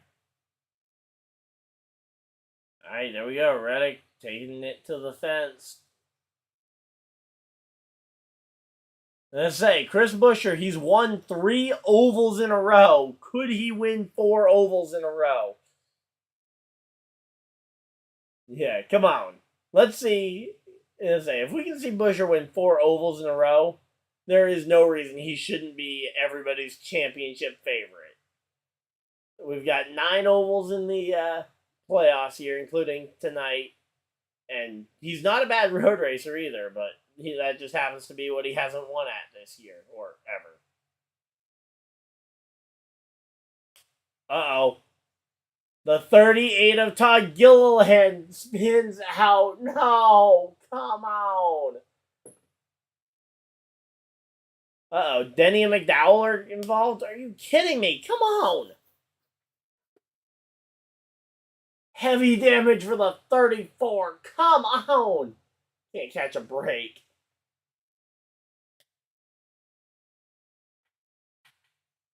How's it going, Marquise? You caught me at a really bad time because I just saw one of my guys just got completely wiped out, and I still don't know what happened to him. What happened to Michael McDowell here? Come on. All right, so you had Carson Hocevar try to find his footing there, and then I'm not sure what happened. I'm still not sure what happened. And then Denny Hamlin got blocked and got tagged in the damage and ended up spinning back up in front of Michael McDowell. So, what? Oh. Let's say, so Kyle Busch and somebody else made contact with Todd Gilliland, ultimately got him all over the place. He started to spin, tagged the I mean, my pre-race pick was Kyle Busch going from last to first. I say I have not seen that kind of speed from him to win this thing when he got to the top 10. If he can just have a 7th to 8th place day, I'll be A-okay. But, yeah. The biggest thing, though, is just, man, these playoffs have gone. There's a lot of drivers who have had really bad days here, but Michael McDowell's definitely out here.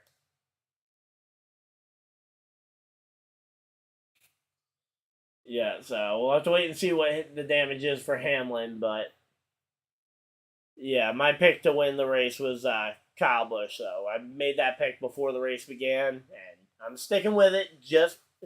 I'm sticking to my guns.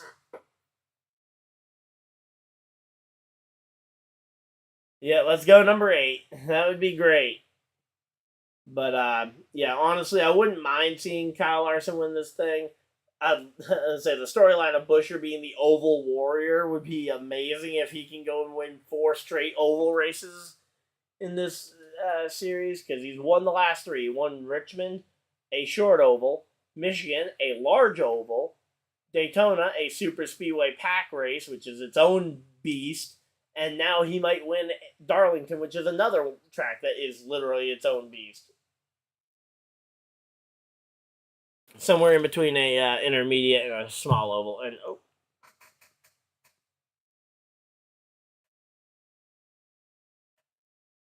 there we go. Alright, let's see. So yeah, I put in some picks on a pick'em game just to see if I could go ahead and win. So I need Byron to finish 7th or better, Kyle Busch 8th or better, Bell needs to stay 5th outside the top 5. And then Harvick needs to be 9th or better, and Buescher needs to be inside the top 10. So, some pretty easy picks, I think, as long as none of them get caught up in wrecks, which so far, again, Kyle narrowly evading it. We're also closing in on that record. We're less than 100 views away from tying the record of most views in a live stream, and I don't know if that all came while it was live, but this one will have come all while it was live so far. So, since we're still live. But yeah, we ended up having a red flag for a little while there because the lights on the infield were out. So they couldn't see on the apron whether or not there was debris and stuff.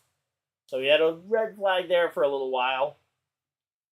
We got Kansas coming up next weekend. Probably going to be a triple header. I'll try and cover all 3 races if I'm available. Definitely going to be doing the Cup race at the very least. But, yeah, so been doing this all season long. Finally starting to gain some traction and starting to learn how to do this well. Oh, is McDowell going to drive this thing out onto the track? Talking to Harrison Burton, one of the other drivers who was out early with damage after one of the crashes.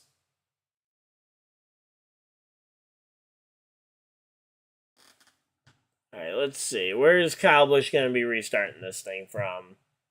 He is restarting 14th, and Kevin Harvick in 15th. I need both of those guys to improve massively. Let's see. Last pit lap.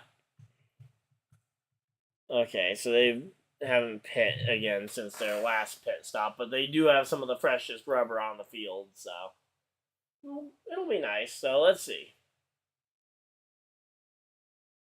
Just kind of waiting out the caution for this thing to come to its end. Yeah, I mean, honestly, that wasn't necessarily that bad of a crash compared to what some of the crashes are, but yeah. I don't know. I mean, I say McDowell will be fine. I'm just gonna say when he's in the playoffs and he's driving for a small team, you can't really afford mistakes, and that one wasn't even really a mistake. That was just a fluke accident there. So Michael McDowell is out of the race, and officially he will not be able to gain any more points. So just hoping that he can maybe survive, because again, the second round lines up so well for McDowell. If he can survive round one, round two will be round two should be a whole lot easier. Now, obviously, round two is never going to be easy because there's only 12 drivers left in. But yeah, now they're talking with Daniel Suarez, who was involved in the earlier accident where he and Bowman were trying to make some aggressive moves there. Bowman went and just made way too many blocks there and ultimately took them both out. But there was also a point where Suarez could have seen the aggression and backed off a little bit to regroup and make another run at him. He had time. I feel like, again, there's stuff that he could have done, but it shouldn't be on the car behind that is attacking to take care of the car that's trying to block and chop the nose off of your car. So, again, I would say 80% of the blame should go to Bowman for that one, but there's at least some blame that can go to Suarez if you really want to assign blame to Suarez. Alright, here we go. Doubled up. Ready to go racing. Larson and Buescher on the front row. Larson's control car. Buescher on the inside. Larson's teammate lines up behind Buescher, though, here. Strange to not see the teammates try and line up together here. Now, granted, he would have had to start in the third row, which is probably why he didn't opt to line up with his teammate. So here we go. Getting ready to go racing here. Let's see. Pace car dives for cover, leaving the field in the hands of the number 5 car for Kyle Larson. And the green flag is out, and oh, whoa, that's a lot of wheel spin for the 5 of Kyle Larson, and that's going to give Chris Buescher a massive shot here. Can he hold on? No, it looks like he's going to end up shuffling into third here, because I don't think he's going to be able to win this side-by-side battle between him and Buescher, or him and Reddick, I mean. And he smartly gives up the battle there so that he can fall into line before the hole gets filled there. So, smart choice there for Chris Buescher, just playing it smart. Save those points, and oh, whoa, that was a big slide there. And man, these guys are trying to wreck, it looks like. Here we go, Reddick and Larson battling it out here. These are two of the most aggressive drivers in the field, and they're two of the most skilled as well, which is why they're able to be so aggressive. And they're both playoff drivers too, which only adds to the aggression level. So here we go. And here we go, Reddick down the front straightaway. He's going to have a big run. Let's see. Battle for the lead. Let's see. Yeah, there's not much that Reddick can really do. He just needs to stay close and wait for a mistake. Because Larson, it's probable that he does make a mistake. So you can just kind of wait it out here and just kind of wait and see what happens. But it's going to be tough here. So, right now, though, again, these guys are some of the best in the series. So, especially the best in the series at the aggressive move. And being able to take care of their opponent when they are making an aggressive move. So, now, not necessarily taking care of them to the point where, oh, you're giving up too much. But making sure you're not completely just dumping them for no reason. And say, yeah, this is one of those tracks he's just yet to conquer. Alright, well, Kyle Busch to 13th. I should have taken...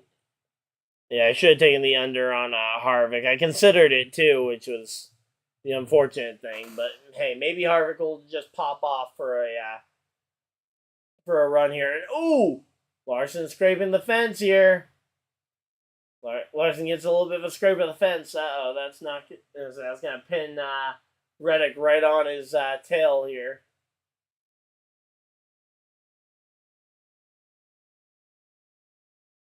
All right, let's see. Man, this is it's a great race. It's going a long time, too.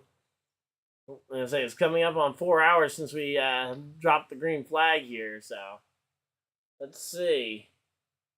Larson right against that, right against the fence. Reddick looking to the inside, trying to make something happen. Let's see what we got going on. Oh, Reddick just smacked the fence. I think Larson might have also hit the fence there, so they're both bouncing off the fence, just trying to ricochet themselves towards the victory here.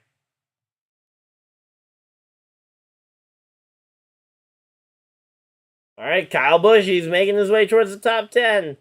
Again, Kevin Harvick's in my big tank right now. I probably should have gone for the under on him. I debated it, but I ultimately had to make a pick before picks locked. So here we go. Let's see.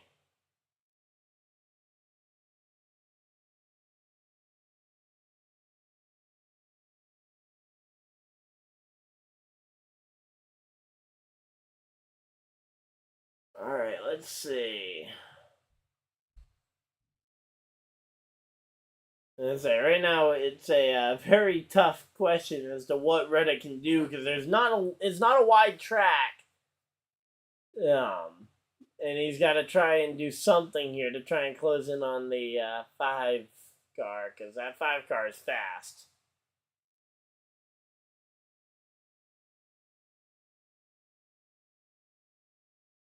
All right, so here we go. Let's see. 23 laps left. 22 to go. Let's see. Can Larson hold on to win his first Darlington race? Or will Reddick be able to steal this one? Buescher's still hanging in the mix here. Let's see. Kyle Busch has dropped back to 13th there. Still no sign of Kevin Harvick moving forward, which is not good.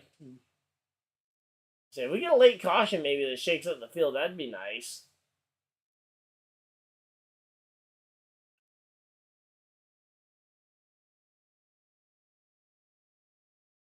All right, so here we go. Let's go. Come on, Harvick. Let's march to this field here. We need you and Kyle both in that top 10. You guys can finish 8th and 9th for all I care. Just make sure you get the right order. But yeah, Kyle Busch trying to make the pass here on Chase Briscoe for 12th here. And I say those two had a really good race in the Xfinity race at Darlington in I think it was 2020. That those two had a amazing race at Darlington. Just after one of Briscoe's toughest times as one of the toughest times for him out of the race car after his wife miscarried the child that they were gonna have. So yeah, rough time for him, but it was nice to see him actually top Kyle Busch in that Xfinity race, considering how decimating Kyle normally is in the Xfinity series. Always nice to see a series regular be able to pick up a win. Speaking of series regulars, we got 2 series regulars in the Cup Series racing it out for the Cup win. So Reddick continuing to try and close in here on Harvick, or on Larson, I mean. I wish he was closing in on Harvick.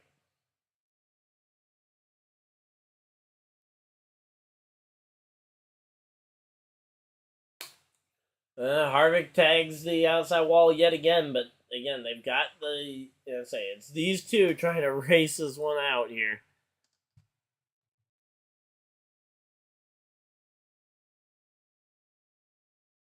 Let's see. Harvick still not gaining any ground here. That is just not good for Harvick here.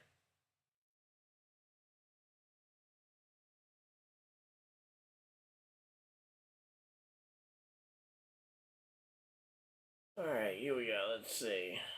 Man, it's getting... this race is starting to drag just a tad bit here.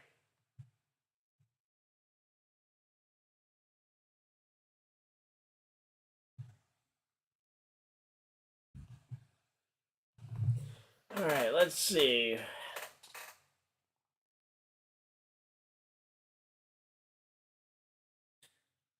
Let's see, Keselowski trying to get ahead of that 22. He's now past the 10 of Eric Jones as well.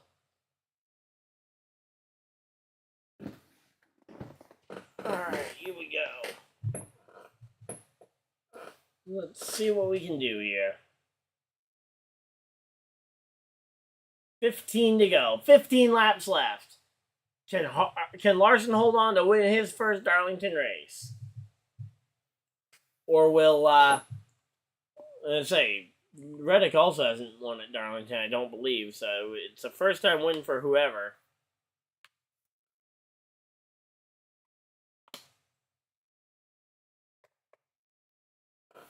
But, yeah, I think, when did they all last pit? Are they good to the checkers?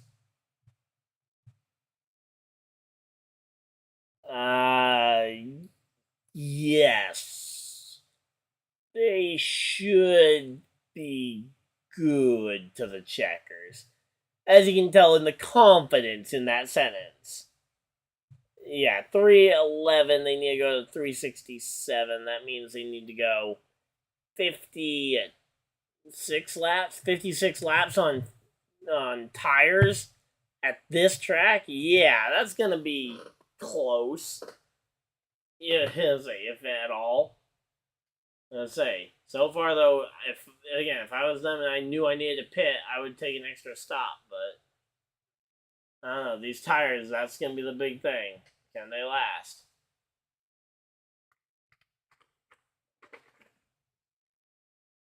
$12 laps to go. I think at this point they're committed. I don't see them pitting at this point and still having a shot at the win.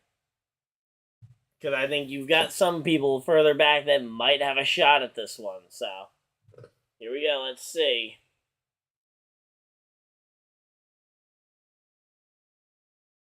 Hey, you know what? The 17 being third, hey, that's pretty good. I know it's not the fourth win in a row on an oval that he wanted, but he's pretty good.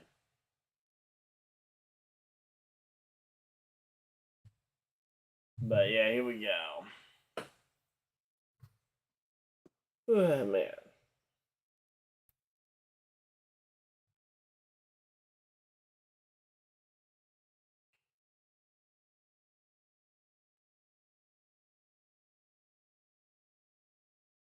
Alright, let's see. Oh, whoa! Reddick got way loose there. I don't know how he saved that. That was a really loose race car there. Again, 10 laps to go. He needs to get that car under control if he wants to make a run at Larson here.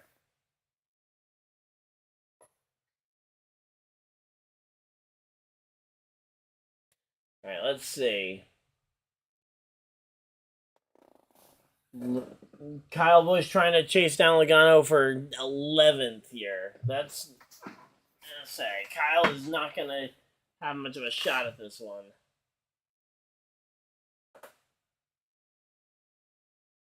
Hey, you know what? Even after McDowell's wreck, he's only 19 out. He's got a shot at this one.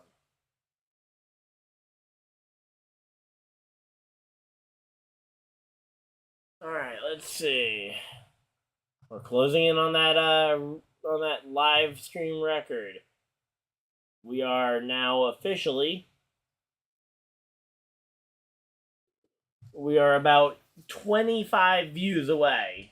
So, if we can get 25 people to pop up in here, we have a shot at the most viewed live stream on my channel's history. And then we can try and beat it next week 3 times. Because we got Trucks, Xfinity, and Cup next week. you get all three to be amazing turnouts, that'd be great. But honestly, if I can just have one good live stream a week, that'd be great. 5-car into the fence again here. He's just tagging the fence with nice small hits. He isn't clobbering the fence at all.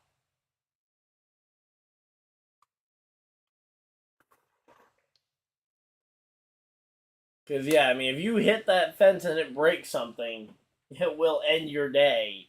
But the problem is that right now, it is also the thing creating most of your speed here. Alright, let's see. What can this 5-car do here? Let's see. You got 6 laps to go here. 6 to go.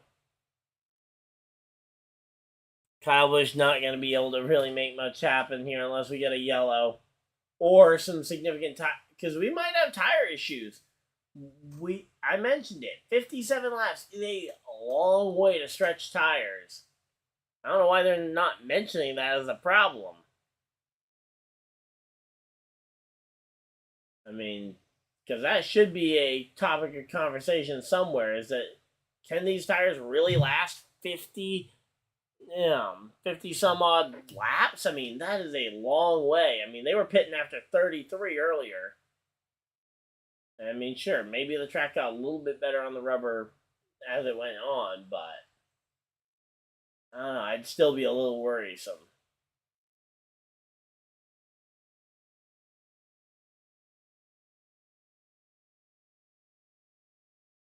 Alright, so here we go. 4 to go here. And right now, at this point, Reddick isn't even having to face, he isn't trying to pass Larson. He's just trying to hold off a hard-charging Larson. He's got to try and hold off Busher here. Let's see. 4 laps to go. Again, most of these playoff guys just trying to get out of here with good points today. The problem is that the more guys that win and lock themselves in. All right, let's see. 3 laps to go. 3 more times around. Can we get there? Only 3 times around. Let's see. Reddick is absolutely struggling for every ounce of. Curious if Larson can even do his. Larson's gonna try and do his full lap burnout. I'm curious to see if that works for him this time. But yeah, here we go. 2 to go. 2 more times around. Can they get to the checkers here, or are they gonna crash on their way here spectacularly? Let's see. Chris Buescher. He is in a position that if the front 2 crash, he could potentially luck his way into a win. Coming off turn 4 to take the white flag. White flag guarantees this race will end. Even if we get a yellow, the yellow flag will end the race at this point. So, yeah, no way. Unless Larson loses it in this final corner, he should be here. Larson, he was a champion of the sport, but he's never won here. Coming off of turn number 4, it's the Southern 500, and it is Kyle Larson winning the Southern 500. Reddick second.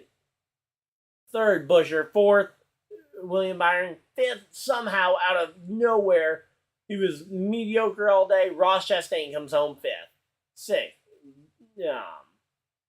6th was Keselowski. 7th, Bubba Wallace. 8th, Chase Elliott. 9th, Ryan Blaney. 10th, Eric Jones. So, I come up short on my pick'em game, so I don't end up getting it. I don't end up winning that, so unfortunate. Oh well. Maybe next week. So, as we normally do, while Larson goes and tries to do his full lap burnout, that I know he's going to try and do, it's going to be tough to do the full burnout lap. I'm going to just go ahead and quickly recap and talk about all the finishes. We already talked about the top 10, so I'm just going to quickly go through them. Larson, amazing end of the day, led 55 laps on the day, ends up winning it, going for the burnout for a full lap. Reddick led 90 laps, ultimately just faded at the exact wrong time, couldn't seem to master the long run. Chris Buescher somehow doesn't lead a lap today, runs extremely well.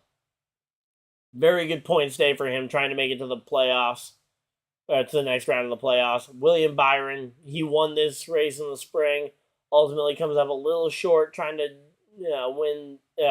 sweep the Darlington races. Ross Chastain comes home 5th, out of nowhere. Great way to save some points there. Then you got Brad Keselowski coming home 6th, driving the number 6 car. Bubba Wallace coming home 7th in the 23. Elliott, too bad he's not in the playoffs. He comes home 8th.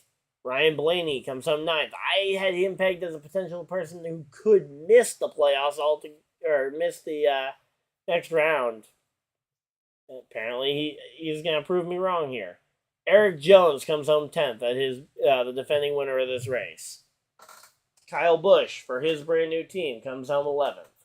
Joey Logano comes home 12th for Team Penske, 13th for AJ Allmendinger, 14th, Eric Almirola, and rounding out the top 15, it's Chase Briscoe.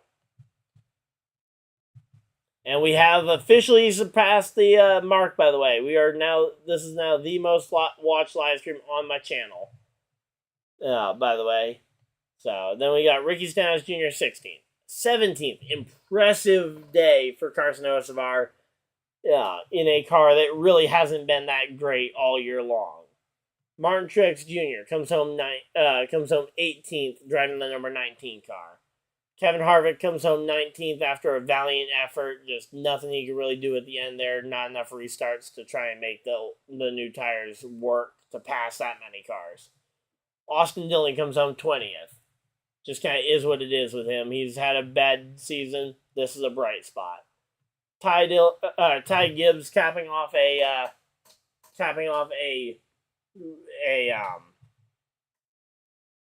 his rookie of the year run with a 21st place run. Obviously, we still got 9 races to go, but he's got it clinched already, the rookie of the year title. Corey LaJoie comes home 22nd. 23rd, Christopher Bell. Bad day for him trying to make the playoffs, but he may still have a shot at the being close in the points just because everybody has some bad days. Justin Haley, 24th. He's getting ready for a new team next year. Denny Hamlin, still no word on what he's going to be doing next year, but he comes home 25th as a playoff driver. That's going to really hurt, but again, similarly to a lot of these drivers, his day will be made a little bit better by the fact that everybody else had a tough time. Todd Gilliland, he got wrecked late. He ends up finishing the race 1 lap down, 26th place. Ryan Newman, after his crash, ends up coming back to finish only 2 laps down in 27th place. Ryan Preece, 10 flips last week, comes back, finishes the race 28th place, 3 laps down. Ty Dillon, driving the number 77 car, comes home 29th, 3 laps down. J.J. Yaley, driving the number 15 car, comes home 5 laps down in 30th. Austin Cindric comes home 6 laps down, the last car to be running at the finish of the race in 31st place. Then Michael McDowell out the race, 38 laps down, finishes 32nd. Alex Bowman 33rd, 45 laps down. Suarez 34th place, 47 laps down. Harrison Burton finishes in the 35th spot, 49 laps down. And BJ McLeod finishes 157 laps down in 36th place. So that's a quick rundown through your entire finishing order from the NASCAR Cup Series race here, the CookOut Southern 500. Just listening to Larson's interview here at the front stretch just to see if there's any last points I want to make before I sign off, but